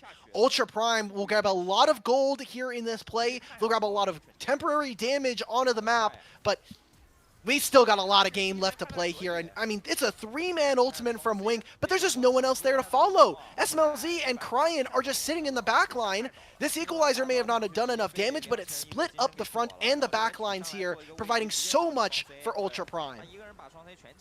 Yeah, and Bessa going in there for the 1-2 punch after taking the Drake just absolutely rocked the competition. You know, just Bessa doing Bessa things, sitting at full HP despite taking all that damage. Nasher falling to pieces extremely quickly. Not really too surprised with what we've got going on in the wheelhouse of up. And, you know, I really worry about FRK. It really seems like they're starting to falter. Not just the plays, but just kind of like they seem to have lost that synergy they had before. They had such a tight-knit team fight over and over and over, protecting their squishies, and it looks like Up finally found a hole in that armor, and they're exploiting it every single fight. In that fight, we just did not see the backline of FRK do very much in the play. I think Liang Chen's Rumble was so impactful in that fight alone. But aside from that, if we can actually get Syndra to walk up, if we can get this Rumble to walk, or this Varus to move forward, then it becomes a much more playable fight here. But we're at 48 minutes here in game number 1. And it is incredibly close. I mean, the gold is basically even. The kills are even right now. And even with the Baron that Ultra Prime have access to, they have a lot of work they still need to be able to get done because of some of these turrets that are still available to FRK. You know, and looking at the clock now, I can't believe we're approaching the 50-minute mark. We might actually get to see a fight involving the Elder, you know, coming up. It's 3 minutes, and I think it's absolutely possible. However, Baron should be able to help us crack open the base, at least hopefully. And we might end up in a little bit awkward stage. So, you know, I guess there's a chance we couldn't, but I don't think you can play too heavily-handed into FRK, because FRK still has the potential to turn this around for a lot of different reasons, but we got to find the right opportunity. Curtain call gonna open up once again, signaling a little bit of fight here as we're going to try to go in, but unfortunately, we're just not feeling the confidence for that one. Trying to crack open the base still, that's going to be a little bit more important. Saber able to do that at least inside the mid lane now, chomping at the inhib, and we should be able to take on this T3 in bot lane now.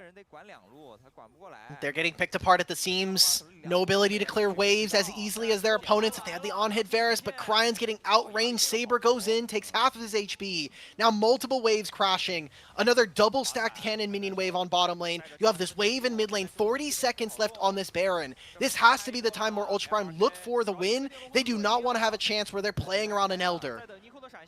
The big thing I'm worried about, though, is we have a lot of ultimates down. Sure, there's a couple more coming back up. We've also got a good chunk of flashes down for Ultra Prime, so if they buy themselves a little more time, this could turn in their advantage. Equalizer is indeed up. It's going to get deployed down on Cryan, locking it down on the other side. Pop Blossom going in, hitting absolutely no one, unfortunately, for them. However, we are able to pick up one kill as Saber once again goes in, grabs another one, and Bessa doing the exact same thing, locking down the other side as turret up turret's going to fall down, and somehow Up is making a comeback in game number 1 and taking the entire enchilada, because this is going to be a dead Nexus, Alk. They lost the bottom lane. They were doing well in mid lane, and there was that period between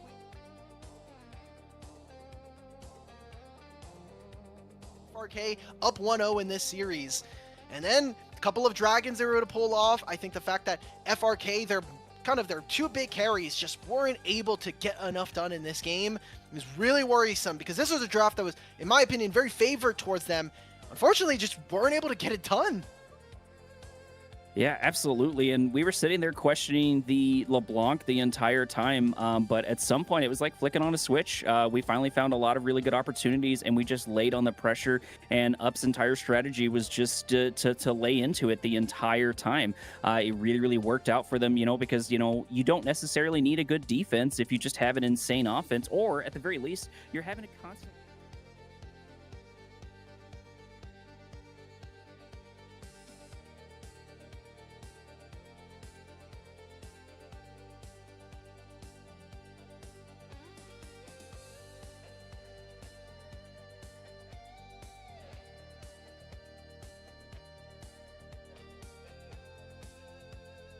definitely putting in a lot of work here.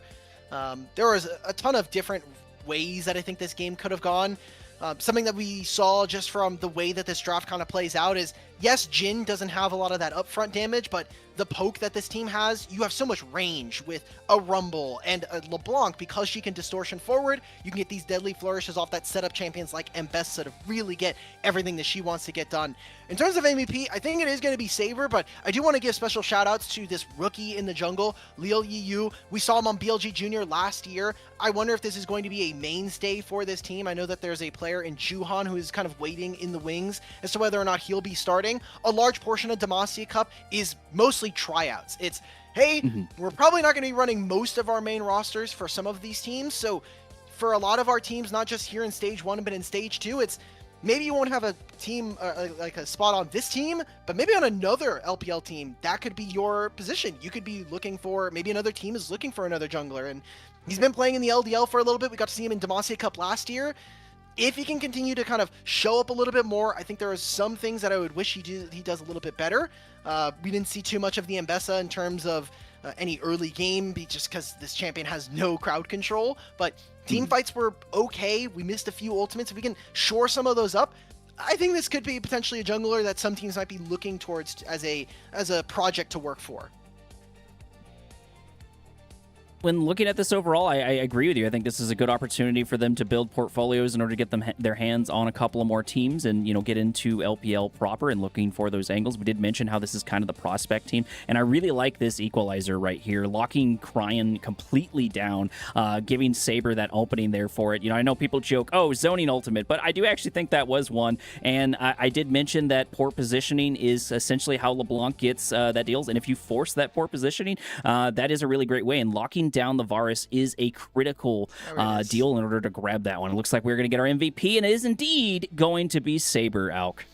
Really exciting for Saber, a player that mostly made his name on melee assassins last year. Kind of excited to see what else he can pull out if he has more mages, especially. We saw this champion in LeBlanc start to make more rounds as we got towards the end of the year. So exciting stuff to see as Ultra Prime, they pick up yet another game win. They were robbed on the first night of Demacia Cup because of technical issues, but hopefully they can find a series win here tonight. With that being said, we're going to try to roll into a small little bit of break. Don't go anywhere, because we have a lot of games coming up for you. And if these all turn into 50-minute games, we're going to be here till tomorrow at this rate. I'm excited to see it, but give us a couple of minutes. Make sure to grab yourself some drinks and some refreshments, because honestly, you're going to need it. We'll be right back.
And welcome back, Summoners, to game number 2, draft number 2 between FRK and Ultra Prime. And what a game number 1 it was, Alk.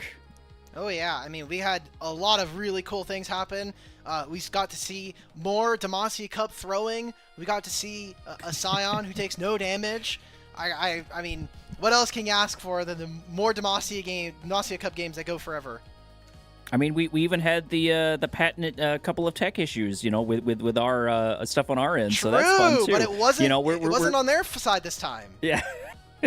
we're checking the entire bingo card, and right on cue, there's the very haunting panda. Like I know why it's there, but it gets me I think it's better than the cat, but it gets me every time. What do you mean? The cat is cute. The cat just looks. Looks around. I'm not saying the cat isn't cute. I'm just saying that, like, if you were walking down a dark alley and you saw that cat at the very end of the dark alley, you might be a little concerned. Just the eyes get me. What are we? I'm more afraid of a panda. Those pandas will mess you up in real life. Those guys are huge, and they've got claws. A cat, like, usually they're fairly small. And they do have claws.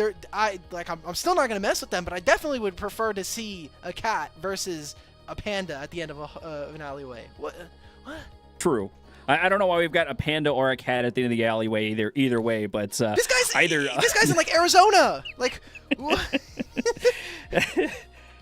my brother Fearness. Oh, I don't even think he's been to Arizona. That. Yeah, he's just playing on top of a mountaintop, you know, with absolutely no air whatsoever. Absolutely phenomenal. I think it's a really nice juxtaposition between them and then just Ultra Prime's just normal standard background. FRK not under the same restriction. Oh, and we have cat ears. I didn't see the cat ears. I don't know how I missed the cat ears. So we got cat ears on top of the panda. Really just adding more and more on top of it. It's beautiful. Excuse me. Sorry about that. I think we are in big trouble here because that was supposed to be FRK's game to win, and it obviously didn't go that way if you look at the bottom of our screen here. So what else do they have up their sleeves? Or are they going to stick with the same bands? We saw from FRK now back on the blue side again. They're going to be going for the Jace, the Aatrox. Last time around it was the Orianna. We don't have Varus anymore, so that could continue to be the case for them. Ultra Prime staying with their bands as well. Now we're seeing the Kiana and the Azir. Yeah, I'll be very surprised if we see the Kiana makes it through, unless, of course, we make it to game number 3. So, quick reminder for everybody watching, if you're just tuning in now, we've got a little bit of a weird returning format to where we're getting essentially rid of Fearless when it comes to the 3rd game or 5th game, depending on how long the series is overall. So, if we do make it to that far, we will see a lot of weirdness going forward. Bands did roll through. They are exactly the same. I would be very, very surprised if that changes whatsoever. FRK now on blue side and up sitting on red side, so not a lot of changes right there. And we start off strong. We start off picking the Yunara. So gives SMLZ the chance to go for some more dueling potential with the AD carry that, in my mind, I most associate with just having like the most deadly or most potent 1v1s if you're going to be a mid laner, or an AD carry standing up on the mid wave. For FRK, we've been seeing Aphelios pop back into the meta. I don't think it's necessarily in response to some of the changes we've seen from him throughout the year, but mostly because his early laning phase is solid enough, and he is kind of another hyper carry that doesn't take too many resources, something like a Jinx or even other champions like Sivir. So interesting to see that Ultra Primer going for this. Can also be a little bit more aggressive in the early game depending on what bot lane pairs they go for.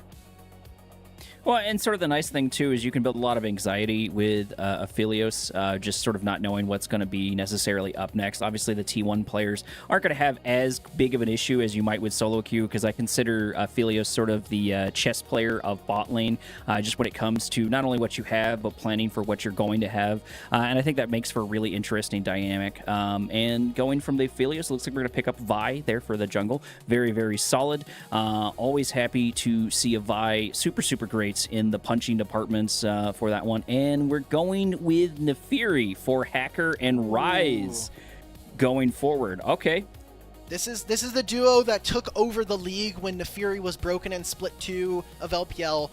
Nefiri Ryze. Ryze gives you that point-and-click route that Nefiri loves to have access to, gives her the setup. Nefiri into Vi, also very good if the game is allowed to go a lot longer. As we said, jungle has probably been in the most broken spot it's been right now this year, just with the fact that you have Jace, you have Aatrox, Nefiri is obviously still playable, Qiyana is still playable, and then all those other champions that we were mentioning earlier. So a Cassiopeia from Saber, one of the few mages that we saw from him, and with the short range from FRK, I'm actually really liking what Ultra Prime are putting forward in this game number 2. You have good lockdown with this Vi, and then the follow-up, I think the Cassiopeia and the Aphelios give you good enough damage and long enough range that you can actually stop any of FRK's wants to be able to move forward.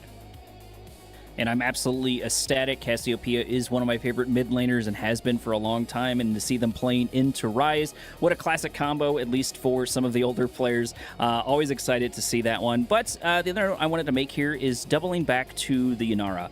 Yanara, they haven't touched her damage, right? When she went from, entirely pick or ban game number 1, they didn't nerf her damage. They just nerfed her ability to get in range and her ability to slow for the most part. And we've got a lot of tools to sort of help that, because like one of the biggest things for Yanara is it doesn't matter if they're not moving, because you can absolutely take them down. And Yanara is also pretty decent at fighting backwards, kind of the same way Misfortune is, to where those AoEs are significantly easier to hit if someone's just running directly into you. But you don't have to worry about that. You've got the Rune Prison, you've got to worry about the doggo going in there, so you've got a lot of this like forward motion there. The support's going to be really, really important. We did ban out the Lulu, and as much as I like Lulu and I really, really enjoy her, I honestly like the Alistar a bit better with the Yanara, because I think it sets her up for a lot of different engagements and just locks someone down, which is exactly what she wants. I think Alistar is absolutely miserable to play versus Cassiopeia. This champion is not fun at all to try to go for. If you're thinking about engage, I think a Leona kind of matches in that realm. You give access to having the ultimate. I'm surprised that FRK are the ones to ban Nautilus. It's something that does run well with the Aphelios, but something that I think FRK would really want to get their hands on, just because you need some kind of lockdown alongside the Ryze. It gives you range as well. Let's see if they go for the Leona. Finally, we'll have Zehen here. I'm just worried that Zehen does not do enough. This is still a very short-range composition from the side of FRK, and while they'll have the tankiness and some of the evasive abilities to get around fights and stop the upfront burst, I think you're giving over very valuable time to champions like Aphelios and Cassiopeia to get to their 2 and 3 item marks, and then you just can't play the game from that point on. So there's a lot of HP bars, but I'm just looking at a lack of damage here from FRK. And even if a fight does go long, I don't think you want to be on the other side of a champion like just the Cassiopeia by itself. Even Cassante, I think, gets so much value versus this team. Absolutely. I think those are all going to be good points to go with, and it looks like their last couple of lock-ins to round out FRK are going to be, of course, Zaheem, Absolute Monster, the Zen of the top lane, and then we're going to lock in the Alistar. So I was right on the prediction. Let's see if you're right on Cassiopeia absolutely rocking them. There's definitely plenty of opportunities there for that one, and we're going to go with Thresh. I'm not a big fan of Thresh when it comes to the sports right now, and don't get me wrong, like I still play him, I still like the champion, I still like the kit, but I feel like that there are better tools. I feel like that a lot of the meta is leaning towards these forward motion grabs, and Thresh does have, Flay and Death Sentence in order to help them provide a lot of that too, but I feel like the Lantern just kind of slows them down a little bit. That's a little personal opinion. I've heard a lot of people argue back and forward, and I would be remiss if I didn't get your thoughts on it as well, Alk. But more importantly, how do you think these first couple objectives are going to go now that you've seen the full team comp? Well, for now, what we'll have to kind of wait on to see is whether or not Ultra Prime can actually get some early priority. It's going to be a little bit tougher for them. Yunara has a little bit easier time pushing. Around like 3 to 5 minutes is going to be around the case where usually we start to see the Infernum gun come out for Aphelios, so push down there should be easy for the first few minutes, but then you're going to be looking at a Ryze. Cassiopeia is also gated by her mana very early on, so her ability to push shouldn't be as easy. So FRK should have priority early in this game to hopefully turn that into an objective. And that's the same thing we said in the last game. We were talking about Ultra Prime's perspective. They needed to get some early Drakes. They did just that. But for FRK, I really want to see them pick up some early dragons. I think if they can get somewhere, either this top lane in a good spot, or if they can get this Yunara into a decent position, if she can get her spikes before her opponents, that could be an angle that we could see FRK find their first game victory. But with that being said, this is where the rubber is going to meet the road as game number 2 kicks up between FRK and Ultra Prime. FRK on the blue side, and of course, Ultra Prime sitting on red. Doubt too much is going to happen too much here in this one, at least starting off in the beginning stages, especially because when we've got FRK, Alistair really struggles. He needs to hit that level 2 in a similar way that Leona does. The headbutt is helpful. I mean, I guess you can get a couple of other different abilities instead, but I can't imagine we're going to go for anything other than just a ward or so. We can kind of revisit the conversation you were talking about earlier about Thresh, since we do have time here. Thresh just doesn't have enough stats early on, mostly because of his passive. They obviously nerfed his the armor that he has access to early because he gets armor from his passive. Also, his abilities just aren't as robust as some of the other ones. He's mostly, especially in competitive play, because you're playing on very low ping a lot of the time, you know you can mostly dodge a hook, especially if he's on vision. So, and he's not really a champion that wants to play on flanks or wants to be away from his team because he has the lantern. He's usually stuck with his team and has to be able to frontline alongside some of the best. So there it is. There's a flay. We're going to pretend that didn't happen. Everybody gets one. So there's that headbutt you were mentioning. So whether or not Thresh is going to get value in this game kind of comes down to whether or not Ultra Prime can actually lock their opponents in place, which, again, you have a slow from this Cassiopeia. If Leo Yu is able to work with their support, that gives them some options to play around. And we're going to try to take advantage of, of course, the Alistair not be able to do too much as we shoot for the level 2. We do pick up the level 2 advantage on upside. So they're going to be able to play that into just a bit more harassment. But I think more importantly to keep an eye out for, I think that between our top lanes and our mid lanes, I think that these are going to be very, very volatile. We've got Cassiopeia on the other end. Absolute monster of a champ, especially as they just continue to get going. And then, of course, we've got 2 monsters in the top lane, too. Zaheem is absolutely insane, and so is Cassante. So, if either one of those gets a lead, it could be very devastating for either side. Okay. Early priority doesn't look too bad here. Hacker level 3 and can look for something on the Saber. Would just mean probably his flash is going to go missing here. Ryan going in, trying to lock him down. That's exactly what you're talking about with the Fury. Oh! But we are going to trade, unfortunately, for the other side. Getting a little bit too close to the sun. Cassiopeia be able to buy themselves some time. And Saber picking up a kill. So it's a 1-for-1 trade. The gold does go to Hacker. It goes to the Nefiri. So I don't think that's the worst trade. No, and for Saber, you did trade 2 flashes for 1, so it's not the worst. We're going to be seeing Saber teleport to the turret first. Means that the wave is going to be pushing in their favor. Whether or not FRK actually uses this to gain any priority, I don't think so. Because that was a gank in mid, though, Liu Yu, he gets bottom lane scuttle. He'll be able to maybe make a move in mid lane, and more importantly for me, I don't want to spend too much time in this lane. I want to go for the top side scuttle. Once again, though, Cryan going to run into a bit of trouble as it looks like Vi's going to get the knock-up, and this should be a lot of much-needed revenge as Saber gets accelerated once again, sitting at 2-in-1. That's really unfortunate as Vi goes for the ham sandwich in the top. And that's extremely good for Ultra Prime now. Not only just because Saber gets to start off with another kill, Cryan obviously loses out access to that minion wave that's going to be stacking. He'll catch it in time, but double scuttle for jungles early on means that around the 40 to 44 in terms of CS mark, he's going to maybe hit a level 6. And that's really important for not just the first dragon, but even going into 2.5 minutes before the scuttle. Liu Yu on this Vi could have the ultimate, and that could be something that FRK are just not able to play around in terms of timing. So very, very key to watch what he's able to do on this Vi. And as we continue to watch, Ultra Prime find themselves with a 600 gold lead early in this game. The flashes will probably be up. That's one of the things I want to focus on because both mid laners are going to be down a flash, which means they both are just equally as vulnerable. As we saw, we're just kind of Vi was able to just walk into Cryan and get a kill for Saber. But, at least the nice part is Nefiri is not level 6. I think that will take a little bit longer, and hopefully the flashes should be up in that time, so they may not be able to play around with it. Plus, we spent a good amount of time ganking, which means we've lost a little bit of time inside the jungle itself, so I've got to imagine we're wanting to try to get back to that, especially with us hitting about the 5-minute mark, which means we have our first Drake up and ready to go. Don't think we're going to be able to do too much here. Hacker is first out onto the river, but there's just nothing to do right now. Even if this gank in bottom lane, if they can look for something, Wink is probably going to have to flash. This wave's good. Here we go. Wink goes in, able to get some sort of knock-up. Hacker trying to go in, still not level 6. The Lantern coming in, buying themselves a little bit of time, though. Unfortunately, it is a bit of a wasted effort, but not an insane amount of resources were blown on that. Nefiri essentially just going in to say hello. No one picking up the Drake, and that doesn't really surprise me. It seems like the idea has been just kind of feel that out and to see where it's going to go and put a lot more priority on the Void Grubs, which I do agree with. I think the Void Grubs are very, very powerful. It's very much so the discount Baron. Yeah, I guess. I mean, again, Grubs is a win more objective, right? Like, if you're able to hit turrets, it's great. Otherwise, you get really nothing for it.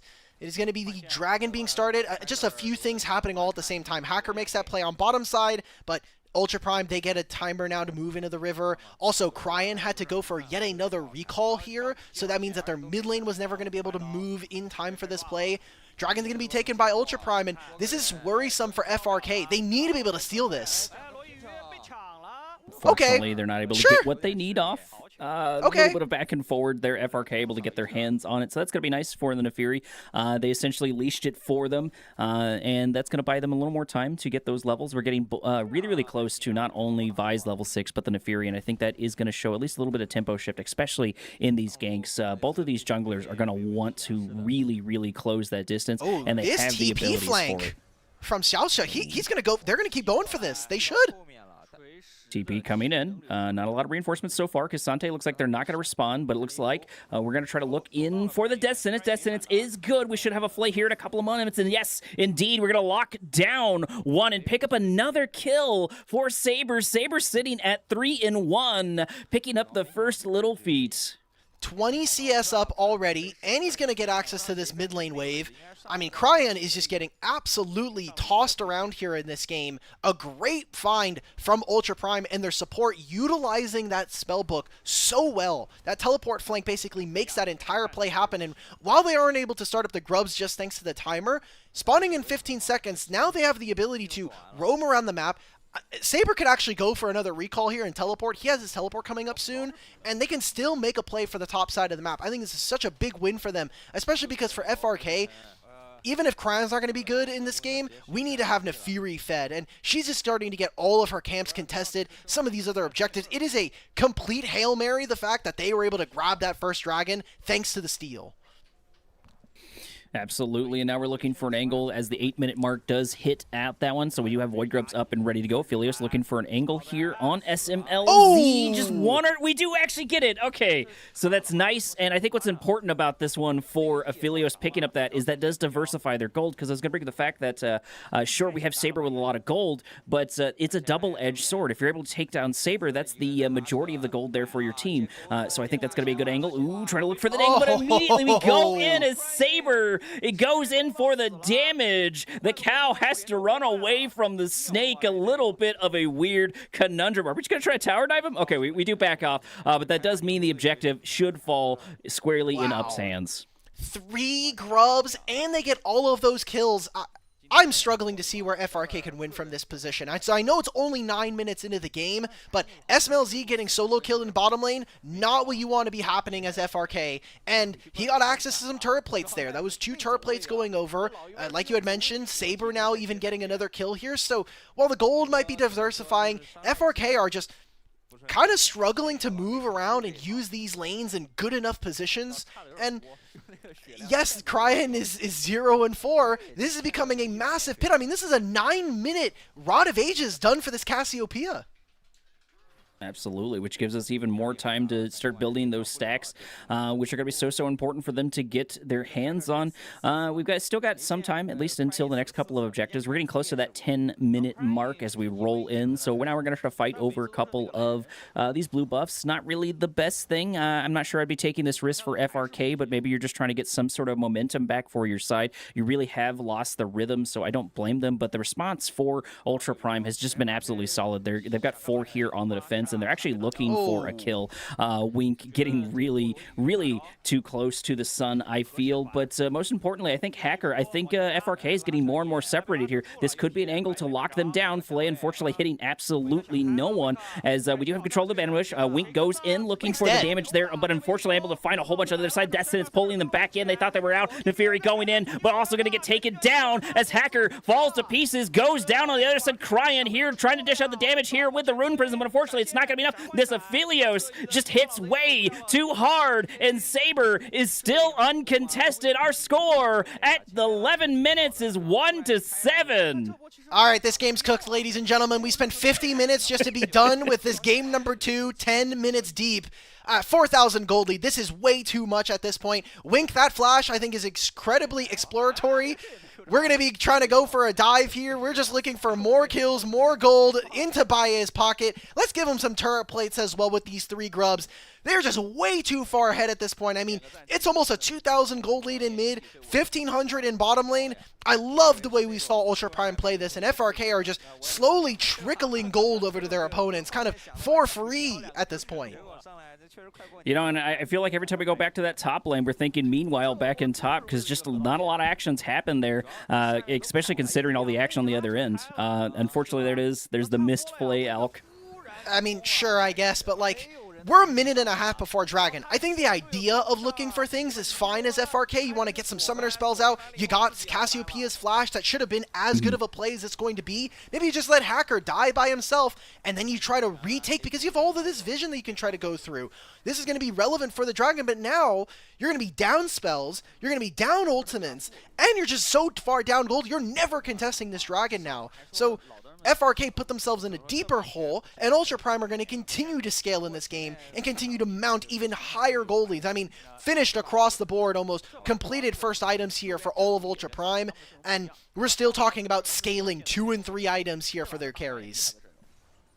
Well, and I think something to note here, too, is even Cassante is doing pretty decent on their end. They were able to get a solo kill on top of Zahim, so that's even more gold in their pockets, and another nail in the coffin, I feel, for FRK. Pretty good death sentence as the exhaust comes down. SMLZ getting so close to going down, but unfortunately, it's not going to be enough, and this is a 2v3, and we're just seeing the gold difference. We're just seeing the pressure difference, the fact that they know Hacker is here. They just don't care. They know what is in their wallet. Okay, we're going to get a replay for the top lane.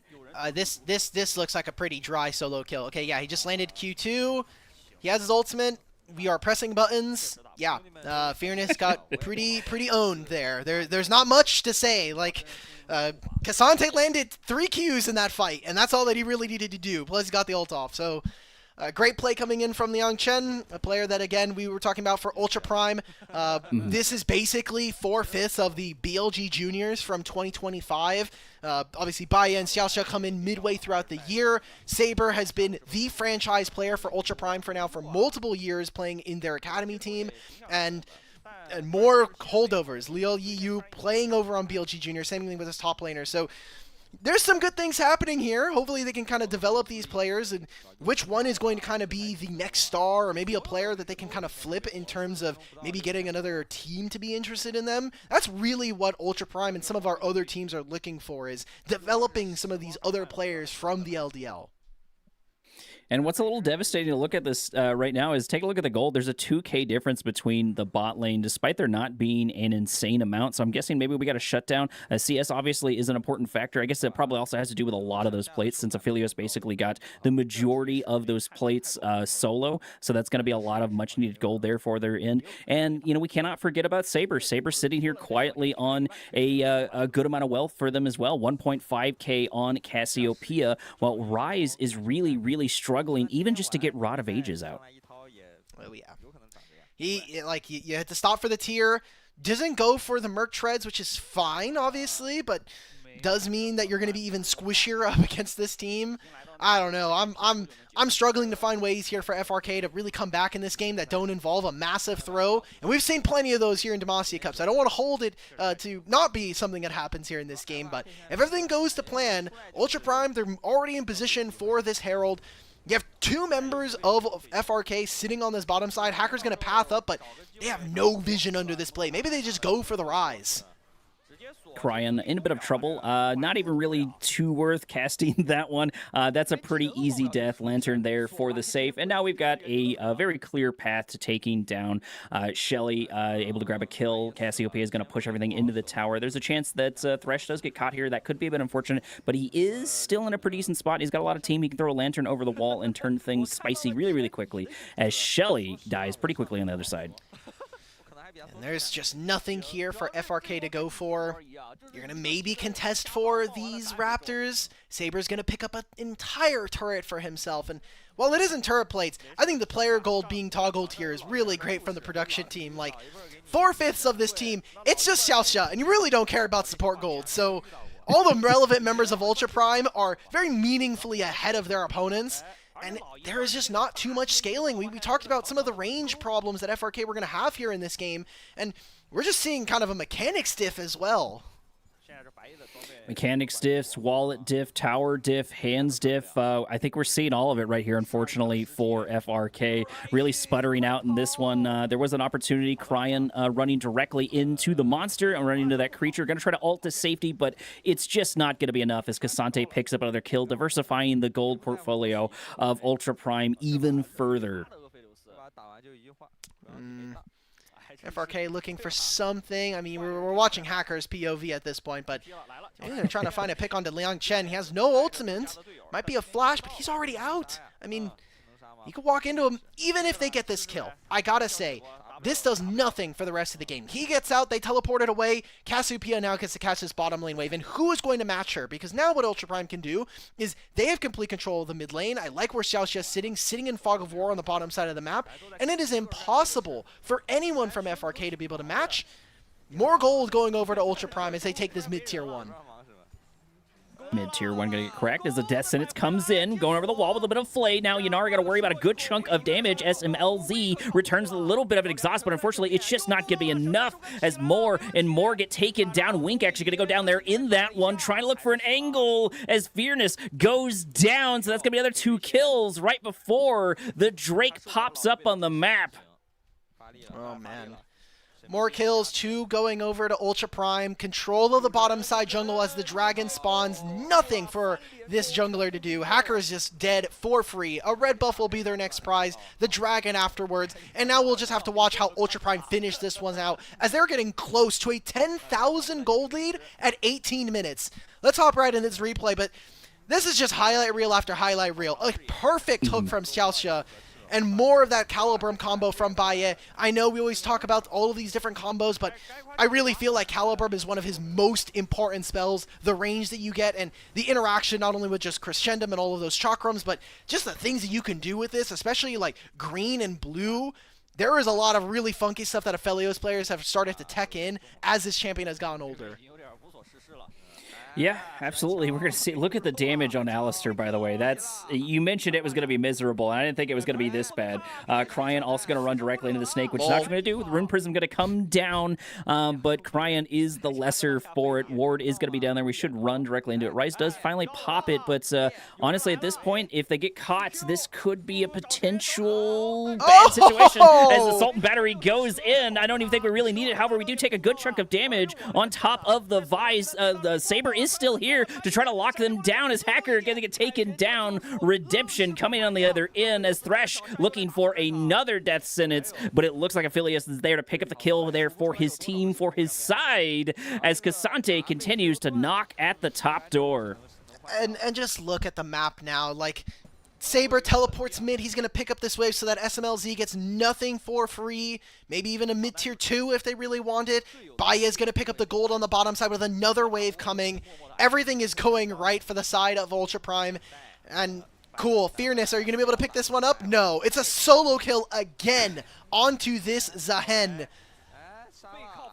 It feels like the win has just completely left the sails of FRK. We saw the possibilities. We were rooting for them, but, Ultra Prime was not. Ultra Prime is serious. Ultra Prime is hungry, and they're up so much gold. It's 2-18 at 20 minutes. That's almost a kill per minute, and the majority, almost all of it, has gone specifically to Ultra Prime. Okay.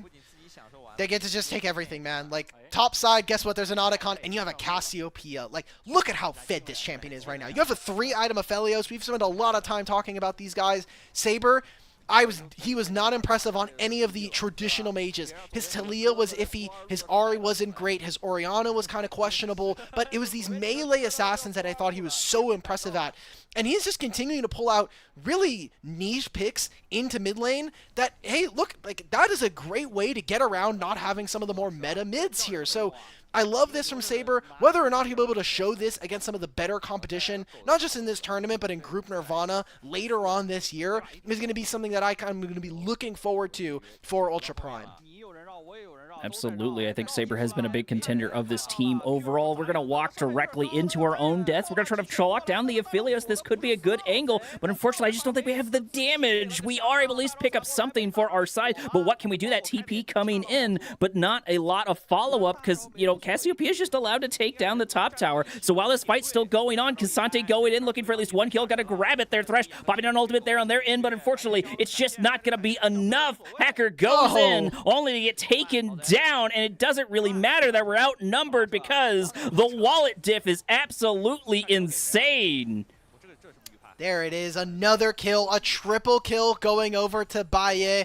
They don't even need the dragon that's going to spawn in a minute and a half. They got the Otacon. They won the big team fight around the bottom side. Another 4 members of FRK go down. And we'll look at this as the last bit of the tournament here for this streamer team. 0-3. Unfortunate end for them here in this tournament. And for Ultra Prime, I don't want to say that they're quite out yet, but they do have some really tough competition coming up forward after this. Like, they still have to play up against Team WE, and that looks like the best team here in Stage 1. So what else are we going to be able to see from this team? Because if nothing else changes, if we continue to see this hierarchy of LNG and WE, those are going to be the two coming out of this group. So Ultra Prime need to pull off some pretty massive upsets, and they need to do it in pretty dominant fashion because they're basically going to end today 3-2, and that means that WE cannot win a single game in their series. Bit unfortunate for them. Rune Prison coming in on Xiao Xiao, but shouldn't be able to do too much. We've got a lot of sieging potential here, and I think we're just trying to buy some time, maybe crack open the base, because we've been in about 30 seconds. We do have the next upcoming Drake, and I've got to imagine, even under tower, I think FRK is really going to struggle with it. Rise going in, able to get the Alistair in the background, but it's just not able to do enough. We're able to at least get Saber, but unfortunately, we're going to pop the Zonias, keeping ourselves alive. So much damage as Thresh popping down an ultimate there. Nefiri trying to turn things around, but it's just not going to happen. We have too much gold on the other side, too much hurt on the other end, and the jungle is the only one to walk away from that. You see how difficult it is if you just put down Miasma, and look, a Realm Warp is great to get him into the backline, but it's incredibly telegraphed. So Wink goes in, he tries to flash to get himself out. They cannot find Saber. By the way, we also haven't seen a Cultivation of War from this Sehen. There's been no revives available. Ultra Prime are going to look to take this game down in 24. Alistair here with a Hex Attack flash, about 7 seconds on the clock for the next upcoming, but I don't even think it's going to matter. This Nexus is all but destroyed as Saber just trying to pad their stats here in the background, and this is going to be a 2-0 lead for Ultra Prime. FRK looking good initially, but falling to pieces in game number 2, Alk. If you look at how the games were split up, I think game 1 was 2 separate games. You know, the first half was FRK's game, and then the second half was Ultra Prime's game. They'll move over to 1-1, FRK ending out 0-3, 0-6, unfortunately for them. So they're going to be locked out of contention to be able to make it out from this group. It's unfortunate because I think that this was the more exciting team for me anyway. I think that I really missed watching Cryan play, although this maybe is not the best memory to have of him, if this might be one of the last times we see him here on the stream. And just saw a lot of pretty sad mistakes. There was a couple of them, right? Like, we saw the solo kill from Baye. We saw then the move into mid lane, just Cryan, even though they got that first blood down onto Saber. It was a really good answer coming in from Ultra Prime and Leo Liu. So a good show from them. They'll move up to 1-1. Not quite out of the group quite yet, as we were mentioning, but they're going to have a really tough game up against WE, and that'll basically hold their fate for whether or not they make it out of this group. Unfortunate showing for Cryan. I do agree with that. I have liked their play in the past. I've seen a couple of clips here and there, and I think for the most part they're a pretty solid player, but that Cassiopeia was absolutely nasty. And here comes another massive death sentence here. Thresh just able to grab them, and that's kind of the thing you can do with Thresh. You can fish out one after one. Here's the 1v1 kill.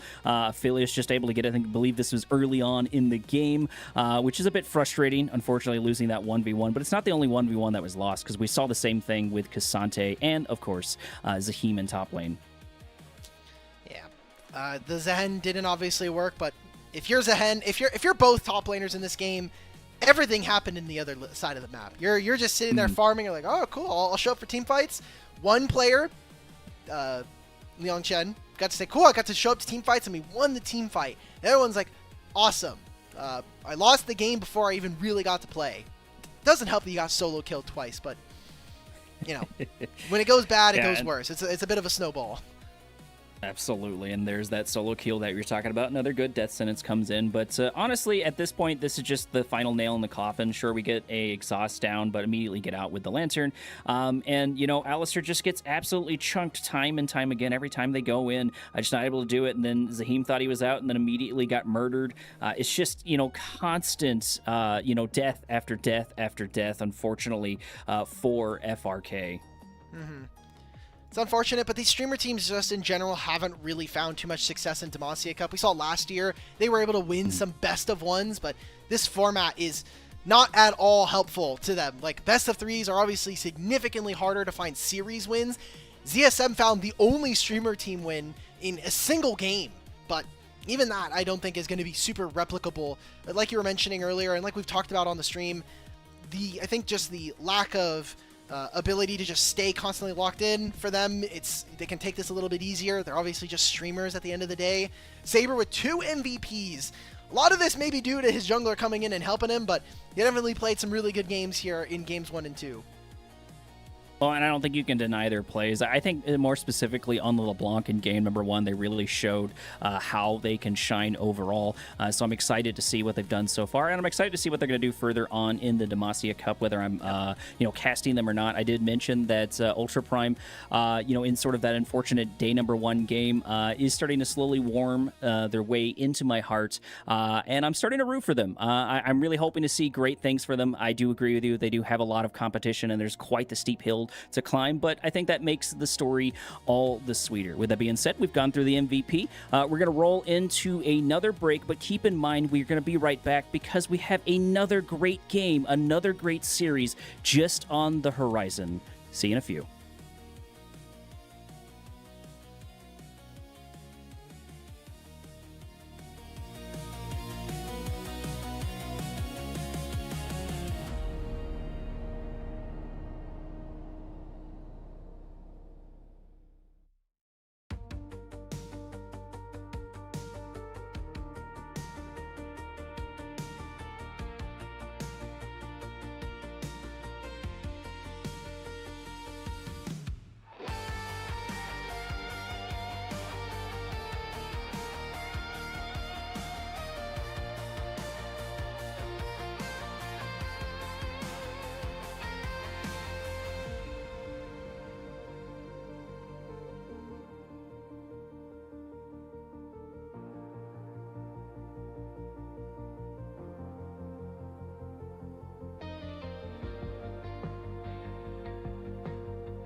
And welcome back once again, Summoners, as we roll into series number 2, our final series for the day in the Demacia Cup, Alk. And what a nice showing here from the previous series.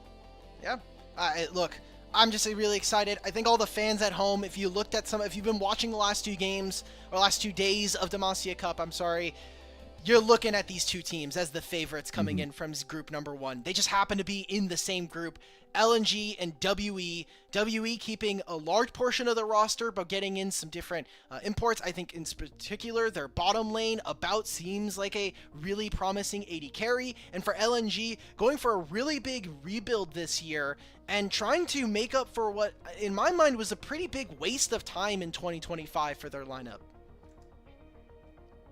Yeah, and honestly, I jumped the gun previously when it came to WE, but I'm very, very excited here to do this. There's a lot of hype behind Monkey, but I don't think that just them alone. I think the team is very, very solid, but same thing with LNG. We've got Krako on the other side. We've already seen them get Aatrox. I've already been debating on whether or not they're going to allow them to get Krako, get the Aatrox on the Krako whatsoever. So I'm excited to see how that pops out. I'm excited to see the draft overall. It'll take a couple of minutes before we get into that, but man, I'm really hyped about this series number 2. Yeah, we can hop right into our format explainer. For everybody who may not know too much, or they're just asking, like, what exactly is going on for this, we're only in stage 1, so you only really have to pay attention to the left side of our screen. Single round robin best of 3s, top 2 advance for Group A over on the left. OMG and LGD have already qualified for Stage 2 thanks to their play. Unfortunately, ThunderTalk unable to make it on forward. They'll have one more game after today to kind of maybe get their last couple of hurrahs. And for Group to be here, which is what we've been focusing on for the last bit of tonight, this is a battle for first place. LNG have already played 2 of their games. If they win, they'll be locked in at first with 3-0 record. For WE, they've only played 1 game, and while they looked really impressive in there, they played against FRK, which we have now proven to be the worst team here in Demacia Cup. So I'm wondering, what kind of form are we going to see them going up against other LPL teams? Well, and then even further past this, too, like once we get into stage number 2, they're going to be up against tougher and tougher conditions as we roll forward overall. So, this is going to be the first of what seems to be mini crucibles as we're looking at this. So I do agree with you. I think that's going to be important to watch out for. But I'm excited to talk about this up-and-coming roster. I want to get into the players themselves. I want to just sort of see and yap about them just a little bit as we transition over them. Yeah, there we go. Starting off immediately, looks like we're going to have Sheer, Krako, Bulldog, 1XN, and of course, Missing. And there's a good amount of pedigree here. Missing has quite the past, has a good amount of experience, just kind of in general. So I want to see more and more from this player. I've heard a lot of hype. I've seen a lot of clips, and I'm hoping to see, a lot of really great expectations out of them. It's so interesting to see how LNG went about going into this year, because last year, like we were mentioning, they were playing in Group Nirvana. They were one of the worst teams, but were somehow towards the end of every regular season just barely able to make it into not getting eliminated from the year. Now they bring in Krako, who previously was on Anyone's Legend in 2024, kind of with that start of the rise of this team. They still had Shanks in the mid lane. They were bringing in Hope and Kyle. And now we kind of see they've brought in even more kind of different players. 1XN was such an exciting prospect last year. Missing and Sheer were the biggest duds of 2025 in my mind. Like, Sheer was supposed to have his year finally as a true starter, not getting replaced by Flanger on JDG. Missing was the only remaining member on JDG of last year from these last couple franchise moments, and then just completely fell off. Maybe JDG just were not like super functional internally, but this LNG roster, I'm kind of hoping we get to see a lot more out of them in this year. Hopefully now with the ability that you have Bulldog, who, even though he didn't have an impressive LCK career, you're going to have Krako to hopefully get him up to speed and kind of with the rest of the guys. One, I think we've seen 2 important things for Krako before we roll into the draft itself. We've seen an insane amount of skill on the Aatrox, or maybe you could argue luck, but I'm not going to roll into that one. And it looks like we're going to respect that. We're going to ban out here in this first little bitty set, so that does make a lot of sense. But another note I wanted to point out, too, is Krako doesn't have a ton of games with Kiana, which is a little surprising from where they're coming from overall. So I feel like that's something that we can play around, and they did struggle when they played into it. I think their first game rolling out, so I can see that. But first couple of bans are indeed going to be down, and we're going to roll immediately into a Rumble once again for our first pick. Ooh, WE are the ones that are going to be banning Chase and Aatrox, so interesting to note. You know, these are champions that usually we see on blue side because it doesn't seem like they're going to be first pick worthy, but you don't really want to give them over. Now LNG, they get the priority top lane. I like their focus on the bans though. They get rid of the 2 top laners that I think would give them the most trouble, and the Mbessa as well, which kind of help neutralize that lane. WE opting for the Varus for about, give him just the ability to just play. I really want to see on hit. I know we're probably going to be seeing poke, just having the range makes it so much easier to play team fights. Are they going to be going for more bot lane pairings here, or let Monkey play his kind of champions? Because WE in 2025 was a Monkey-led team. This guy was the leader in and out of game. He's the guy that's calling all the shots, and he was by and far the most impressive player on this line. Next couple of picks are indeed going to be the Varus, one of my, like I said before, really favorite picks for blind. Grabbing him, we've already seen a good amount of performance, so it's not a real surprise to see him here. Immediately into Cassante, and then immediately, to prove me wrong, Karako popping on the Kiana, and then of course we've got the Orianna to round out the first 3 picks for LNG. Cassante to help neutralize. Kiana's great at being able to take down some of these less mobile champions. We'll see what else LNG can pick up for themselves. Now, second round of bans. Mostly 80 carry focus from my mind from WE. You don't want to get 1xn on some of his carries. I think a Xayah ban is quite here.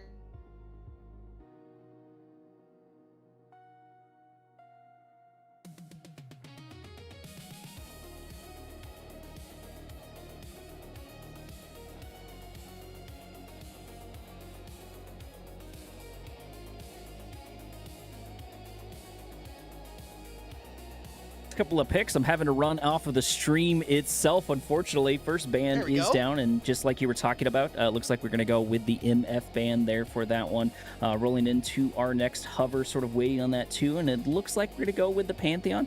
I do like Pantheon for the ban. I still think he is plenty powerful, plenty scary, someone to deal with overall. And I think I agree with you. I think we're probably going to get another ADC ban here out of Wii. Okay. Pantheon is a champion that Monkey was basically well regarded for. He was one of the first people to pick this champion up in the LPL. I think in general, Monkey was a very big pioneer for what was playable in the jungle here. So what else are we going to see from them? I mean, you could go for another Skarner ban if you really feel like it. Again, we don't have Zehen quite through. It seems like this champion is slowly starting to find its place here in Demacia Cup as to what the priority really is. Jarvan is interesting just because Monkey has been such an aggressive player early on, but I think Xin Zhao is fine here. You still can be able to punish the Orianna. It gives you really strong 2v2 potential as well. Okay, we're looking at the Con. You did mention how Missing really likes to get their hands on it. So canceling out. Okay, immediately to prove them wrong. I don't know why I ever try to go the first little bit. They get me every single time. But we're gonna see Nocturne once again on the side of WE. I like this. This is a lot of pin down and take out. We've got the Chains of Corruptions. Of course, we've got Cassante. We've got Akali. We've got essentially a lot of pick and murder for WE. I really do enjoy the splits. I am kind of worried about them getting kills on, for example, the Kiana or maybe the Rumble. So that could be a little bit to watch out for. Sivir looks like that is going to be the answer there for 1x in Sivir, and then of course Alistar. That's going to be another good call. I think grabbing that Alistar is going to be good because Sivir doesn't like to play into Alistar because you can't really do too much when that combination comes your way. And I think they well with them. It gives you a bit more beef and sort of rounds out the front to back team that we're kind of building up a little bit here on LNG. Yeah, the Nocturne is, in my mind, you don't want to let LNG get both, but they do have the Kiana, so it's weird because this now means that WE are forced into trying to go for a dive. You have Rakan, which I think is one of the best pairings you can put with this Nocturne champion.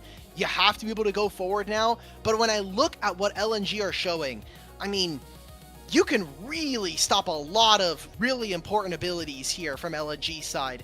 And I'm going to be hard-pressed to see whether or not this team can actually execute. I think this is a tough composition for WE to play around, and LNG have looked like the best team here, not just in this group, but also just in Demacia Cup Stage 1 so far.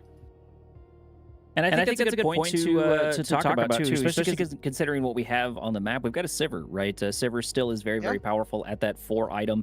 I believe they are still the top 4-item power spike hyper carry, just sort of in the game overall. But the big problem is, can you get to that? Especially, can you get into that with a tough opponent like WE? We do have a couple of tools to sort of help us get there. Orianna's not a bad one. Kiana's not a bad one. Rumble's a little okay, but I think they have to do particularly well to help them bridge that gap. There's a chance that you get an opportunity to accelerate 1xn on this Sivir and sort of get to that deal sort of later on. But the big problem is, who is Sivir going to bounce their abilities off of, right? It's going to be hard to get to Varus, especially with the fact that we have a Rakan on the other end. Nocturne's just going to be waiting in the weeds for something to happen. And if you're close enough to hit Cassante, especially as a Sivir, you're probably dead. So I feel like that could be an angle that they really struggle with. Well, I'll actually flip it on you at this point. If you're WE and you don't immediately kill this Sivir, how do you play the game? Because what's going to end up happening here is you're going to have Sheer on this Rumble, who kind of outranges everything that WE wants to get done. You're going to have 1xn who can just completely tear apart these fights. Yes, you will be able to kind of eventually deal with them. I think what we see from about going for the teleport in this instance is really important, because you're going to lose priority versus this Sivir, and you're going to constantly get outranged by this LNG. And that's why I love a champion like Alistar, who can just provide a stopgap measure for this team. You can make sure that the melees on WE's side never get into a comfortable enough position. Absolutely, that peel, that CC, those knockups, those get away from my ADC are such important tools, which is why I like Alistar in general. I feel like sometimes teams are a little bit too afraid to play Alistar, and he's one of my favorite supports in the game right now overall. I'm not saying he's not picked an insane amount. I just feel like sometimes there's some trepidation when grabbing him, like maybe you want someone a little bit more flashy. We've seen a lot more Nautilus as I believe the time has rolled on, and I think correctly so. And maybe the plan is with Alistar, we struggle just a tiny bit, I think, in the early game, but that ends as soon as we hit that level 2 for sure. We did get a lane swap. It looks like the Varus has decided to go top lane, and we're going to get Cube here in the bot lane. I like this. I mean, you're playing Cassante. It is into a Sivir, so you were never really going to be able to contest early on as Varus, and I think this is fine. You also hopefully start to pressure onto this Rumble as a fellow ranged matchup up against him. He has to use the Electro Harpoons, and that doesn't really give you too much space to work with, so let's see what WE were to get out of this. There should be something that is slightly advantaged towards them, but does mean that WE need to be a little bit careful about where and how they play this game, because you're giving Sivir essentially a free lane, and as you had mentioned, hyper carry there makes it incredibly easy for them to win fights if we can get him the items, and 1xn especially as a player, very, very impressive. Well, and I think one segue from, bot lane just overall, and we're talking about the Sivir pushing in lanes, I think it's also important to note Sivir's a lot of times pretty happy to deal with lanes by themselves, which means this should free up Missing to, go in and get some aggressive kills. Alistar has pretty great ganking potentials, but so far it's not really looking like it's needed. Look at this trade back and forward between Bulldog and the Akali. Akali's already down to less than half HP, and if they're not careful, they might get taken down here. Barely just missing the shot, but a couple of more AAs really pushes them back into their tower, and I think we're going to be having to make the TP of shame here in a moment. This is something that I've just had a big problem with for Karis, is that I think his laning phase is a little too inconsistent. A lot of the times he's going down in some of the easier matchups, like when Aurora was incredibly powerful before, he would just mess up a lot of the early laning phase, and that would create tons of issues for WE. Now, Monkey is on the top side of the map. This will mean that it's basically just going to be a guaranteed lane being shoved in by About, and for now, it's a good spot here for LNG. Remember, as long as they get gold, they have some of the most potent carries in the game. Jungle Kiana has been a terrorist in the game for the last 3 months. Unfortunately, we didn't get to see too much of her at Worlds, but she has been a very big pain point. And again, Sivir, we can't mention this enough, very, very potent if she gets access to items. So it's going to be on WE. I want to see them either looking for some early objectives. Dragon would be nice, but I think you're really just trying to make sure that you're stopping LNG from finding any success. Looks like Rakan is going to be the first one to go in for a gank, and getting the knock up there on Bulldog, but this is going to be hard to pin down for sure, especially because we have Missing here ready to try to make something happen. Immediately following up, noticing that his lane opponent is gone. This means Sivir can make the walk back sort of unabated, and this is exactly what I was talking about. I expect both of these supports to get a lot of decent roaming in, and I feel like that is to Varus's detriment unless they're able to close the distance and lock down Sivir. Sivir's going to be happy to just buy their time and just build up a wealth of gold. Right now, Monkey is continuing to farm. He's going to be able to hit the Raptors at the same time that Kroko is. So, level 6s shouldn't be all that much. Too far off anyway. We're probably going to need another 3 camps before that happens, especially because both junglers decided to split on the Grug, or the Scuttle Crab. So, in terms of early game, we're not going to be able to see too much. That's, I think, mostly just due to the fact of how some of these lanes, and especially the lane swap, ended up happening. And if that is going to be the case, then WE needs to have a really explosive level 6. Because now you're going to have Electrocute and the perfect execution, or the flawless execution coming in. Like, Karis needs to be able to perform, and that's where I'm worried for WE. He has been a very worrisome player for me when we put him in carry positions. It looks like for the first time today, we're going to go for a relatively early Drake. Should be taking it down here sooner rather than later. yeah. Still not level 6, so that's going to be a little unfortunate. But the same thing can be said for Monkey. Monkey's sitting at level 5 so far, waiting on that Paranoia, which, of course, is very, very iconic for the Nocturne. And I think pairs really well with this team. You know, if Orianna gets a little bit too close and we get a fight here with Akali and Nocturne, I love the combination. It's a really good 1-2 punch. Sure, you don't have a lot of the stuns that maybe you want, but it is an insane amount of damage. Drake indeed falling in the background, getting really close to that 8-minute mark, and those void groups I think are going to be important, but I'm going to be looking more for, you know, away from these neutrals objectives this time around and more towards these ganks. Shockwave going to come down, at least doing a little bit of hello, but nothing too much so far, Alk. But where are they going to gank? Like, if you're LNG, you're like, cool, I have a Sivir, means waves are never going to be a problem. Orianna uses a Shockwave, cool, the wave is not going to be a problem. Sheer, we saw a little bit earlier, he just calls down the Equalizer, can just completely nullify any lane push that WE have. So a slower early game here, definitely an advantage to their opponents. And for WE, now that they have access to some of these big spells, Grubs are going to be spawning in a few moments. This kind of needs to be their fight where they can make their first big splash here in this game, because they gave over the dragon for nothing, and LNG will have all of these spells back up and available when that objective is up. Well, and I think something that's so nice when you have the Void Grubs, or when you're shooting for the Void Grubs, I've got to imagine that LNG is going to looking for it. Paranoia going to get locked down, trying to go for the Sivir as we get a dramatic pause right when it pops off. That's extremely unfortunate. Oh, man. But the caster cams are still going. We're gonna get out. Oh, it's an in-game bug. Oh, okay, good. Sivir's dead, though, apparently. Yeah, okay, so there's a reason why it took us a little bit to get into game. Also, you look, the top HUD is actually broken. It was the older HUD, so we're in some spectator client bugs. I love it here. Demacia Cup wouldn't be Demacia Cup if we didn't have our technical issues.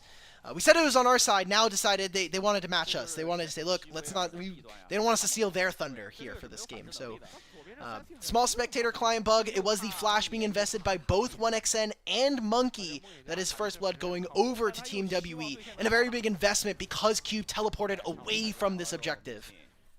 About getting really close to going down, but the almost doesn't count on that one as we look for a fight over here on Void Grubs. First one going to go down easily to Monkey, but Kroko just sort of circling around the side looking for something to happen. We don't have an Equalizer, unfortunately, to throw down in that pit, which would have been super, super nice as the second one goes to, and it looks like we're going to try to respect our opponents, but Monkey immediately going to go into Kiana, able to get a massive ultimate, but do we have the damage to follow up? Kroko sort of left here holding the pieces, is going to get their hands on a Void Grub, but going to get taken down by the Akali instead. Instead, Bulldog able to fight it out, but gonna worry about a Cassante immediately into their face. Sheer is here, but can we close the distance in time? We're trying to buy a little more time, but unfortunately, it's just not gonna be enough as we go down. But that is gonna be a dead cube, and what a lot of spaghetti in game number 1, Alk. Oh, Bulldog made a critical error in that fight. I wonder if we'll be able to see it in the replay. He attaches the Orianna ball to Kiana after all of the combo goes down. If they were able to get a shockwave onto 4 members, I think that could have been such a massively turned fight in their favor. 2 grubs going over to WE and more of the kills going over. Definitely feels very good.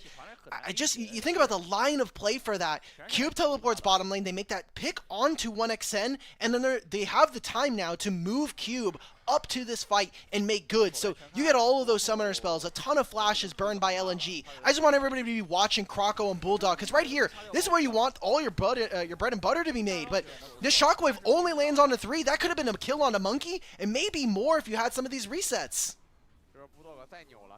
And we're getting to exactly what you're talking about here with Bulldog, as Cube just really tries to close the distance, struggling, eventually does get it, so that's at least helpful to them. But we go down really, really unceremoniously. Objectives still go down without much of a fight. And right on cue, I'm immediately getting some bugs on my end. I think you jinxed us. You caster cursed us. Is everybody? Okay. All right. Everything's going boom now, guys. It's 4:30 a.m. over on the PST side, and it is Christmas, so everything's going wrong. Everything's exploding at the very last moment here. Oh, we are patching back in. There we go. Okay. So, more technical delays. It's okay. Guess what? It is just the Demacia Cup. And nothing's really changed from the last one, but we are 30 seconds before this dragon, and I'm seeing a lot of good vision here from WE that hasn't been cleared out by LNG, so they're going to be walking directly into line of vision of their opponents, and I think W have so many more tools to play when there are no summoner spells available for LNG. Yeah, LNG being down, the majority of those, Alistair being one of the only ones to have a good chunk of it. We do still have the barrier on Sivir, and we have On the Hunt, which is an escapability tool for sure, but I've got to imagine they want to use that in a more aggressive way.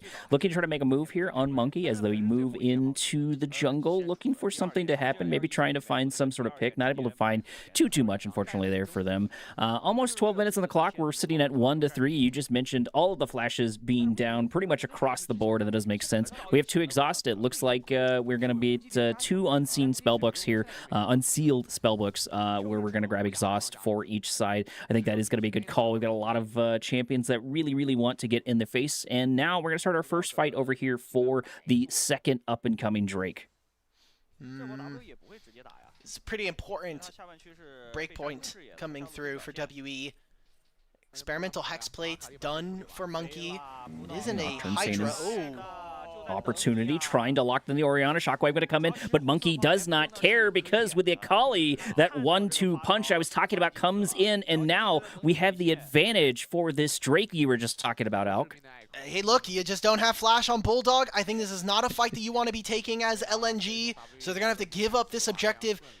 Maybe LNG try to play on the back end after this. They have Rumble moving over. Cube has teleport.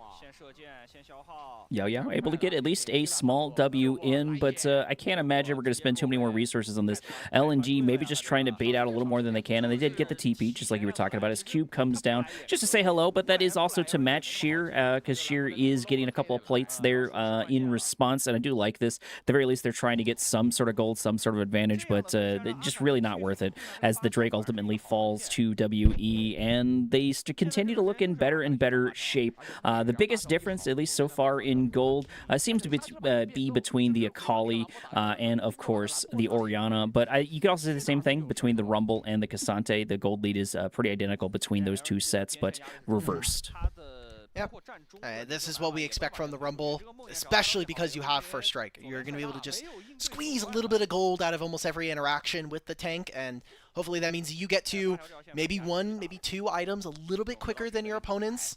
The gold doesn't usually mount. It's First Strike typically in a game, depending on length, usually gets you anywhere between like 400 to 700 gold plus. It depends on how diligently you're proccing it and how consistently you're able to get as much value out of this rune. So for now, it'll probably be more important for Sheer to get his 3rd item a bit quicker than his opposition. But for WE, you have a kill lead right now.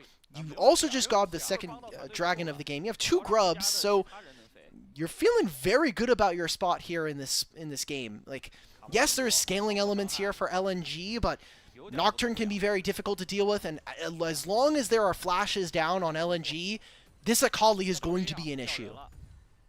Absolutely. Luckily for LNG, though, right now we do have a couple. We're going to try to bait out something as Krako comes in, looking for an angle here on Cube. This could very quickly be Nice. We do unfortunately miss the ult as the Paranoia comes in. Cube going down about half HP, but Nocturne is here for the save. Equalizer coming down, but unfortunately not doing what they need to. And this turns into a massive back and forward and just really a waste on a lot of resources. That was a good find, though. I mean, you got Flash out from Krako. Q played that immaculately. Cancels out. Oh, this might be a solo kill. Ooh, Shockwave as the Akali, as Garrus able to close things in, and we go for the dive, picking up another kill, and Akali continues to get scarier and scarier, moving our score 1-5, with 3 of those being on the mid laner. They just made 2 plays on opposite sides of the map, and they know Kiana's not on their side, so why not? Karis gets the solo kill there. That's a huge wave. That's another wave that Bulldog is going to be missing out on. It isn't going to be any kind of turret plates now at 15 minutes, but, I mean, you just look at this. I mean, he's not able to play. Like, Electrocute, he is up a level, so this is the 2nd point in the ultimate for this Akali. Very important break point here. Barely, just right on the outside of the hitbox there. Unfortunate for Bulldog, who not only loses his life, but the flash as well. Herald is up, and you're now going to be playing a flashless Kiana and Orianna going into a fight versus this WE team. Honestly, I've got to imagine with WE, we got to just let it go. We need to get our tempo back. We're really, really struggling right now into WE, and we've got to find some sort of way to get our mental back, to get our tempo back overall. Just start to play it slow, look for a good opportunity. We still have a good amount of pick potential, but I think one of the strengths of Kiana is, when you're doing these sort of feigning retreats and you bring people into your jungle, and then you've got so many different angles to pop your ultimate off, and that's really where I feel Kiana shines. Not that she can't move forward and do a lot of insane shenanigans, but that is an important tool to remember that you have, and League of Legends very much so rewards the turns and punishes the overextensions. Pandora gonna activate. Pandora gonna do a little bit as Kiana goes in, able to get a decent amount of damage, but unfortunately we just do not have the return. Change the corruption is gonna miss, but Krako goes in and gets taken down, unfortunately, for LNG. I love that. You said we're rewarding turns there, and WE, they use the Nocturne ultimate, the darkness comes out, and there's no ability for LNG to even get into the pit. They take the objective and then make that pick happen onto Krako. Good stuff coming in from WE, one of the most promising rosters from last year, now keeping 3/5 of their lineup in the top side, changing bottom lane because they moved on. Taeyun's over in Nongshim. We have Vampire, who's going to be playing on JDG in Stage 2 of Demacia Cup. Super exciting what this team can do now, potentially with a little bit higher ceilings with this rookie AD carry. It's Karis, potential for another solo kill. Another Shockwave, and that just looks like we just saw another replay. I'm going to be honest, that seemed almost exactly how it went the last time for sure.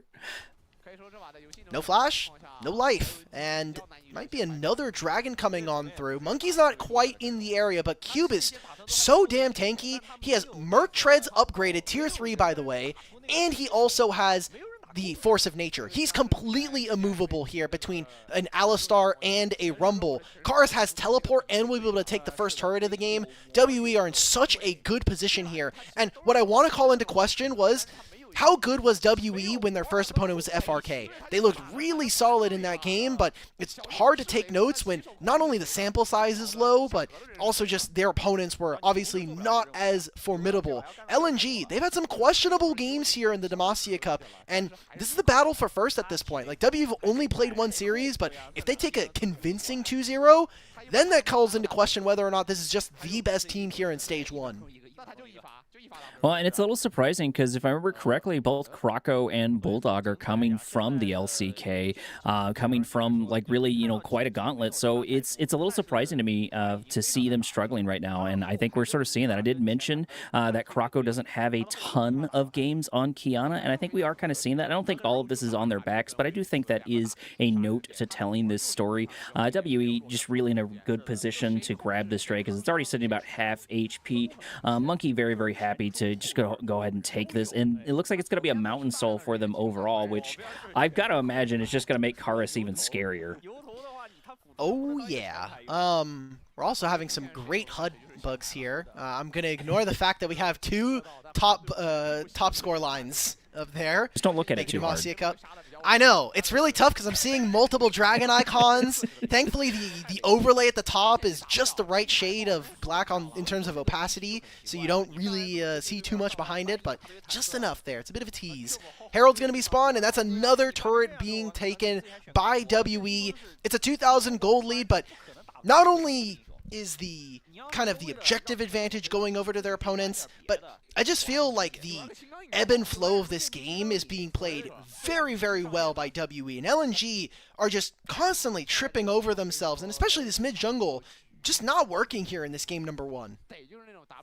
Well, and I want to bring up something too. I think tempo is so important to a lot of games, but also League of Legends as well. And WE has just had the tempo in their favor. I'm trying to think to any point back in the last 20 minutes where it just has not been in their favor, and I don't think it's been the case. LNG has been playing entirely to the beat of WE's drum just over and over and over, and that's not a position you want to be more times than not. Sure, you get punished for those overextensions like I was talking about, but if you allow the other side to dictate how the game is going to go, how the game is going to flow, you have to deal with that overall, and I just don't think we have the tools, or maybe just the mental. This is game number 1, so maybe LNG is just taking some time for that caffeine to hit their brains and prepare them for this up-and-coming match. Oftentimes, game number 1 is this, jab, this kind of rangefinder, but I don't think it bodes too well. You don't want to give up a game for free, especially in a best-of-3.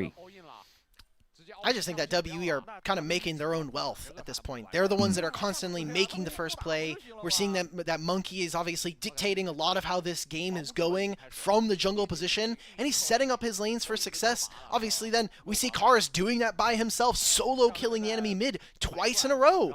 And now you're in a position, Otacon is up and available. You have already this massive control around the top side. Cube can yet again teleport on this play. And LNG, it feels like they are one step behind constantly. And I want to just say that keeping most of your lineup from last year is so important. It gives you just that one step ahead of your opponents because you don't have to work on as many things. You have a lot of the fundamentals already down. You know typically how you want to play. And if there's any role really that is super or a lot easier to plug in, I would say it's AD carry. Support has a lot of timings where you have to move with your jungle, move with mid, but AD carry in particular...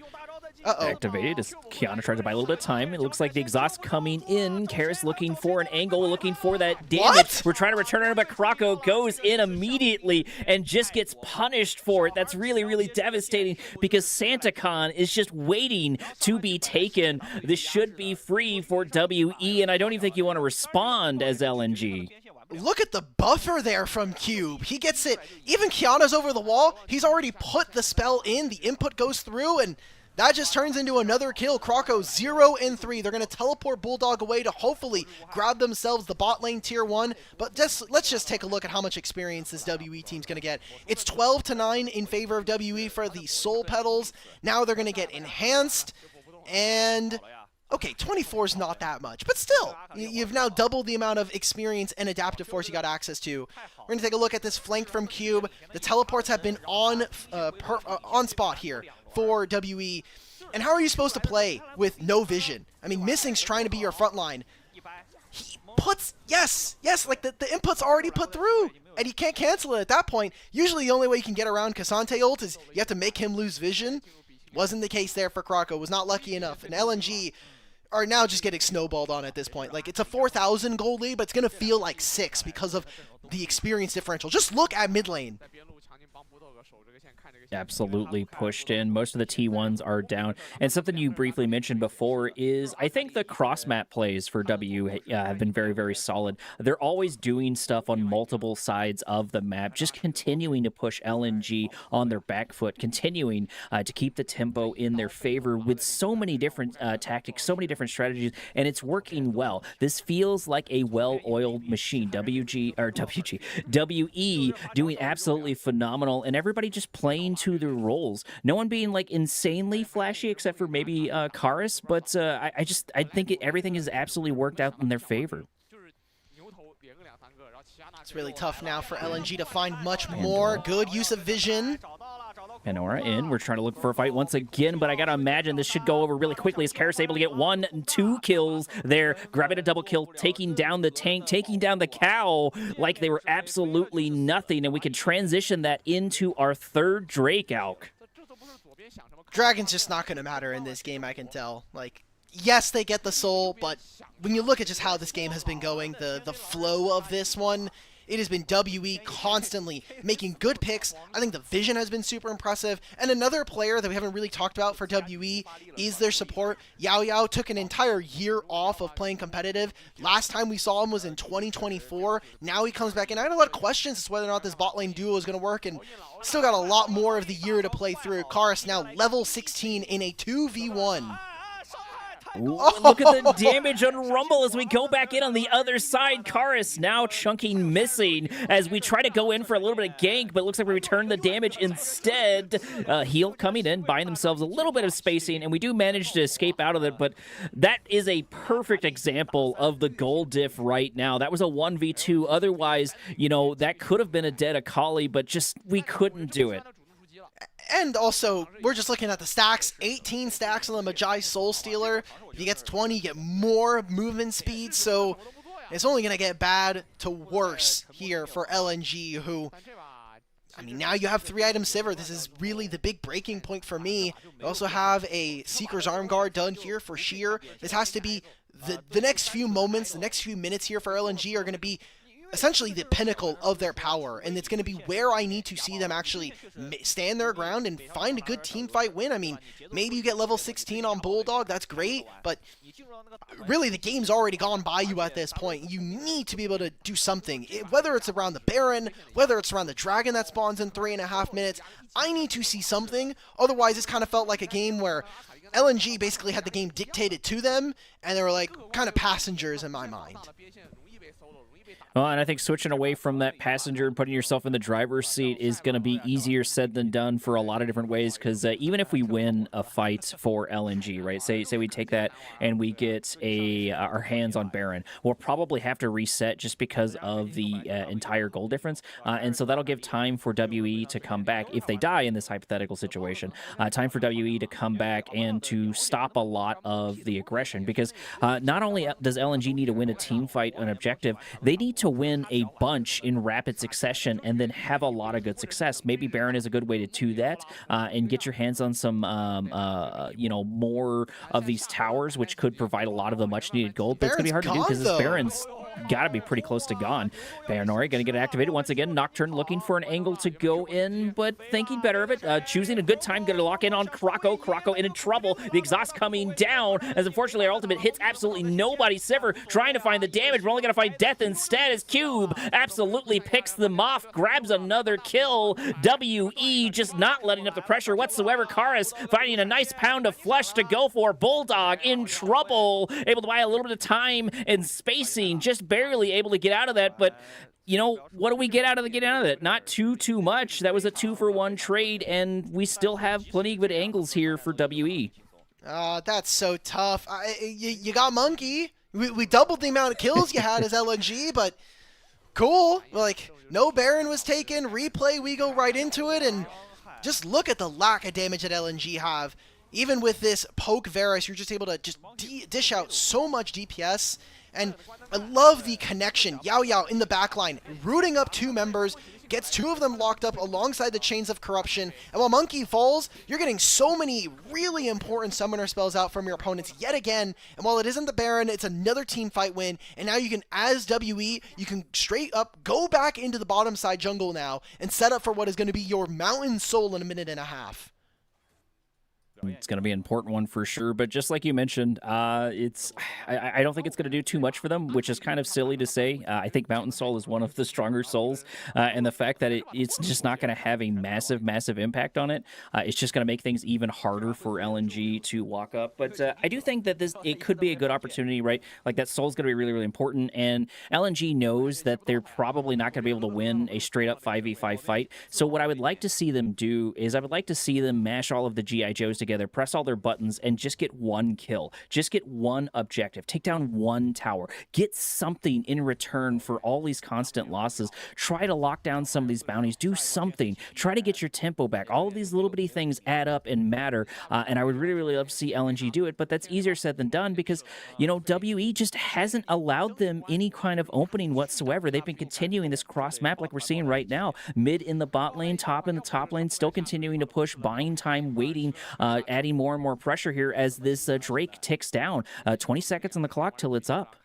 This is important. Cube is going to have to walk on over. Bulldog will have teleport. This is kind of one of the few moments that I would have wished to see LNG push the pace here. They need to find something. Missing's already 30%. He's almost dead. Now they're going to have no time, not at all any kind of space to walk forward. This is going to be WE taking a free Mountain Soul and LNG missing their opportunity to be able to find their way into this game. 29.5 minutes is basically the end of this one. 6,000 gold lead here for them and a Mountain Soul near impossible for LNG to get over this one. Absolutely, and I've got to admit, the damage on Varus, Krako got to run into a bit of danger as Karis is trying to look for the damage, should be able to take them down solo, but it looks like Rumble's going to be here to try to turn things around. Equalizer coming down. There's going to be two Zonias pop there, trying to look for some sort of angle, but unfortunately, it's just not going to happen as Karis is able to dish out the damage time and time again, and WE is knocking at mid's door, taking another tower, while every single one of their towers has barely been touched. Maybe this is why we don't see Kiana Oriana as a combo, just in general. Lack of synergy there. This is supposed to be the big shining or the selling point for LNG is that, well, you might have a Korean-only mid laner. Krako has played in the LPL, and hopefully his Mandarin is good enough to help Bulldog communicate. But mechanically, I think this team has also just suffered here in this game. WE, they take down the mid-tier 2, they'll grab the Baron, they'll recall, and then kind of the map is their oyster to play around. They have the massive gold lead. They have the experience leads. Like, everything's coming up trumps for them. And for LNG, I'm struggling to see where they can do it. It's maybe 4-item Sivir. Like, I was kind of hoping maybe 3rd item Sivir was going to be good. Maybe Infinity Edge, 4th item, gets them over the hump. But you don't even have enough front line to even survive so that Sivir can do the things that she wants to. Especially with how quickly Missing goes down, right? I get it that this is a support tank, which has a lot less gold, but even more so in this case, just Karis alone can absolutely chunk the cow, which is really, really devastating, because that's one of the key notes about Alistar, right? CC obviously being a good one, but just being an absolute beefcake, you know, pun intended there for that one. So, like, it's just, it's very, very devastating, because essentially Alistar's just not really in the game. Maybe he gets a little CC here and there, but, like, how do we follow it up? We don't have the damage on Bulldog right now, unfortunately. We're sitting at 0-4, going to start a fight over here. Karis might actually get taken down there as the Pandora going to get activated, trying to look for the distance. Karis getting close to going down. Krako going for the hunt as the Equalizer comes down. We go back in, finally getting to shut down. This might be a little bit of oxygen in the lungs on the other side, but Bulldog left here holding the bag. Gonna go down. Sure, we got one kill, but we still have the Baron, and we're knocking at another T2. We got the shutdown, but at what cost here? Get another turret here for WE. They get 2 kills in trade, and they still have Baron for another minute and a half. Mountain Soul makes this an immountable kind of damage that they have to be able to deal. See how much they have to invest just to get a single one down onto WE. Inhibitor is going to be cracked here. No mid-wave to play for, but maybe they just end the game. I think they have all the tools to do that. Alistar is up, but what is he going to be able to do here into all of these insane odds? Nocturne trying to lock down Rumble. Unfortunately, not able to find the angle, but we've got these cannon minions just sort of here chipping away at the base. One tower is going to go down. Going to transition over into the T3, and just LNG doesn't have a lot they can do. There's just not a lot they can respond with. Krako looking desperately for some sort of angle to go in and lock this team down, but it's going to be a big ask. Even if we get in there, we might just get taken down. And the turn goes in, and there it is, that turn exactly what I was talking about as the Pandora gets activated, as we just try to lock him down. Buy a little more time there with an ultimate as we fight underneath the tower. Alistar able to buy a little bit of time, but unfortunately it's just not going to be enough as Krako ultimately goes down on the other end. Equalizer there on Monkey. Monkey almost going to get taken down. Does indeed go down on the other end, but we're losing more and more members for LNG. This might be an angle to go for as the Zonia gets activated, but Karis still here able to do. There's going to be the shockwave. Lots of back and forward. Q Cube absolutely able to dish out the damage. Varus doing the exact same thing, and more members for LNG just continue to fall. The flash used by both of our AD carries, 1xN, will survive. It'll be more gold being picked up by LNG, but it's another turret being traded here. Yet another situation that just happened bottom lane, right? WE, they traded 2 kills for a turret. LNG, they just traded 2 of their lives and still lost a turret. You stop the Baron for a little bit more time? I mean, Dragon spawns now in 1:45. This is an Elder Drake available. LNG, they have a Sivir. She's going to hoover up all of these minion waves and stop any available push here from WE. Now this is going to be the most important part of the game. Elder Dragon every time is the greatest equalizer if you can get it and if you can win the fight that follows after it, because then what happens, that Elder buff is going to last long enough until the Elder spawns, or until the Baron spawns anyway. Oh, and that indeed is going to be a lot of ifs just kind of across the board, because look at the gold. There's about a 4.1k difference. Looks like we're going to get caught inside the jungle, missing, just getting absolutely chunked basically for free, just trying to go in there and put some wards down in their jungle, but it's no longer their jungle. It belongs to WE. It might be on your side, but you just do not have control over it. But looking at that gold, 4.1k, 3.7, even 1.9k between the two different supports. The only sort of lead that LNG has is on this Kiana, and Krako's really struggled to just sort of find their voice, find an angle to do this, and I think most of that gold has probably come from shutdowns. All right, what else can they do? But are they actually able to get out of their base? Missing does a Hex Flash over the wall. Thankfully doesn't get punished by the rest of WE immediately trying to pounce on him. Monkey turns off the life cube in the back line.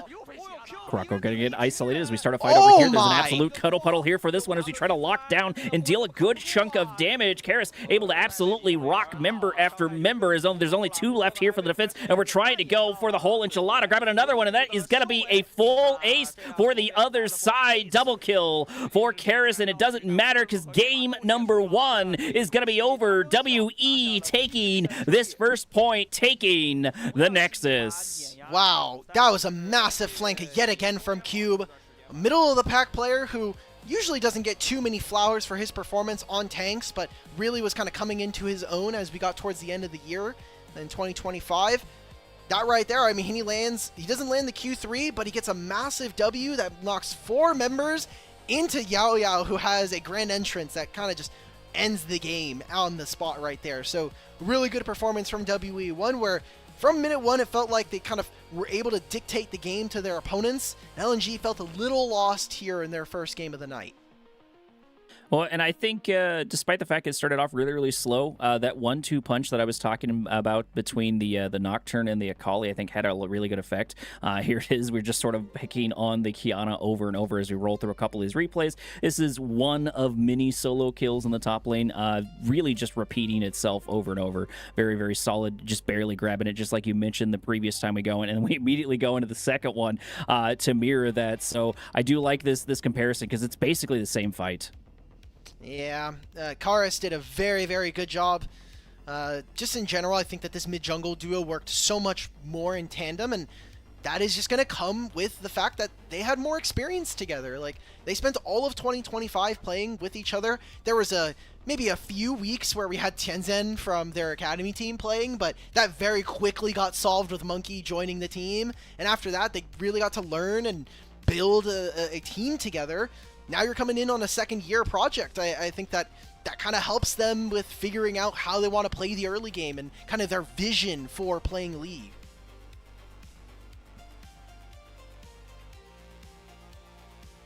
Oh. All right. It's just Koryak this time. It's not me. Yay! I'm sorry, brother. I'm sorry. Oh, it is all okay. It's both of us. All right. Well. We can't hear each other. Perfect. I love Discord so much. Oh. Let's try now. Oh. Maybe you can actually Yay! hear me now. Okay.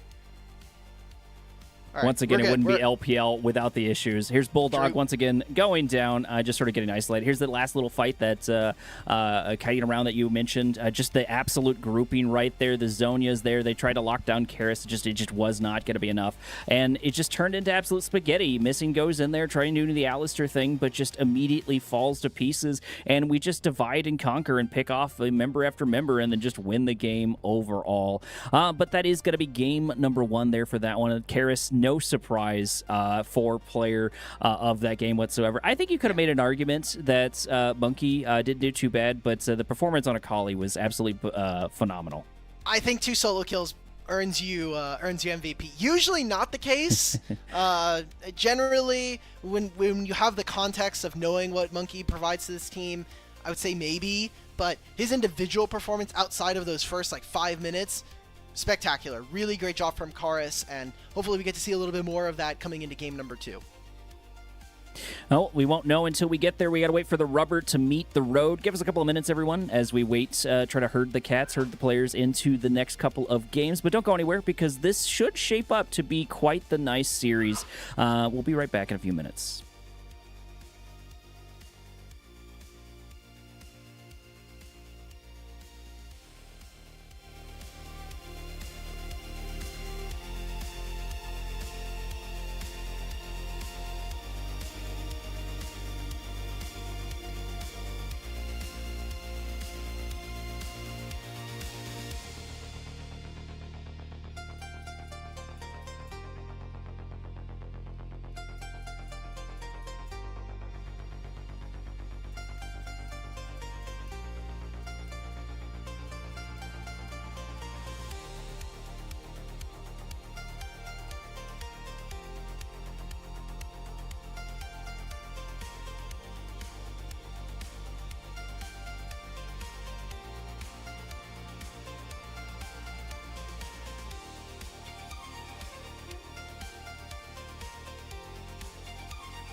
Alrighty, everybody, welcome back to draft number 2, series number 2 for our night, and this could potentially wrap up rather quickly. WE looking in top form going into LNG, already putting a point on the board, Alk. Yeah, and giving LNG another loss here, some question marks. This was kind of the two teams that are the most exciting to watch here in Stage 1. The two teams that felt like they had the most fleshed out and potentially the highest chance of not only getting out of this group, but maybe even doing damage here in Group 2 for Demacia Cup. Now we're coming in, I felt like LNG still felt pretty lost, especially because they're kind of two big driving pieces in the mid-jungle, just never really got off the ground running here. And for WE, they're running in with a project that is still ongoing from last year. I really want to see if Monkey can reach those high highs that he's been kind of rumored to be around. Like, he never really had a starting spot even back on EDG. So now to see him here on a team that's so centered around him in the jungle, I really want to see what he can do, man. This is one of the most exciting jungle prospects we've had in a bit. And I'm really excited to see how they complement Monkey over and over. It's not just the mid lane, it's top lane and bot lane. Everyone is absolutely continuing to play their role. And like I know I've said it before, but I really want to focus on that. I think this is very much so the well-oiled machine. But, you know, that's going to be game number 1 down as we roll into game number 2 itself. This is a good opportunity for LNG to make a comeback. Like I said, hit that caffeine in their brains and roll into this one. The draft is also going to matter as well. But the other thing, though, too, is like even if we make it to that draft, once again, we're going to run into that best of 3 blind shenanigans, which I haven't got a chance to cast just yet. So I'm hoping we get there. I'm hoping we get 1-1, tie up the score, moving to the third one. Even though this night is kind of dragging on just a little bit, I'm still here for it. I'm still excited, and I want to see what these players can get out. So far, it looks like the sides, I believe, have been picked. LNG sitting on blue side, WE on the red side. Yes, indeed, that is going to be the case. Yeah, blue side has still been kind of the preferred side for a lot of teams, but I'm hoping that now that we're going to be going into a second year of Fearless, that coaches and teams are going to be a little bit more willing to experiment, especially in best of 3s, because I think that red side gets a lot more value. And even if there is more flexibility in the game, there is some ability for you to kind of get your way around drafts here. So let's see what is going to be the case as LNG. They go for very similar bans.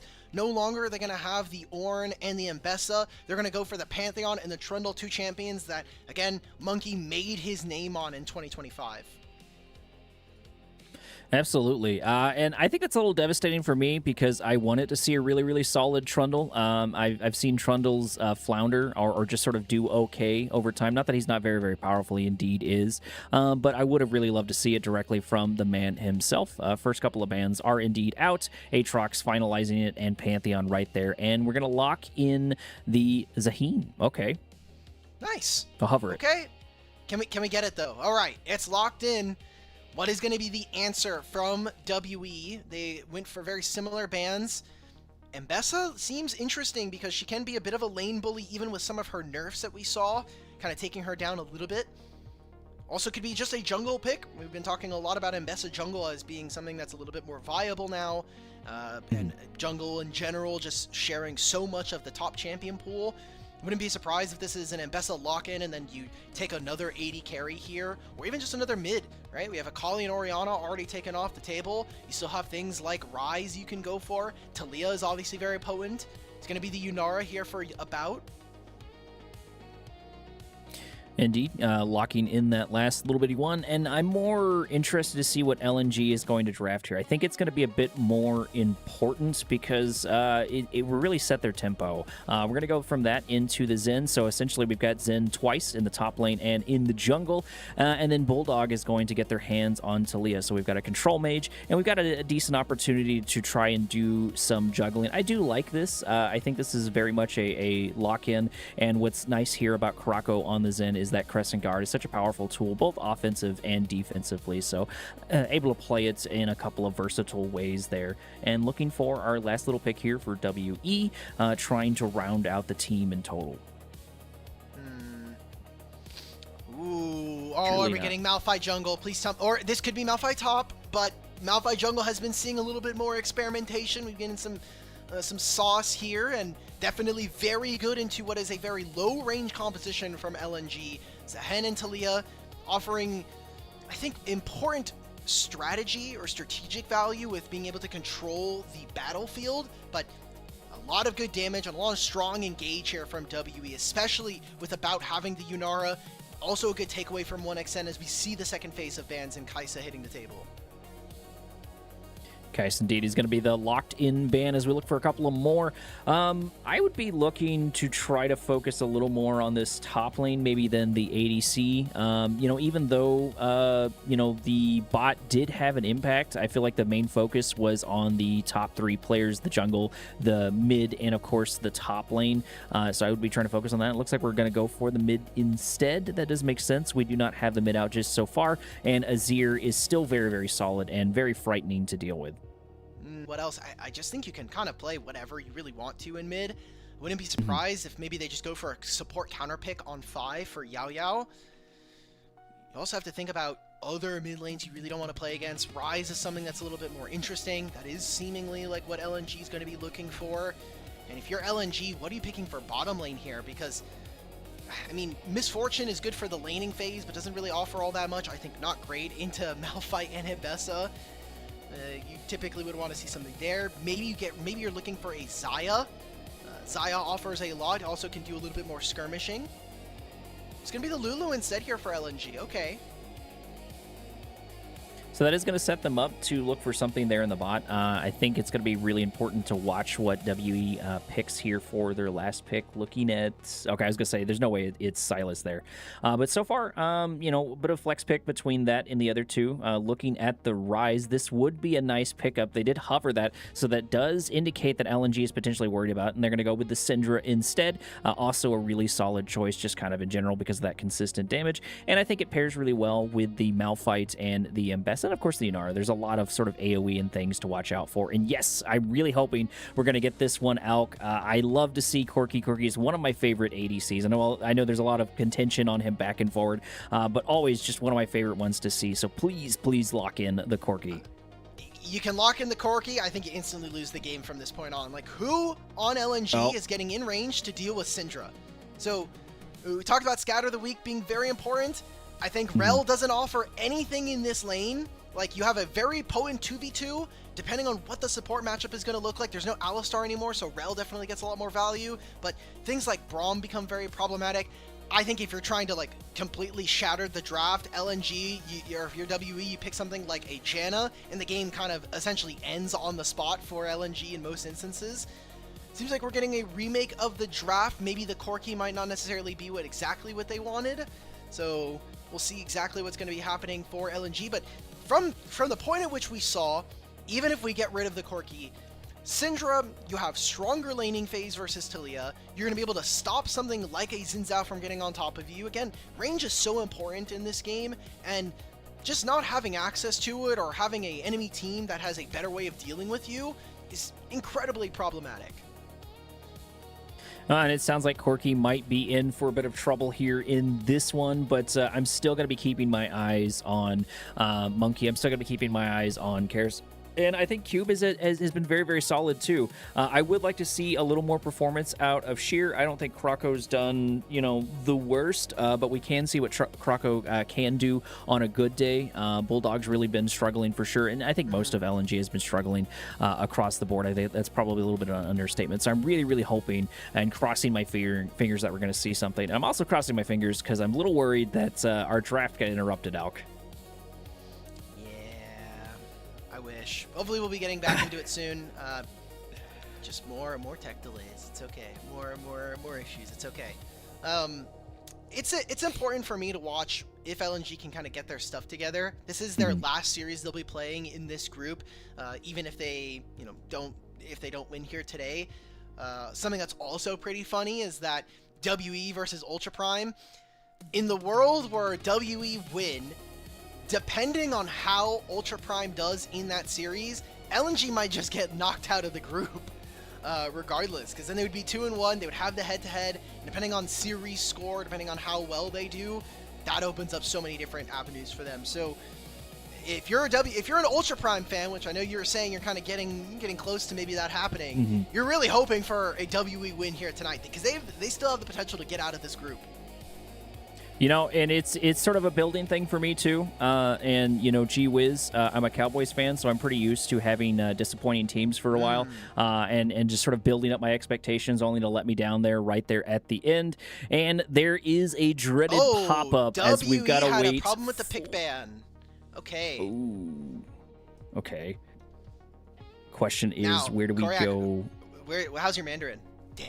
It disappeared. Not non-existent whatsoever. I can barely do English, right? I can't even say I have one Fair. language I'm fluent in.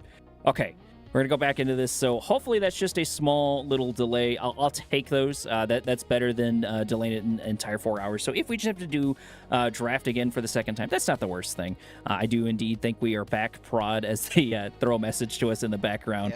Yep. What do you think we're going to do to round out this team? I think at this point we've already locked in the Corki, right? So I doubt we can take that back. So the way usually the ruling works for pick ban is that as long as the next pick isn't, so it was a WE pick ban issue, so I think they're basically going to have up until the Corki, or before the Corki, because the way that it usually works is as long as you call for a pause before the next issuance of your opponent's move, you're allowed to have a take back. So if they called the pause before Corki was logged in, then they would have everything until that was gone. So hopefully that's the case. Usually that's fine, and especially for a low effort kind of tournament, usually the refs are going to be a little bit more lenient, just because they usually don't have access to as many tools. So it seems like we're getting most of the draft. We're going to have Kaisa, we're going to have MF banned, we're also going to be seeing Azir and Lulu picked. So is this still a Syndra here for Karis, or is this going to be something a little bit different? I can't imagine we would shy away from the Syndra. As you mentioned before, Syndra's in a really great spot, and I do think that we Prod can is see telling us it was Ryze. They said that apparently the Syndra was an incorrect pick, and they chose Ryze instead. That does change how I was kind of thinking about the draft, because Syndra gave them that access to have a stun target. You set up for Malphite, you set up for Ambessa. Ryze gives you something a little bit different, but there is a ton of magic damage on this team now. Yunara deals a little bit of magic damage.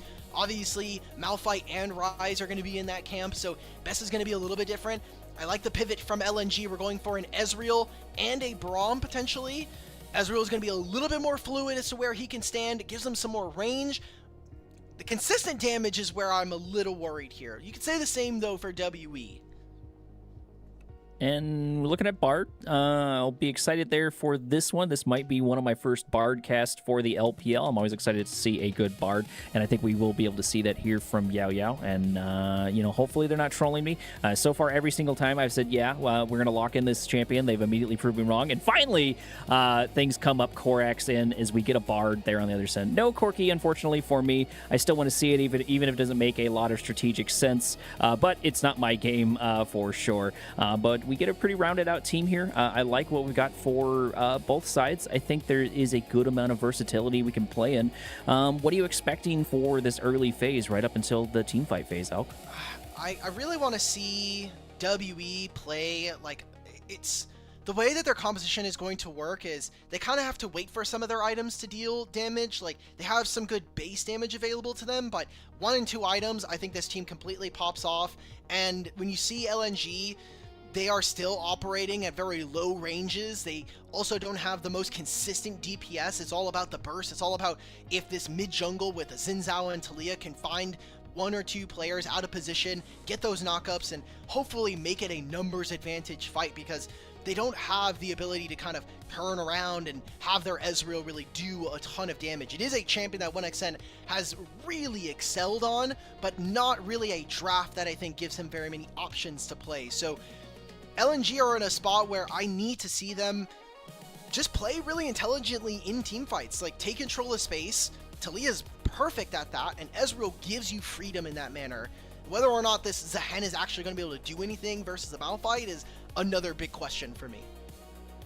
Well, and tempo was something they struggled with, and I've got to imagine that with Talia, with her being a control mage, it literally helps you take control of that overall. It helps you take control of that tempo. And especially with Ryze, if Ryze gets a little bit too close, he's going to have a hard time getting out without that ultimate if he gets pulled in. And then we've got the damage there from Zen, from just the entire team. This is potentially a really, really nasty meat grinder that LNG has built up. The execution, of course, is going to be really, really important. But now, finally, speculation can go away. We can move into the execution stage as game number 2 kicks off between LNG and, of course, WE. This is potentially match point, and we're starting off spicy. Going for a level 1 invade, you've got Xin Zhao and you've got Braum. That's perfect. That's exactly what you want to be doing in the early stages here. Getting a bit of chip damage down onto About and Yao Yao. Now the rest of WE, they don't have the best level 1. It's a Malphite and a Ryze. We do not want to be walking into these teams right now. Also should be technically in-game illegal for have Xin Zhao and Zehen on the same team, but regardless, you're going to take away this and hopefully get some good pressure down on this side of the map. Getting invades onto Monkey, again, the most pivotal part of this composition and team, is a good way to put them on the back foot. What are we doing? Already starting off with a Bard stun as Kroko has to go over the wall. Damage already coming in as Monkey starts off strong. Actually, About Yanara is able to pick it up, which I think is even worse. I still think Yanara is absolutely frightening, and to give them a little bit of boost, a little bit of acceleration, adds insult to injury. But at the very least, 1xN has their hands on the Ezreal, which hopefully should buy him a little bit of space into the Yanara. Guys, even if it's like 4v5, it's level 1 Malphite. This guy does nothing! And he's going to be kind of taken advantage of here in the lane. It's also Malphite starting W. So, like, the Granite Fists are going to be throwing hands, but you got a Braum, you got a Xin Zhao. I feel like you should be really advantaged in the early game. WE get the first blood, they get Flash out of Kroko and take his life, so he's going to be behind in the jungle clear, and Bessa's really, really fast, even with the damage that was dealt to her. So, a problematic start for a scrambling LNG. We did finally hit level 2 in the bot lane. It looks like Zahim's doing perfectly fine into Cube, at least so far. That does make sense. So we're going to need a couple more levels on Malphite to really make anything happen, but this is going to be really nice. I do agree with you with the notion where we got double, essentially, Zen here on each side, which is absolutely frightening to see them in both spots of it for sure. But I don't think that's the entire story of it for sure. You know, Ezreal is quintessentially the hand-stiff ADC for a very long time, and for good reasons, can do an absolute lot of shenanigans and be very hard to get away from. And Talia is doing the same exact sort of thing. I think Ryze takes a little bit longer to come online, but once we finally get there, get that Rod of Ages, get a couple of items under our belt, Ryze starts to get scarier and scarier. And WE has been happy to show that they are willing to execute, that they're able to execute specifically into LNG. Well, once Karis gets his recall in, he'll have tier. Could also be second recall when he gets access to things like the Merc Treads as well. Makes it significantly easier to find 1v1s versus this champion. And Bessa just crossing through mid. Good chunk out from Bulldog, but it doesn't mean that he's stuck here, because Karis, he hits the recall button, he teleports back in, he'll get this wave and the next one. Monkey might even get invaded upon here as 1xN and Missing make their way. You know he has no flash on Monkey. Make a collapse. Monkey in trouble, gonna get knocked back, and this is that tempo change I think that they needed. Bulldog on this Talia should provide a lot of much needed spacing for them. Able to pick up a kill there, locking down Monkey, I think is gonna be super, super great. Hopefully they can maintain that momentum, but that should at least feel good tying up the score. I know that's only one kill for the other side, but that was a really great execution for the entire team. It was a nice collapse to see. Good find. Great job that we got 1xN and Missing out of the lane. They were able to punish. They knew that Monkey, obviously with the amount of damage they had and the priority they had gotten from the bottom lane, make that into a decent kill. Also had that flash from the level 1 invade. Just in general though, Monkey does get to recall. He has already a pickaxe and he's right back onto these camps. I don't really see an angle for him to go for a fight on bottom lane, but I think he knows that they're trying to fight for something. Maybe even trying to get a recall in for an about in Yao Yao. It does put LNG in an interesting position because they've got to play between playing a little bit too far forward and not running into the same mistake they did last time with just kind of letting WE run away with the game overall. So yeah, it'll be interesting to see how they play around that in general, Alk. But sort of talking about this, we're hitting about 5 minutes on the clock right now, which means our first Drake is up and going. I do think that we're in a good position for WE in order to grab that. I think going into Bard, especially for a couple of these early objectives, can be a little hard to deal with, and Bard going for his first little roam, hopefully trying to get some gold on Karis and Accelerate, but it looks like nothing's going to happen too much there just quite yet. Monkey has topside camps. You also have Krako, who's about to hit his blue buff and look for getting closer to his level 6, so right now this is going to not really be a thing for them. After About gets his first recall, and we can kind of see this Yunara really do a little bit more work. Again, first 2 items I think are such big spikes for WE. It's kind of where they make their kind of gameplay happen. You're going to have Seraph's Embrace, Rod of Ages done for Karis, About with something like a Kraken Slayer and the like. It's going to make it a lot easier for them to play. Dragon's just not really important for them right now. We are seeing a swap as we get ready for the Grubs in a minute and a half. It's going to be first move coming in from Missing, but he has teleport, so you can kind of keep eyes and just say, hey, I'm allowed to play on the other side of the map. This is really smart play from Cube. Even though the ult is a bit of a longer cooldown, dying here is more important just to make sure that he can contest on the wave and be ready for that objective. Sitting almost 7 minutes on the clock, which means we've got those Void Grubs coming down, and we still, of course, have the other end, Unseen Spellbook teleport down to the bottom, providing a little bit of pressure. It looks like we're going to try to focus on trying to get our hands on this Drake. This would be another good opportunity for LNG to collapse. It worked well for them last time, so it may not be the worst thing to try again. We do go in for the Scuttle Crab and take that out, so that puts us in a good spot for LNG to maintain the tempo that they had before and maybe get their hands on this Drake. And we're going to look for a fight over here between Krako and, of course, Monkey. Krako goes in, dealing a good chunk of damage to Monkey as we go down about half HP. There is going to be the ultimate for Mbessa, but unfortunately not a whole bunch going to happen. Talia there to try to cut off the other side, looking for an angle here on Monkey, but most importantly try to lock down the Yunara as we do get taken down. Karis going to fall to pieces, unfortunately, for their end, bringing our score 2-1. LNG looking in better shape. Hopefully they can maintain this momentum.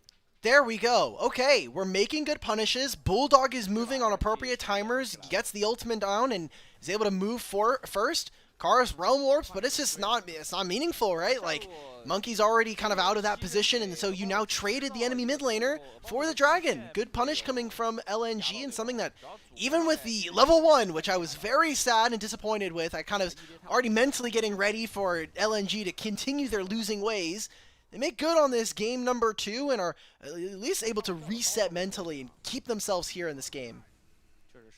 Bulldog definitely sitting pretty, doing much better than they did in Karis. In for game number 1, Void Grubs are finally up with about 20 seconds extra on the clock, so, 8 minutes and 20 seconds so far. And I think LNG's in another position to grab another objective. This would be super great for them to continue. Like I said, adding to this pressure and just never letting up is kind of what WE did to them, and it looks like we're sort of returning the favor. Cube looking for an angle to go in. There's going to be the ultimate trying to lock them down. We are exactly going to do that. Able to do a good chunk of damage. Karis able to unfortunately run into the majority of the team. This is turning a 2v2 fight there on the bottom as Sheer is looking for a kill, is looking for more and more. Bulldog in trouble. Getting the shutdown will be super great for the other end. We try to get the knockup. We do eventually get the kill as Yunara trying to buy a little bit of spacing and distance. WE able to take down member after member. Azir is still up. We're looking for the angle. Okay, what a solid Ezreal ultimate right there, picking up a double kill. Absolutely frustrating to deal with.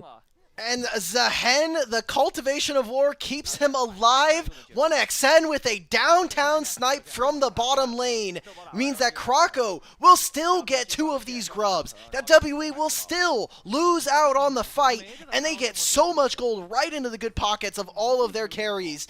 A massive play from LNG that kind of just like cherry on the top ends with multiple golds going over to the AD carry. And now two very scary members have a healthy amount of gold in their pocket. The Talia Bulldog and, of course, 1XN, happy to grab all of those. Very phenomenal ultimate. And we just benefited so much off of it. But, you know, we're not out of the woods just quite yet. This isn't the staggering lead that we saw before, but it is definitely good indicators. It shows that LNG is definitely capable of pulling a game from WE. What else can we get from LNG? Because from this point on, you're going to have an early item spike coming on through for some of your carries. If this Ezreal is able to get that Trinity Force in the next 30 seconds, feels very good for their prospects, but there's no fight to be had for the next few minutes. You don't have a Dragon for 2.5. Herald's not for another 4.5 there. So for LNG, where can you find angles? It has to kind of either be on a side lane, but you always have to be worried about Bard. You can maybe move Talia around into one of these lanes. Maybe go for an invade in the jungle. This all started with a big invade and a very large investment onto Kroko from WE. I love what Sheer did. He spent all of his spells to essentially keep Monkey from activating any of his, and made it a pretty costly fight here. I think this was your time to flash. You needed to flash before that knockup from the Talia. He flashes after to get away from Sheer. And this right here is the big play. We even get the league director to come on through. Ezreal from all the way on the other side of the map. Blast Cone over into it. That is the most unfortunate. He was going to get at least one, but the Blast Cone is just like dagger to the heart there for WE. Really unfortunate, but definitely cinematic. I'm glad we got a insane replay for that one, but now we're rolling into about 11 minutes in 30 seconds. It looks like most of the flashes are up right now, except for About and, of course, Sheer on the other side. Bard going in, looking for an angle, but it looks like Bulldog was prepared for it, having to blow a flash in order to provide that spacing. That does make a lot of sense. Don't want to give up the advantages that you have so far. Looking for our next couple of objectives. It looks like in about a minute or so, we're going to have our next up-and-coming Drake, so we're going to be looking for that. So we're kind of in at least a little bit of awkward stage so far. I've got to imagine that WE is going to be looking for some sort of number advantage and trying to get their hands back on this next up-and-coming Drake, but so far LNG is just not allowing it to happen. WE can have Cube teleport. He's going to instead invest for the top lane fight. I just don't think this Dragon is very real. Like, look at our inventories right now. Yes, we have our first items for Monkey and About, but Karius with no Rod of Ages completed. We have a Trinity Force, a Sundered Sky here for Kroko. This is a very tough fight for WE to win. I'd actually prefer for them to just focus on the lanes, make sure you're getting gold, focus on your camps if you're Monkey, and for the most part, just protect your lanes right now, because you're going to be a team that scales very well as this game goes on. You don't need to be contesting every single objective early. Well, and I think an important note, too, is, the more this game goes on for WE, I think the better that they're going to do, especially considering the fact that we have Rise. But, if LNG gets an absolutely staggering lead and is just able to beat WE with their wallet to death, it's going to be hard for them to get the scaling off. It's going to be hard for them to make it to that point. But we are getting at least a small tempo shift when it comes to this first Drake. I don't think we can take that, and I don't think we really want to. Maybe we're going to try to fight for it. We do have good position. Yeah, he's going to be late. Talia has to use ult if they want to get into this spot right now. This is a Dragon going over. This was a very tight timer for WE to find, and if they make this punish onto Monkey, he can still flash if he needs it. Talia having to blow a flash in order to get out of that, but I don't blame them whatsoever. And for the most part, other than one summoner ability down, we take those. Nice little Drake there for WE. Doesn't bode particularly well for LNG losing that, but it's not over just quite yet. Just one Drake is not going to turn the game around in WE's favor, and we're looking for a gank right now, trying to lock him down underneath the tower as Kroko goes in, activating the Crescent Guard. Another one from Ezreal coming in, but unfortunately it's just not going to matter. More and more going down. WE in trouble. This fight still underneath tower as Shearer looking for the damage, taking down the Rise. We're going to get 3 kills in a tower. That's a little devastating for WE. Very punishing by the way that Cube ended up teleporting back to this top wave. Sheer moved for the Dragon, and Malphite was nowhere in that fight to be seen. Now Talia gets to move. She'll pick up this wave, and LNG are just making all the right plays here in this game. It's not coming out for free, though. WE are definitely making them work for it, but the solo lanes are really where all of the gold is concentrated for LNG. Getting really close to that 15-minute mark. We're sitting at 8-5, 27 to 24K. So about a 3K difference, if I can math correctly. And it's really, really continuing to be diversified. We've got 3 kills in top lane, 3 kills in mid lane, 2 for the Ezreal, which of course are really funny. Cube in a lot of trouble right here. Just should go down. There's going to be the ultimate there for safety, but we do catch the Braum passive. We do manage to make it out, so not the worst thing for them. But I don't think that kill would have done an insane amount for them. Sure, it would have helped LNG, but you know, they're already looking in a really great spot as they take down the Shelly. Right now, it's just going to be Herald being taken, and maybe Talia even gets a full turret to herself. It is 2 grubs here, and while there isn't plates, it's a pretty stacked minion wave. You have Xin Zhao in the area, Braum's also waiting. Monkey's going to come here to just pick up this minion wave, make sure that someone's getting this golden experience. Bard's on this side, does have ultimate available. There's going to be the Tempered Fate coming down. Redemption on the other end, looking to Oh lock my down this God, tower. Kroko. Tower is indeed going to go down. We're able to get at least 1 stun. Cube is here looking for, unfortunately, he does not have the ultimate. There is going to be Mbessa going in. Monkey able to pick up a kill. Things are not looking good for LNG. They don't have the rest of the team here, and the response time for WE is too powerful as we pick up another kill. Ezreal looking for another cross-the-map snipe, but unfortunately, it's not going to be good enough as Monkey picks up a triple kill. 3 kills to this Mbessa, and all of that gold going straight into his pocket. He outplays on such fine margins. Also, Kroko doesn't die there, I'm pretty sure, because the tower dies and loses the fortification or the heating up buff. Oh my god, About almost gets outplayed. Oh my god, he dies to red buff there. Yunara picking up the kill, so a big turn here for WE on the map. That's absolutely frustrating. That little engagement broke my brain. I thought Mbessa was going to go, or I thought the Yunara was going to go down, but they absolutely turned the tables on them. That red buff coming in clutch for sure. And WE starting to look good, starting to smell like roses. And here we go. We're getting the replay. There's going to be the Tempered Fate. Yep, here it is. So because the turret dies, it doesn't have the same heating up mechanic anymore because it's part of its buff bar. So small little interaction there. And then this ultimate, I thought this was a one-way trip from Monkey, but there's just not enough damage coming in, something that we noted from the draft. Cars comes on through. He lands a rune prison in the middle of flight here for Bulldog, so he can't escape. And the rest is kind of history there. It turns into 3 easy kills for this Mbessa. They won't grab the turret. And this is why this Yunara is also so potent when you get this. When you're 280 carries standing on mid lane, this is basically what this champion allows for you to do. She's a full-on duelist here. 170, he shifts out, 1 more auto attack, 25 HP, the double, the lethal tempo procs, and also giving access to the red buff. 6 HP is the last thing he sees. That's some pretty big summoner spells also now being missing from both of our 80 carries, and guess what? One of these teams has a mouth fight. Oh, and Bulldog goes down right beforehand, and we go into an immediate dramatic pause. Oh, little unfortunate for that one. I hope that's not some sort of shenanigans on the other end.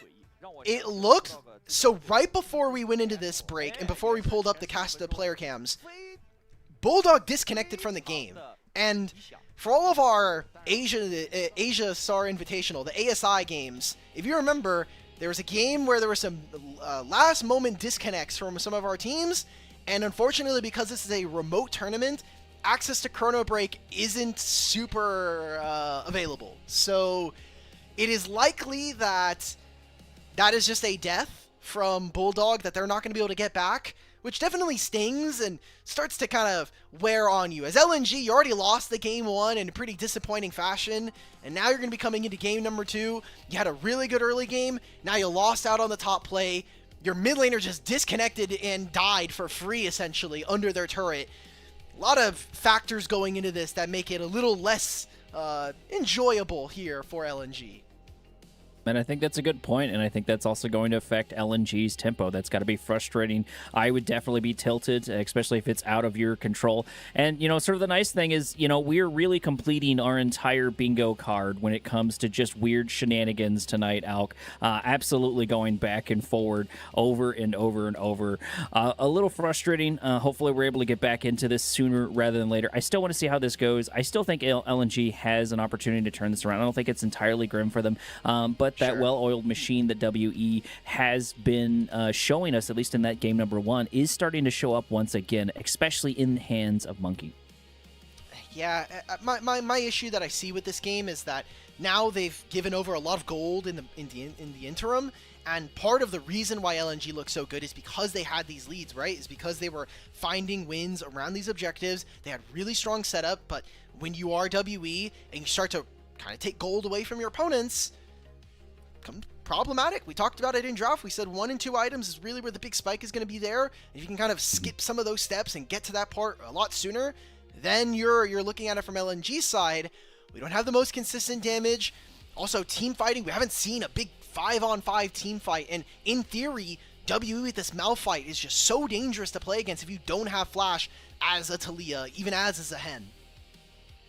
Well, and we've been playing off of the flash cooldown really, really well for WE. They're very great at punishing any overstep whatsoever. And I think that's one of the big highlights for the team, beyond just them being well-oiled, is just their ability to notice a mistake and then just press all of their buttons and absolutely murder them. And I think that first initial turnaround is a good example where Monkey was able to pick up those 3 kills. But, you know, I going back to immediately right after that, you know, we did get about into 1xN, that sort of skirmishing back and forward, and I think that does show the power of Yanara.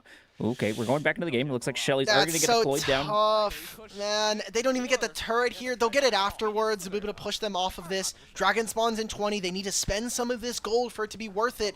Ryze is going to be sitting on the bottom side. Thankfully for Bulldog, he disconnected. He didn't lose his flash. He'll have to probably teleport for this play. That's pretty expensive as well. Now looking at the clock, that looks like the tower does go down ultimately there on the other side. So tower for tower, we're sitting at 8 to 10 on this in, and almost about 19 minutes on the clock. As you mentioned, you know, WE looking in a really good spot, but I think getting to Drake might not be a bad consultation prize. I don't think WE is going to be able to respond to it in time, and every one of these Drakes is going to be pretty important. Please, okay, we got another last second pause. I was worried for a minute there. We're going to try to match the Malphite as Cube is able to take the tower. So even though we don't lock down the Drake, we're able to get our hands at least on some sort of objective. Malphite getting 300 gold feels good. Zehen's going to be able to match alongside the bottom lane, help push out that wave, so Karis doesn't have too much vision on this side of the map. Does always have to be worried about the potential for a move. Also, Seraph's Embrace probably more important here as he gets the Archangel Staff up and ready. Wow, already completed. 4 minutes away from a completed Rod of Ages as well.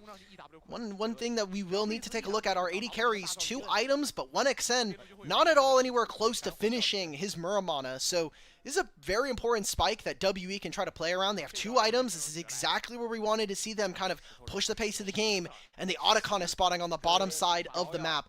The only thing that might be going in favor of LNG is that they still have their mid-tier 1, but I'm looking at how they're playing around the bottom side. They are already getting in position for this objective. And WE, I think, has a really good tool for dealing with Otacon, which is the Tempered Fate on Bard. We look for the close. Unfortunately, we're not able to pick it up as Cube goes in, hitting absolutely nothing. Once again, Ezreal sniping all the way from downtown. Not able to do too much, just looking for a little bit of harassment as we push in the mid lane, try to set up for this objective. We don't have the number advantage. I don't think either side wants to start this SantaCon without that much needed number advantage, and so far WE needs to sort of recollapse, you know, get their hands back on it, and we're actually going to start it as Krako goes in. Maybe we're going to try to provide the distance here for it or bait something out. The Malphite ultimate is down, so it's not the worst strategy. So Bao was late to this, but they're on separate sides. Cube has no ultimate. We're never contesting this. WE, I think the look for Bulldog was an okay idea, but they lost control of the mid lane.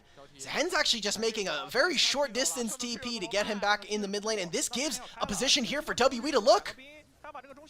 Redemption coming down, and we're looking for a fight. We might get the Otacon. We might cost us our lives. Oh! There it is. And Bessa going in. We're trying to lock him down, but Monkey unfortunately got to pick up CC after CC as the Crescent Guard gets activated. LNG looking for the damage. LNG looking to continue to turn this around. They got the Otacon, and now they're able to grab these fights as we get a 3-man Tempered Fate, but it just does not matter as 1xN finishes his 1v1, looking for another kill on Bard as we go in. Ryze on the run, and I think Bard might be the only one that makes it out of this carnage. Oh, WE, why are we going for the fight? We could have just given up the Otacon. It's a few flower petals going over. Kars is going to die. He loses his flash. The same could be said for most of his team members there. And Yao Yao, I don't know what we're waiting for with this Bard ultimate, but it just never comes out at a good enough time. You landed on a 3 and you basically just delay the inevitable there. That was a strong fight. That was where we wanted to see WE make their play happen. Like, as Bard, we're just saving ult for what?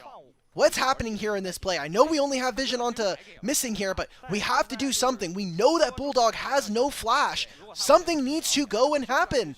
They make all of this. They put a big investment into killing Bulldog, but all of your damage is gone. About's getting 1v1 by Zahen. Sheer finds a flank. This ultimate lands only onto him, but everything's already done. You have no Malphite ult, and this was supposed to be the 5-on-5 that WE turned the game around on. Unfortunately, they wasted too much time on a Bulldog. This Talia is not worth the game, and LNG find themselves yet again with an advantage now. We did get a couple of shutdowns, but it's just really not worth it. You know, LNG is looking at such a great spot right now, even though they're only up about 2K or so. I got to factor in the gold for AutoCon. It looks like we have 29 flowers, I believe that is correct. Yeah, 29 flowers so far. So that's going to be super beneficial for them, plus the EXP overall. And we just continue to build our morale. We just continue to build up our tempo over and over and over. And I just like the position we're in so far. But WE definitely has the potential to turn it around. What else can we look for right now? Dragon doesn't spawn for another minute. Does WE look to kind of spike here or spike the game on this objective? Would put LNG on sole point, and they're again playing on these side lanes. Bulldog still has no flash, and they know they can try to punish him. Thankfully, he has a Scryer's Bloom, so ends up putting, or Farsight Alteration, puts it down and gives him some vision. Kars is going to pick up a blue buff here, and it's so important to watch what WE are able to make happen when there's no flash on some of these carries from LNG. And also important to note, we do have Cube with their ultimate up and ready to go. Although, speaking of Cube, might actually end up in a bad position. That's not what you want, as the fight actually kicks off over in the bottom. There it is. Cube going to get isolated, but having to use the ult for the escape. So that's nice that they're able to get out of it, but that's now a tool they cannot use to engage, which could be a little devastating, which I've got to imagine one good Malphite ult could turn a lot of these fights around, but unfortunately, we're just not going to get it. Yao Yao gets them to safety. They'll protect their mid-tier 2 for the time being.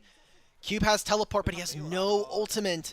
Feel like this Malphite theoretically should be one of the best picks for them, but they've just not been able to make it work. Cube constantly using it to escape ganks, to make sure that he lives, but at what cost, really? Maybe your life might just be worth it if you could just keep this ultimate and get yourself a good team fight. Another pause. This time around, it is again LNG experiencing it, but I don't know how many technical delays or technical issues are they going to have. Okay. All of them, apparently, Alk. That's going to be the answer. We should have added that to our trivia mini game. How many technical issues are we going to have this particular cast? And absolutely all of them. We're hitting the entire thing. But I like to think that it's not just that we're hitting all the tech issues. We're getting them out of the way for the rest of LPL. We're experiencing them now, so the previous casters that come behind us don't have to experience them. We're trailblazing it for them. No, I don't think that's true. I don't think that's true at all. Actually. I'm trying to find a silver lining. I'm trying. I think you should apologize to the Twitch chat. You just lied to them. I know it's not that I'm lying to the Twitch chat. I'm trying to lie to myself. I'm trying to make myself feel better about the constant issues, because every time I show up, it seems to be that. Maybe I'm cursing it. Maybe I'm the common denominator for this one. And as soon as I go away, everything's gonna be fine. Because I don't believe Yanni and them had too much of an issue in their series. You know what? You bring up a great point. Correct. Let me just go into the schedule for this week. Let's see if there's anybody who can fill in for your shifts. Let's just somebody less cursed. Yeah, maybe. We'll keep this in check. If it happens tomorrow, you might get an early break. Okay, that's all I'm gonna say. So 1xn's looking. So if I remember the order, so Sheer is on the right side. So it is okay. So he's. All right, never mind. It's just 1xn and Missing chatting it up right now. They're having fun. I hope it's not Bulldog. But yeah, we're so close to potentially the end of our day here. Maybe even we could go to a game 3. We thankfully have not been blessed with a 9-game day. Now that I've said that, it will happen at some point. But All right. Dragon gets taken there by LNG. Soul point secured for them. In 5 minutes, WE are going to have to fight them on this next objective. And the gold is relatively even for the most part. It's all about whether or not we actually get the prized, the mythical Malphite team fight to come on through, because it has not occurred here in this game. You know, and I was going to say that I've got to imagine that Cube on the Malphite is going to take losing the Mountain Soul personal, but, you know, we have a Rock Mage on the other side, too, so we've got double Rock on each end, so they're equally going to want to get their hands on it overall. But we're getting really close to that 25-minute mark, just ticking down exactly as I brought it up there. Gold difference isn't massive, but when we look at the individual stuff, it looks like most of it's on Zahim. I did not realize that Sheer is sitting at a 4-0 lead, which is absolutely frightening. Truly being a raid boss right now, looking for a fight right now. Speaking of on Sheer, the rune coming down, locking them down, but can we able to turn this around? Can we do 1v5? I don't think we can. We should still have a passive. No, we get taken down by Monkey. That's really unfortunate, and that does tie up our score 12-12. Things looking a little bit better for WE. That's so necessary for WE. You're just buying time on the map. Rise is going to have a time to go and reset. I don't think you'll have access to the Crypt Bloom quite yet, but getting him much needed gold and someone off the map means that there's a little bit less pressure on the game. It means as WE, you can be a little bit more lax. Cube gets to pick up another wave, he'll hit level 15. Karis, if he can get another 2 waves, he'll hit level 16, and that's a pretty big break point for this Rise. So Dragon doesn't spawn for another 3. If they had maybe made a second pick there, I can think that WE would start to feel a little antsy around the Baron in the top side. But with no way of repositioning, just going to buy time and space for this WE roster. Something we can try and play around too, you know, since we've taken down Sheer, is he no longer has a flash. He does still have TP to play with. So if I'm WE and I want to maintain my momentum, I'm going to be looking for an angle to try to lock him down, especially because he's just been kind of allowed to do his own thing this entire thing and hasn't felt a lot of the punishment from WE.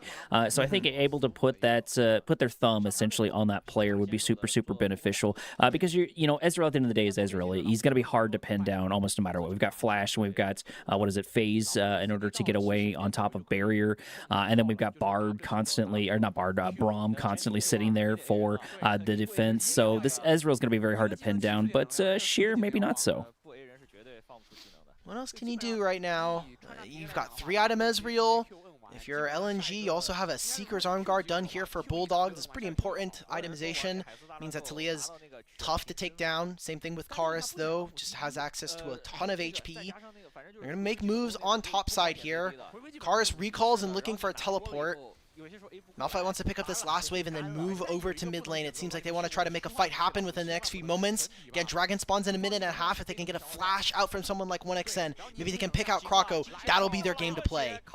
There's going to be the Tempered Fate doing exactly what you said, grabbing Kroko, but unfortunately Braum is here with a shield and Rise for the defense, so it turns into at least a tiny bit of a nothing burger as we pop an ult down the middle of the lane. About a minute and 30 seconds for our up-and-coming Mountain Soul. That's going to be an important one to watch out for. Cube just waiting in the bushes, waiting for something to happen. We do have the ultimate on Malphite. This could be a good angle if they're able to get a lot of grouping there. And hopefully Cube won't have to use their ult in order to escape like they have the last couple of times. We haven't seen a really solid Malphite ult this game, and I think we're just waiting for that shoe to drop out.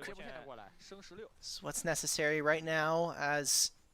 Now WE, because that was a pretty big investment from LNG, they get time to move into this bottom side jungle to place vision down and get rid of some of their opponents. But important wards here, not swept away by WE. There's one in that banana brush that we kind of see now in favor of LNG. And they still have access to the scuttle. Oh, Cube gets level 16 on this wave. That's massive. 3rd point and ult is pretty big just for the cooldown. Yao should be able to escape. Almost gets out. That's his flash, but there's no Glacial Fissure now for the Braum. Once again, Ezreal just throwing out those ultimates like they're rated E for everyone over and over, and there's no reason not to. The cooldown is so tiny. In fact, it's already pretty close to already up. Very, very similar to Ashe in that regard. So it's nice to see Temper Fate coming down, locking down 1x, and this is a good opportunity as Malphite goes in, closing the distance. Unfortunately, hitting a big whole bunch of nothing. Exhaust coming down back and forward, about going to get isolated just a little bit, but it does finally wear off on the other end. But we're immediately going to go back in. Sheer trying to close the distance. Bard trying to help out, but unfortunately, it's just not going to be in time. Rise trying to escape, but it's just not going to happen as we pick up a kill after kill for LNG. Ezreal trying to do it again, missing, but they are able to pick up plenty of towers in return. Oh, that might just be the end of the game. They've got 2 grubs, and there's only a Malphite and a Bard to save them. LNG fought back here in this game, an early invade that goes awry, but just strong fundamentals playing around the map and punishing WE. Cube going in, unfortunately going to get taken down, and this indeed is going to be the end of game number 2 between LNG and WE. We're moving into game number 3, which means I finally get to cast the weird shenanigans of blind pick, Alk. Yep, for all of people who are not necessarily in the loop here for Demacia Cup in our best of 3s and best of 5s, the very last games of those series, there are no bans. There's no Fearless bans, and there's no in-client bans either, so it's also, I think it's just blind pick, honestly, because we have already seen a Rumble. In the very first one, we got Rumble versus Rumble, so we're kind of calling back to the older days of playing competitive League of Legends. A blind pick game is a lot of fun, and I mean, now it just opens up a ton of different champions. Now, I mean, Monkey can't get banned away, so he can play some of those champions he really wants to, or kind of those answers. Karis can move back to some of the mages that he's looking forward to, and it's unfortunate because in theory, there was a lot that WE had in their favor, but the execution, especially from Cube, was very disappointing in this one. Yeah, and I agree with that. I mentioned that we did not see a satisfying Malphite ult. I thought we were going to get the one right there at the end. I thought that was the perfect opportunity, and unfortunately seeing them fumble the ball is a little bit frustrating, but it does mean that we move into this game number 3, and I do agree with you. I think it's going to be super, super interesting here for this one, especially because I might be able to see Krako on Aatrox once again. Not that it's his entirely best champion, but seeing it before was pretty nasty, so I'd be happy to see it another time in my cast. Oh, yeah. I mean, we might get Aatrox on both sides. We might get to see a Monkey Jace game, right? We could get double Aatrox, we get Jace, we get double Rumble. Whole bunch of things on the cards now. And yeah, multiple of these kind of replays are just going to be watching either Cube not be in the fight or the rest of his team not really able to follow up. It's unfortunate just because this was such an exciting game. And for LNG, a lot of things went their way, right? Like, 1xN got to play a very slow game on this Ezreal, but he is squeezing damage on this champion. Bulldog had a much better game, even though he was getting caught out multiple times. And Sheer finally felt like he's had a presence, which is always a big question in every single game we watch him in, whether it was last year on FPX or this year now on this LNG roster, is whether or not he's actually going to be able to really participate on this team. And that's also something I wanted to mention, too. I think this clip is a good example. We didn't see an insane amount of, like, really good tempered fates. We saw a couple of isolations of one person or two people, but we really seemed to be holding on to it, like you said beforehand, and I don't think that really changed whatsoever. It's easy to say from the casting chair. I know how difficult it can be to actually land those, but it still, I think, is a little bit disappointing because I would kind of expect to see a bit more out of a Bard about this level. Unfortunately, we did not get to see that, but I really like the performance overall for LNG, looking very, very solid, and hopefully they can continue that and, you know, absolutely take the entire thing. 2-1 WE, go for the reverse sweep. This is a very important game for LNG to win, by the way, because now it means that if they were to lose this series, it makes it a lot less likely that Ultra Prime actually make it out of this group. So right now, LNG definitely trying to keep their hopes alive of staying in this group. To be said, if LNG do win this game, again, they immediately lock first here in the group. They will, obviously, this is their last series as well that we'll be seeing from them in stage 1. So, kind of important to see them, even though they have been struggling. They haven't been the most put together team so far here. And have 1xN, very well-earned MVP. He's been an exciting prospect, even though I think sometimes he lacks the ability to walk forward. He has been very, very good about just maximizing damage. Almost 30% of his team here. Absolutely. And I'm excited to get game number 3 on the way. And in the background, we're going to try to get everything prepped for just that. Don't go anywhere. Make sure to grab yourself some drinks and maybe some refreshments because we'll be right back.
Welcome back, everybody, to the last of our series match point between LNG and WE, and what an exciting one it's going to be. Hopefully, we won't see more missed Malphite ults in this one.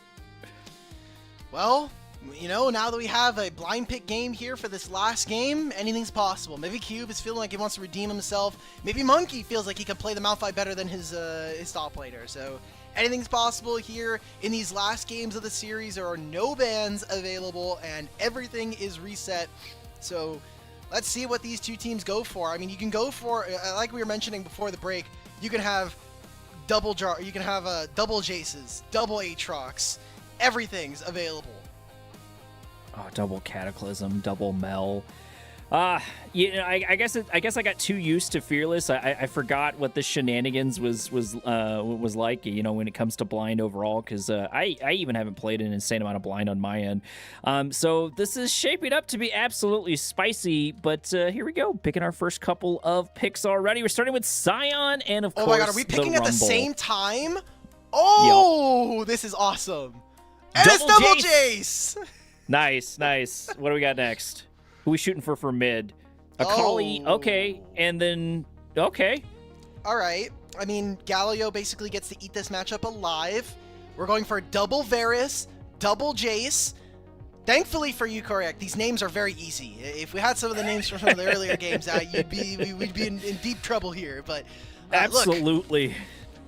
Look, when I look at these compositions immediately, I don't want to say they have a lack of damage here, but with how Jace usually tends to operate, I would say that LNG is the safer option here in this game. I think Alistar also incredible value versus champions like Jace and Akali. Sion can be a problem though, and Cube, it's one of his best champions that he's played in last year, so I want to see if he's able to execute, because this could be a very volatile game. I mean, how many times do we get to see Varus versus Varus now in the current year, and even Jace versus Jace, especially in the jungle?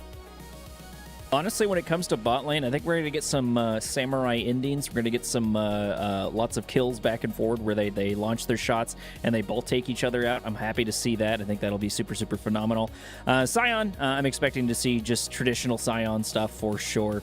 But the double Jace, I think, is going to be really, really interesting because he can be quite frightening. Here we're going into our first couple of sets for our builds already. Why are we going Electrocute into Galio, bro? Please. Like, this champion is going to destroy you. Now, Akali can be dangerous in a side lane. If there's going to be a Rumble there, you always have to be able to match him with this Galio.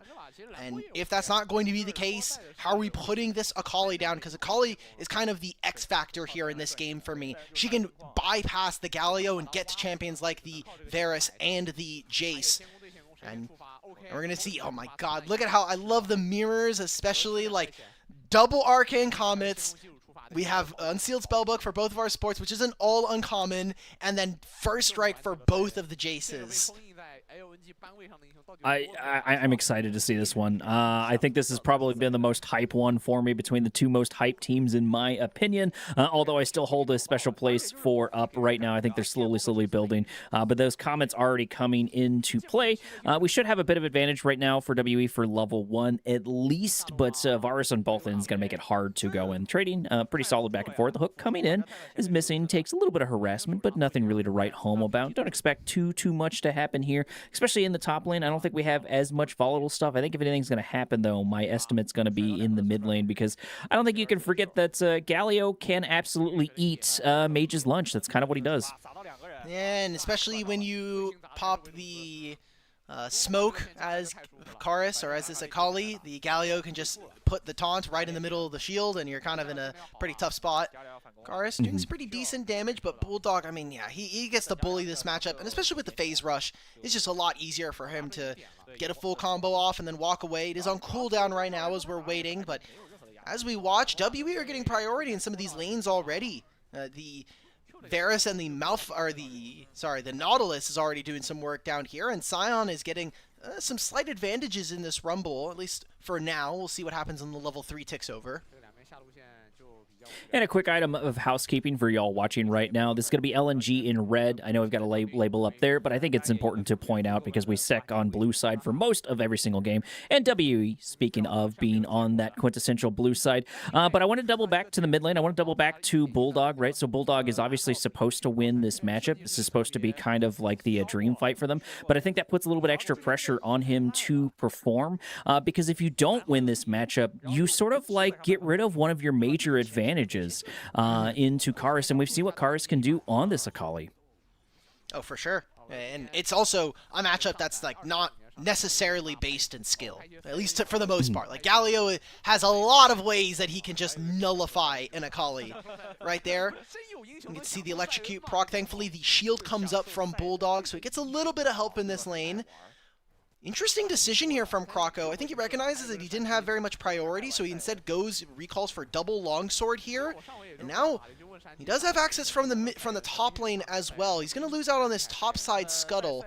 And instead, Monkey doesn't have any camps to do right now, so might just be a little bit lost. He's going to take his recall, but means that Kroko eventually actually gets a little bit ahead in the jungle pacing. Well, and Galio is going to have to be able to back with just a little bit more gold. No, actually, it's going to be tied. Okay, I would have figured he would have stayed just a little bit longer, but it looks like he was just happy with the wave state and took that opportunity, so they're going to be tied up there for that one. And leaning into that Galio is going to be pretty important. But honestly, I think one of the big things I'm looking forward to that I want to see is I want to see this Jace duel. I want to see who's the better Jace. Is it going to be Monkey or is it going to be Kroko? That's true. And it's weird because they both want to play at range, but as a Jace, when you go melee, it feels good. Melee is one of the few places where it feels good. I would prefer probably to play Jace on LNG side. Remember, like, I don't really want to go melee for him into Galio, but that's kind of the only way you can deal damage to him, especially with the % max HP damage you have on your hammer swing. Gets a bit of chip damage. That's going to be first strike proc there. Also, the Winds of War dealing a little bit of damage on Karis. Remember, he has no TP now, but has those refillable pots. Also using the very newly buffed Doran's Shield. This item is not okay, guys. Please, if you're in a matchup that is even slightly losing and you're okay with a little bit of scaling, this item is perfect. You know, I don't know why you don't want to get close to Galio as Jace. I can't imagine why whatsoever. It's not like he's got a lot in his kit to absolutely disrupt you. And speaking of, something I want to keep an eye on, too, is the heroic entrance for Bulldog, right? That's going to be an important tool, just kind of in the wheelhouse, especially because we've got a lot of these teams that want to close the distance, that want to get in range, you know, Varus would be the exception. But if we're able to catch, you know, Karis and we're able to catch Monkey in a heroic entrance from the Galio, I can't imagine they're going to make it out of there alive, because you've got the knock-up, you've got the stun, you got all the damage, and a lot of follow-up. So it's going to be really devastating to deal with. But like I said, or like you said, I should say, Karis does have this Akali. We have seen this Akali before, and they do have an opportunity to just kind of go around the Galio if they're able to. What is Sheer looking for right now? Because he just teleported into this wave, used the equalizer, wants to try to just keep him trapped under this. I think this is really smart, making sure that Cube cannot answer on the other side of the map. We're seeing a play towards the bottom side as Monkey goes into 1xm, but there's no follow-up here. What is he doing? Dying. That's what he's doing, because that's exactly what happened. Double Jace happened, but unfortunately one Jace had a lot of support and the other one had absolutely none. We did pick up a plate there by a Varus A, I guess. That's definitely going to get confusing. We did pick up at least a plate for About, but you know, it cost the jungle a life, and honestly, I don't really blame About for not responding to that. I'm not sure why Jace was there. Like, maybe get a kill, but turret, like at brother. what cost? Yeah, like let me hit the turret. You don't have to go in. You can just stay in ranged form and send out the shock blast. Give me a little bit of poke onto the Varus, and then call it off. Karis is going to look for an engage on the Kroko now. Gonna be hard with Galio sort of chomping at the bits, waiting for something to happen. Double Jace coming on the other side, looking for some damage as Karis tries to put some distance between them and the other side. Hook coming in for the other side. I think the Alistair Nautilus is a really interesting matchup. You've got all these different things flinging back and forward, and then you've got Alistair wanting to go in, and you've got Nautilus wanting to pull you in.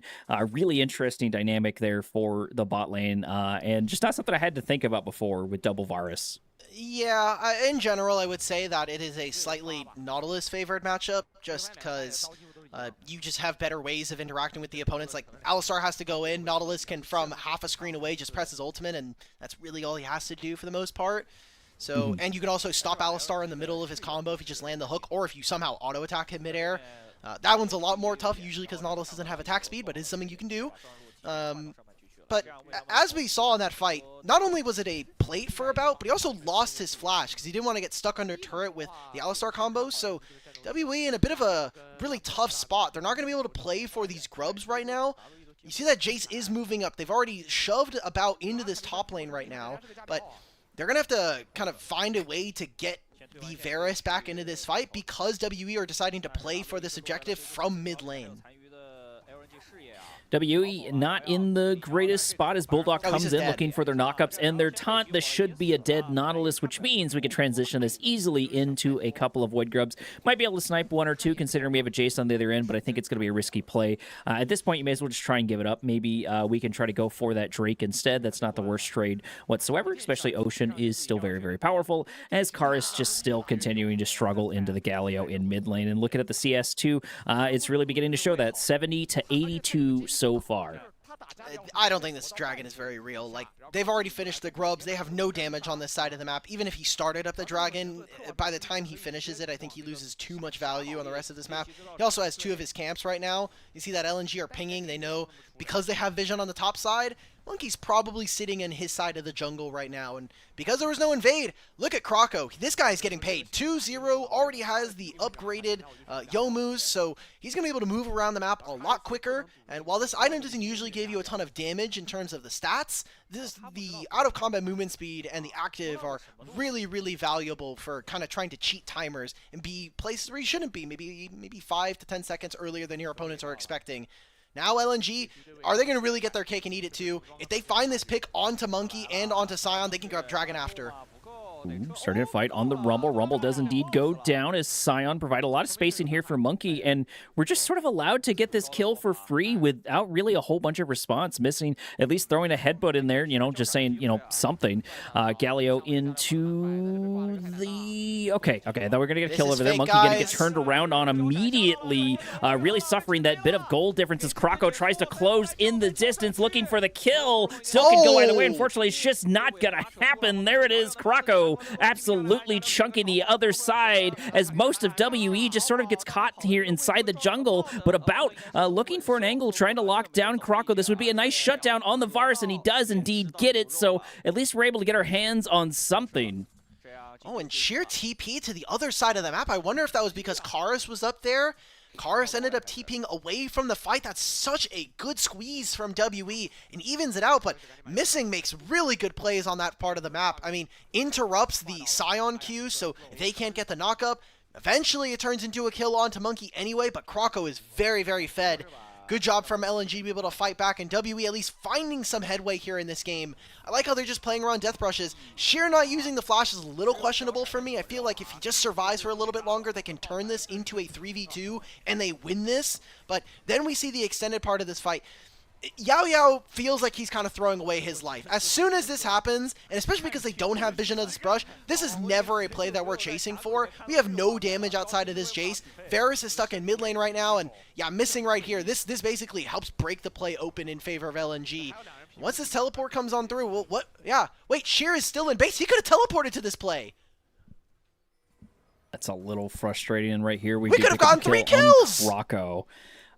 So I think that's going to be an important loss for Tempo. That does tie up our score, though, 3-3. Gold being about the exact same thing. And then across the board, it looks like everything's pretty even. We're going for another, or at least, is that the first Drake? I think that's our first Drake of the game at about 12 minutes, so a very, very late Drake. Oh, man, look at the return right there on Kroko. Heroic entrance going to come in. Unfortunately, not able to get anyone. Monkey in a little bit of trouble as Kroko goes in for the distance. The taunt going to come in, locking down Varus #1. As Sion comes in from downtown, locking down Missing. The exhaust going to come on top of the Sion, trying to lock him down, but this should be a dead cow. Yes, indeed. He buys time for his team. Now, Rumble here trying to pick up a little bit of pieces there with a mop, but look, Karis going in, looking for the damage. Karis looking for another kill as Kroko goes down. This Akali is absolutely phenomenal. Can we do it again? Can we get Sheer? It's going to be hard. That's 2 to go into. Cube is here looking for a knock up there. And Varus by a little more time here for Karis, but it doesn't matter as we flash forward, pick up a kill, and trade our life to take down the mid laner. Oh, Karis gets a lot of gold there, but look at where all of it is landing on LNG. I mean, Krako, he had already finished the Yomus and was getting closer and closer to getting his second item. I'm loving that we're getting a replay of this. Tough spot to be in. There's a lot of poke from WE, but you need to buy time. You need to slow these fights down. Chain of Corruption's only on a one member. This flash from Bulldog is great, but not enough damage. I want to see about with a little bit better target selection, because he's hitting Galio this entire time. If he walks even forward just a little bit, he knows Galio has no spells. Hit this Alistar, we take care of him, and you can still grab that kill later on.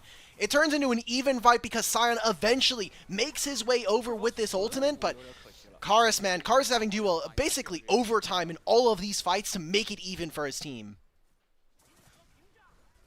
Very, very solid replay, and I like this flash forward right here at the end in order to lock him down. Yes, indeed, there it is. Immediate hook for the response, and that does tie up our score once again. We went from 3-3 to 6-6 almost instantly, so this blind pick game turning out a lot more even than I expected. The Drake, of course, going to the other side, and we're still looking for plates on each in. Cube would love to get their hands on a couple more of them, and I think that's also something important to point out here is we do have Sion, so that's going to be a lot of macro pushing potential. Not that Rumble can't meet them with the equalizer, but I think just sort of in general, without the ultimate for Rumble, Sheer should struggle, I feel, into the Sion, especially sitting at 2-0 on Sion.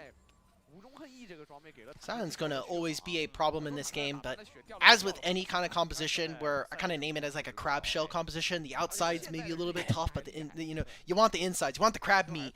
If you can kill the rest of these squishies, that's basically where Sion kind of fumbles, and he can't really do much after that.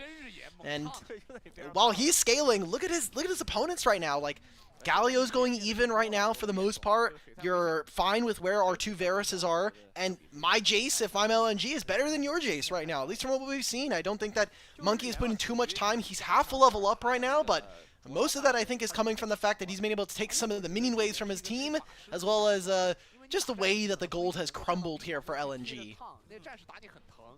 Absolutely, and with that being said, we're going to roll into our 15-minute mark, getting closer and closer to the main team fight phase. A couple more objectives coming up at about 1 minute in 50 seconds. Will be another Drake. The Drakes are very much so delayed this time around. There's Shelly popping up there on the other side, so that's going to be an objective to grab now if we want to. We just need the positioning in order to lock it down. It looks like it's going to be the two beefcakes in top lane, the Sion, and of course the Galio just duking it out. Plates are finally gone though, so that's going to be an objective they cannot go for any longer.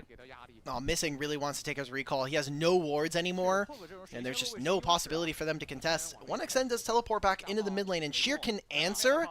We're seeing both the Akali and the Rumble trying to figure out when and where they can teleport in right now. Karis is late. Going in. Heroic entrance, unfortunately hitting absolutely no one. That's not what you want to see. We're going to lock down Yao, taking a good chunk of damage, but unfortunately able to stay alive as Galio gets caught there by a hook. Going to get taken down, fall to pieces. Bulldog. Everybody's starting to melt now at this point with double Jace. It's absolute shenanigans as Krako goes in but gets taken down by Varus once again. Cube left here holding the pieces, and it is indeed going to go down. LNG looking in top form as Sion goes down. Oh my god. I was wondering when that equalizer was going to come out, and Bulldog taunt lays the red carpet for his Rumble. LNG, 1xN has vision. Now the damage is going to be reduced because it hits all of those Raptors. Thankfully, About gets in or out of range and is able to survive that one. Herald goes over to WE, but it's a Pyrrhic victory for them. They lose out so much. I was wondering when this was coming in. I think that Karis has teleported a little too late, and look at where he is. He's in the back line, but I don't think it matters. And right here, Bulldog gets hooked. 3-man taunt, or 2-man taunt into Equalizer, and that's 2 kills. That's like the Akali and this Nautilus down, and from then on, it is so easy for LNG. A great flash from Krako to just put this Monkey, or put Monkey into the waiting arms of his team. We're going to go from replay into at least a little bit of fight over here. I believe Missing went down. I don't think that's going to be another down for that side. And so we're going to be able to turn this into a Drake for WE. And that's going to be really, really important. Each one of these objectives is going to be important for, I've got to imagine, their mental and their morale at this point. Because this game is, this series, I guess I'd say, is starting to drag on overall. And I think LNG might have been going into this, or so WE might have been going into this expecting to sort of 2-0 LNG. It's hard to know their mental for sure. sure. But they're giving a lot of trouble. There's going to be a chain of corruption going down for LNG's in, so that's going to be an important tool no longer in their wheelhouse. And a couple things to note too. We've got a couple of flashes down. It looks like we've got Monkey down a flash on their end, and we've got 1X in a flash down on their end as well as Croco. So more flashes down on LNG's. But the nice thing is there's not really an objective to go for, so that can buy LNG time to get those abilities back online. That pick onto missing is pretty important. While the gold lead stands here for LNG, the fact they're able to grab a dragon from WE is pretty important. Just delays the game a little bit in terms of the stacking. It is 3 grubs that went over to LNG, and they're the team that I would say has a slightly easier time on split push. Mostly just because you have 2 Varuses in mid lane who are just constantly throwing piercing arrows downrange and clearing minion waves. So it's up to the supports to kind of be the big difference makers here, to open up time and open up space on the map for their team to be able to get things done. Look at the CS right now, fairly even. And I would say, again, this advantage is LNG. You don't want to be on a spot where you are playing in Akali and you're like, okay, how do we actually play versus their team? Because now we're going to be going up against an Otacon that spawns on the bottom side of the map. There's no other objective to play for, and an experience differential then turns into gold. It turns into, are we ever actually able to kill this Galio if I'm WE? So they really need to think about what these next few minutes of the game are going to look like, and they don't have the greatest setup right now. They have no vision on this side of the map. They have some flank wards, and they'll take this bottom lane tier 1. They still have to spend their gold and all. I feel like that's maybe one of their primary advantages, is just lean into the Scion a bit more, allow him to just continue to take a lot of these side lanes and push and push and push, able to give you that gold so you can turn that into a couple of team fights.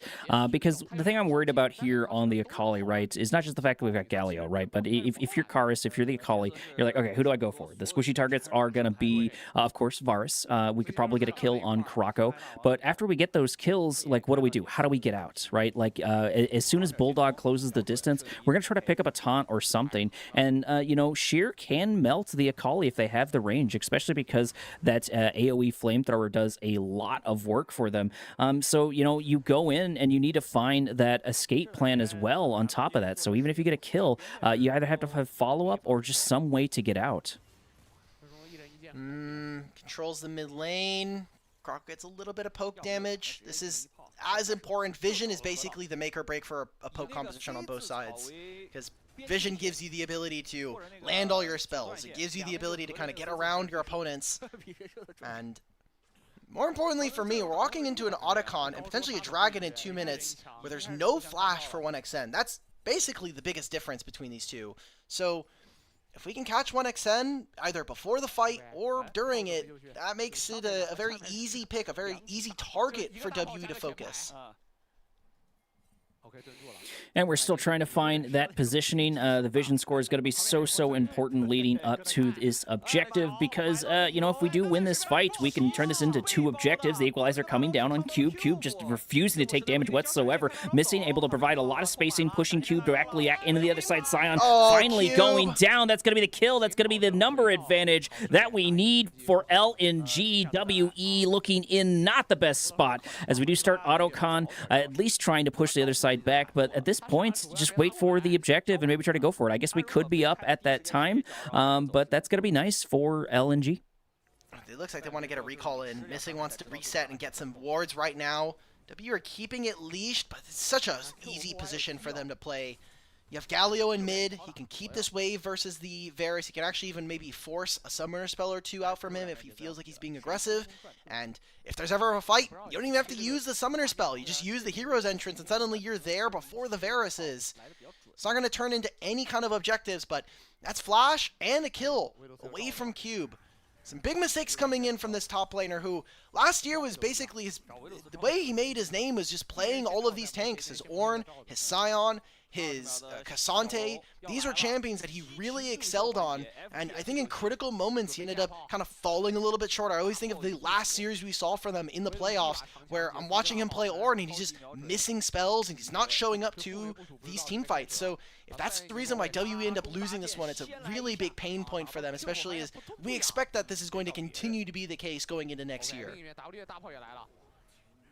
It looks like we do finally have a flash available for 1x in, so that should be something they can try and leverage. We're fighting over control of the banana bush, which of course is going to be really important for getting our hands on this objective. So far, things are looking up for WE, at least when it comes to the positioning, but that could turn around really quickly.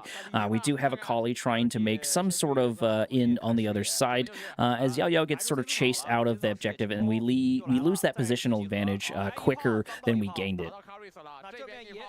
Seeing some good vision here. It is all, there's very little wards. There's a single ward placed on the blue buff of LNG. About playing very far up in this mid lane. He has no spell shield now. It's procced by the Winds of War. Pretty big find there for LNG. Redemption's going to heal them back up, but Missing has the button to go. Karus also not in the area right now, pushing this bottom lane wave with no teleport. Redemption already used for WE in order to mitigate a lot of that poke that came in for LNG between Varus and, of course, Krako. It's just been constant poke back and forward, and I think that's how a lot of these fights are going to turn into, is who can get the most poke off before these objectives pop off. And we're kind of in a stalemate. We've had Drake and we've had Autocon up for some time, and neither side has felt they've been in a good enough position to take it. Neither side has wanted to risk it, and I don't really blame them with this being game number 3. You explained how important LNG, sort of winning this is, and I think that's got to be weighing on them overall.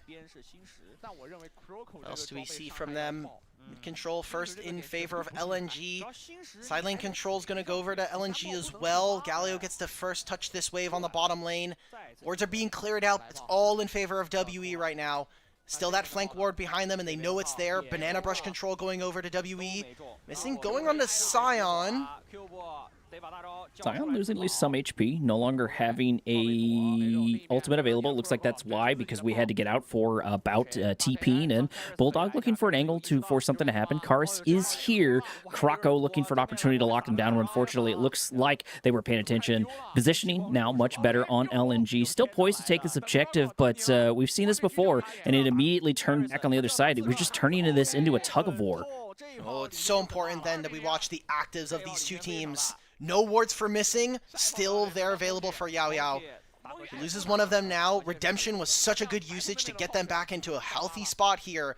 And WE continue to control the mid lane, but now we're NA-ramming, guys. Now we're just sitting around. We're not really kind of pulling the trigger on anything. There's no ultimates from Tube. Here we go. Yao Yao going in finally, but he's immediately going to get taken down for his troubles, and that was actually a 4v5. That's really unfortunate. Yao Yao thought they were getting the advantage for their team, but they lost it immediately. That is absolutely devastating, and now the Drake might be the price.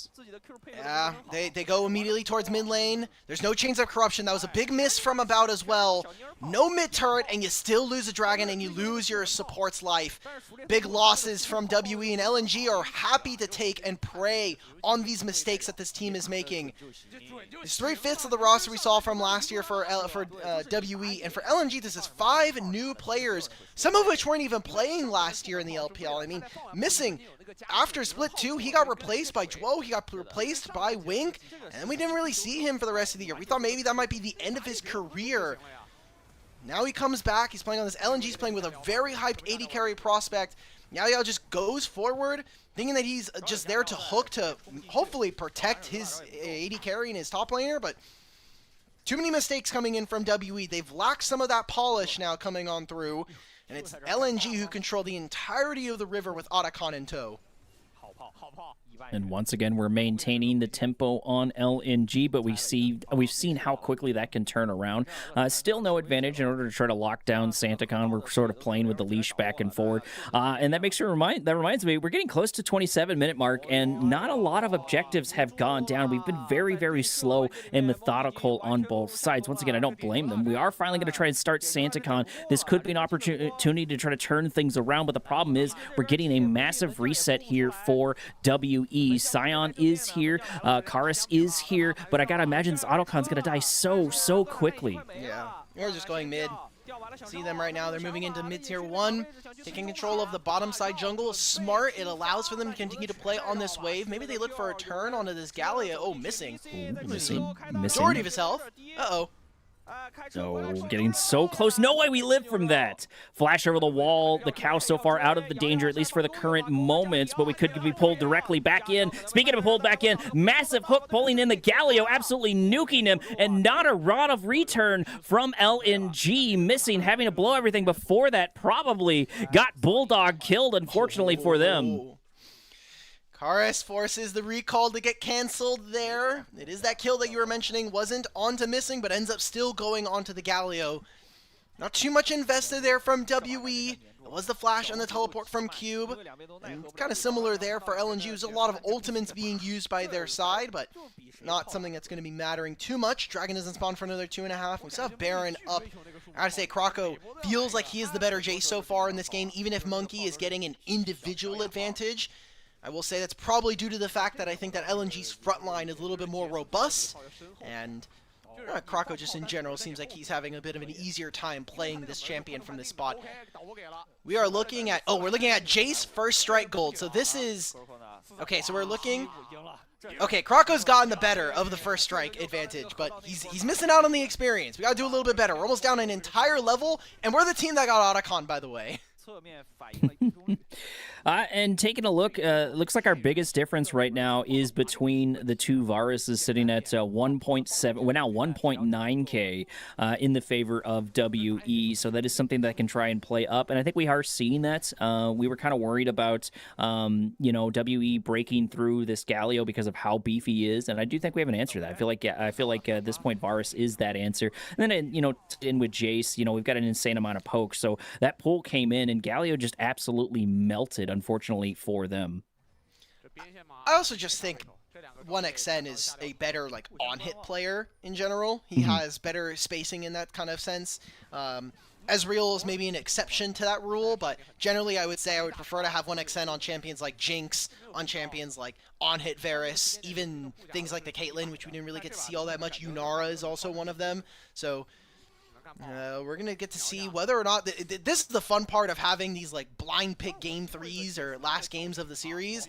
It just means that for all of these like mirror matchups, you get a lot of like... You get to see which player is actually a lot better on which champion. And some of that is influenced by how the rest of the game is. We made a joke about this earlier about like the top laners kind of just pressing down. It's like, okay, cool, I lost the game because the rest of my team isn't doing well. This is a very even game, all things considered. It's a 2,000 gold lead for WE, but 2 dragons already stacked up here for LNG. It feels like this is a game that could really go either way. Well, and it's also starting to feel like a game that can go all the way to the 50-minute mark because, you know, we're already closing down on 30 minutes. The games are getting longer and longer in the tooth. You know, I know you don't want it, but it's what's looking like reality for me. Neither side has been able to get a massive advantage sort of one way or another, maybe Varus being the one exception to it, but you're going to need more than just a good chunk of gold on the other end. And the objectives right now on are favoring LNG. They just need to tighten things up a little bit and win a couple more of these fights and make things a little bit more definitive. Missing, unfortunately, taking so much damage, and it looks like this one's going to turn into a Drake for WE. Wow. This was what we saw in game number 1. Missing just takes a little bit too much damage before fights, and now you're going to be at a numbers disadvantage. Doesn't have teleport either with this unsealed spellbook, so pretty big mistake coming on through. Means the second dragon goes over. 4 dragons in this game, and we are at 2 apiece for each team. Akali was also waiting in the wings in the shadows. Gonna push another side lane here. This is such a tough game right now. I mean, Baron might just be the one that kind of helps decide which team is going to really take a massive enough lead here in this game. And from the prospects right now, we're going to get to 3 items potentially for all of our carries here. I mean, Karis is getting close to his Zonias. You already have 3 items completed here for Bulldog, 4 items for both, or for one of the Varuses for about 1xN, probably getting closer to that, but not actually. Wait a minute. I just realized. So he has a serrated Dirk in his inventory. He's not usually going to have enough space to go for something like the Serelda's Grudge, so what else is he picking up here? I'm maybe trying he just to rack likes my Dirk. brain. You know, maybe that's the entire plan. Maybe we should revisit itemization then, if that's going to be the case. I would prefer to have a completed Serelda's versus a lone serrated Dirk, but that's just me. Maybe that's why I'm here and 1xN's over there. I don't know, but from what we're seeing, WE, they have complete control of the topside jungle, and Karis still pushing in a side lane with teleport available. Well, I think an important item to talk about too is we did grab Jack Show here on Cube, What? which means he's even beefier than before. So that's going to be something to watch out for. Looking at our stacks, we're almost about Serpent's 1,300 Fang? so far. So we're getting tankier and tankier on top of this Scion. Who's shielding on this team? Who cares if Scion presses W? Just get a Sereldas and you get the slow. The slow is incredible, not just to mention the free armor penetration you're getting on this item. 1xN, my brother in Christ. We can't be doing this. This is DPS loss. This is DPS negative for your team. I think you really need the percent armor penetration that this item gives you. We'll see if it actually ends up making a difference here. I hope it's one of the... If we're going to be able to look at first strike gold for our Jaces, I really want to see what Serpent's Fang is doing, especially for 4th item here in this game. You're cutting what? Again, Cube? Maybe you're cutting Eclipse value on the Jace? Oh, like... Well, and I think especially considering we've seen the poke damage from about absolutely chunking, missing left and right, not just missing, sheer, bulldog. We've seen it over and over and over. It's just been an insane amount of poke damage coming out of about. Not that Monkey isn't following up with their own poke damage as well, but I've got to imagine a lot of that. And speaking of poke damage, Yao Yao going down to less than half HP from just one little engagement with Coco. He has a single cloth armor. And you look at Krako's items, that makes sense. That makes sense that that's happening. Okay, we're going for double Serpent's Fang. Alright, guys. If LNG win, it's not because of items, it's because their champions are just too damn OP. Alright? Cube, you have a lot of armor here, and the flash to block it. No. Flash, yeah, we're just down. There's nothing we can do. There's the numbers advantage right before the Baron is up. There's going to be dead Scion, fake alive Scion for the current moment. Trying to close it. Going to really, really struggle there with that one. Position, but taking so much damage from the poke. This poke is just absolutely insane. Jace with the Varus are absolutely crazy. Wait a minute. And missing go. 这样落地金身拖时间进峡阵，对面伤害太高了，损五他有200标下2万，溜之了，拜拜，炮又架起来了，勾到了。 接腐败锁链，兰博大招撒的一般啊，补了个小炮，布刀哥开金身拖时间，孙武还挂上了，希尔也开金身，有点帅，哎，布刀哥操作了，有点上头了，包的，而且这个一没撒好，全是失误。Pee-wee losing out on the fight. Bulldog moves forward. Krako moves forward. Karis thought he had the flank, but it was just not enough. They did not have the spells to make it happen. These two Jaces are too damn powerful at this point. And LNG, they win the team fight, and so they'll move forward towards the Baron. Monkey sitting in the wings. He's sending accelerated shock blast, but one of the problems with this lethality build is you don't have enough ability haste. Oh, 1xN almost gets caught. It's a flash away. Scion's gonna move forward. Isn't able to find all that much. Cube just goes down for free, and this is now gonna be a Baron at half. Absolutely. Baron sitting at half a cube. It's absolutely melted. Damage absolutely phenomenal as I make my way back, and this Varus is still just going back and forward. And despite the fact that we knocked down Scion for what is it now, the 4th time, we're still struggling to close the distance on this Baron and close out the game. It really is just dragging on. We're getting close to that 40-minute mark, which means we're building up to what my prediction is. I'm still predicting a 50-minute game, Alk. No. Well, look, Scion's perfect for that, and especially in these mirror matchups, it's kind of what you're able to do. Now, oh man, this is so tough. Why are we contesting for this? Oh my god. No! Monkey going down inside his own jungle. Equalizer coming down as missing. Takes a good chunk of that damage, but I don't think they care as we're able to do the Chains of Corruption and pick up another support. These supports just feel like they're made out of butter. There's just no tank stats. We're not seeing, like, Locket. We don't have Aftershock. We don't have Guardian. We just have Unsealed Spellbook and a lot of HP, thanks to these redemption rushes.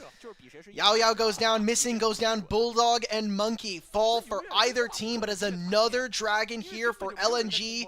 And if we're talking about how even the game is, well, Infernal Drakes will break that open for you. That's 6% more ability power and AP. Walking into Fog of War here, big mistake. There is no tanks for them. LNG, they get to do this because they thought, hey, we have a Galio and an Alistar, we have more than enough HP to at least tank one person, and they got the flash from about, but this is a very risky engagement from WE, and they get punished for it. And we've seen this time and time again here, just in this series alone, where WE think they can make a little bit more magic happen than is necessarily available to them. Building up to that Infernal Soul is going to be so important, and we've already seen the insane amount of poke we have before that. As 1xN almost gets taken down, but it looks like we had the Change of Corruption and a couple other things. Buying plenty of distance, Cube getting absolutely melted by 1xN, missing, having to blow their ultimate, but it's already going to be down. We're going to get at least one Q on Cube as the rest of the team manages to go in for WE, taking them down. Double kill on the Galio. Things are not looking good for WE as member after member goes down, leaving Karis the only one to hold the bag. That might just be the end of the game. I mean, Missing has teleport, and this is 3 grubs and a very fed Jace. That turret is paper mache at this point. That could be, yeah, I think this is the end. 35 seconds before multiple members of WE are back, and LNG are going to secure first place in Group B. Absolutely. Missing coming in with that TP, and I can't imagine at this point there's anything they can do to turn it around other than maybe disconnect the router of their opponents. Karis going in, trying to buy some time there with the Zonias, able to at least do a little bit of juking, but at what cost for sure? Heroic's entrance is going to get interrupted, but it does not matter as the Nexus gets targeted. We're trying to pad our stats, though, and pick up a couple kills. Nexus is indeed going to go down to LNG. LNG taking this 2-1.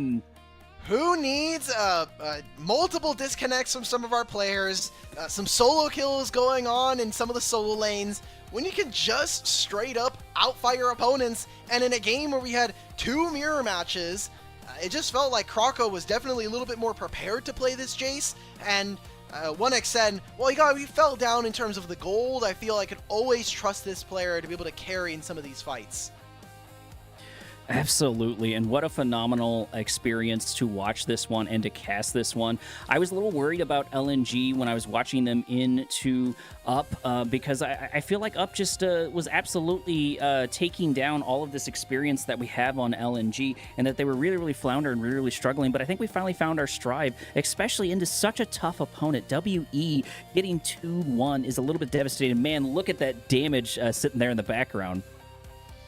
Oh yeah, that is an insane amount. I mean, it is spread out across the team, like we were mentioning for one of the other games. I will say, part of playing a poke composition is that your front line has to be able to match, and I really feel like Cube in particular really kind of let his team down in these last 2 games. I was really disappointed with the level of play we got from him in these last 2, not just on the Scion in this game, but in that last game versus the Zehen. I feel like the Malphite was really missing in a lot of critical fights, especially with those ultimates we had mentioned. And if you're going to play comps like these, especially if you're going to play a much squishier jungle, you have to really have the wherewithal and understand what your job is in a lot of these fights. Like, last year, what Monkey was able to do was only possible because he had champions like Scion and Ornn, but he's also playing things like Trundle, things like Pantheon, that have a little bit more tank stats to be able to get around with. Jace is not that. Jace is full-on burst, he has a lot of great damage, but he is not he's a very squishy champion. So, without the front line there, and even this Galio, like we were mentioning, there was just not much to do from WE. I mean, again, your front line is just not playing the right lines. Absolutely, and I've got to say, going into this, just kind of the LPL in general, I was very unsure on how I'd like the game number 3, game number 5 blind pick, but I got to see something that I really wanted to. I was kind of complaining to myself. It's like, man, I haven't really got a chance to see just or cast a really good Jace game, and now I got a double Jace game. And even though Kroko, I think, was the top contender between those 2, I don't think we can undersell Monkey. Monkey didn't play bad. I just think Kroko played a bit better. Kroko played well, yeah. We got to see, like, he took the early recall, so he had early serrated Dirk before Monkey. Monkey kind of stayed around, thought he could go for the top side scuttle, didn't end up really doing much with that, and so I think Kroko just had a better understanding of timings and windows in which he could kind of get things done. So it's a really good job coming in from LNG. I had my worries about this team as to what was actually going to happen with them. They looked very shaky, even in their games. Like, they got their win. We got to see them in their first series. It's like, okay, fine, you were able to do well versus a team like Ultra Prime, but it is Ultra Prime. You end up going to 3 games versus them. FRK obviously looks like the worst team, going 0-6 in this tournament. And then here against WE, there was a lot of speculation as to whether or not WE was going to be the best, and that ends up not necessarily being the case. Well, and I've got to say, Alk, going back to what I was saying earlier, is I think I was wrong. We did not make it to the 50-minute mark. I think we got close, but we did not make it overall. The nice thing is we didn't make it all the way to the 9-hour cast that we had previously. We'll try better next time. But what a phenomenal experience. I've been very, very happy to cast this overall. Thank you so much, Alk, for joining me. Most importantly, thanks to all the viewers for popping in and just going along this entire ride for us. I've been your host for the evening, Korak. He has been Alk on Color. But most importantly, this has been LPL English.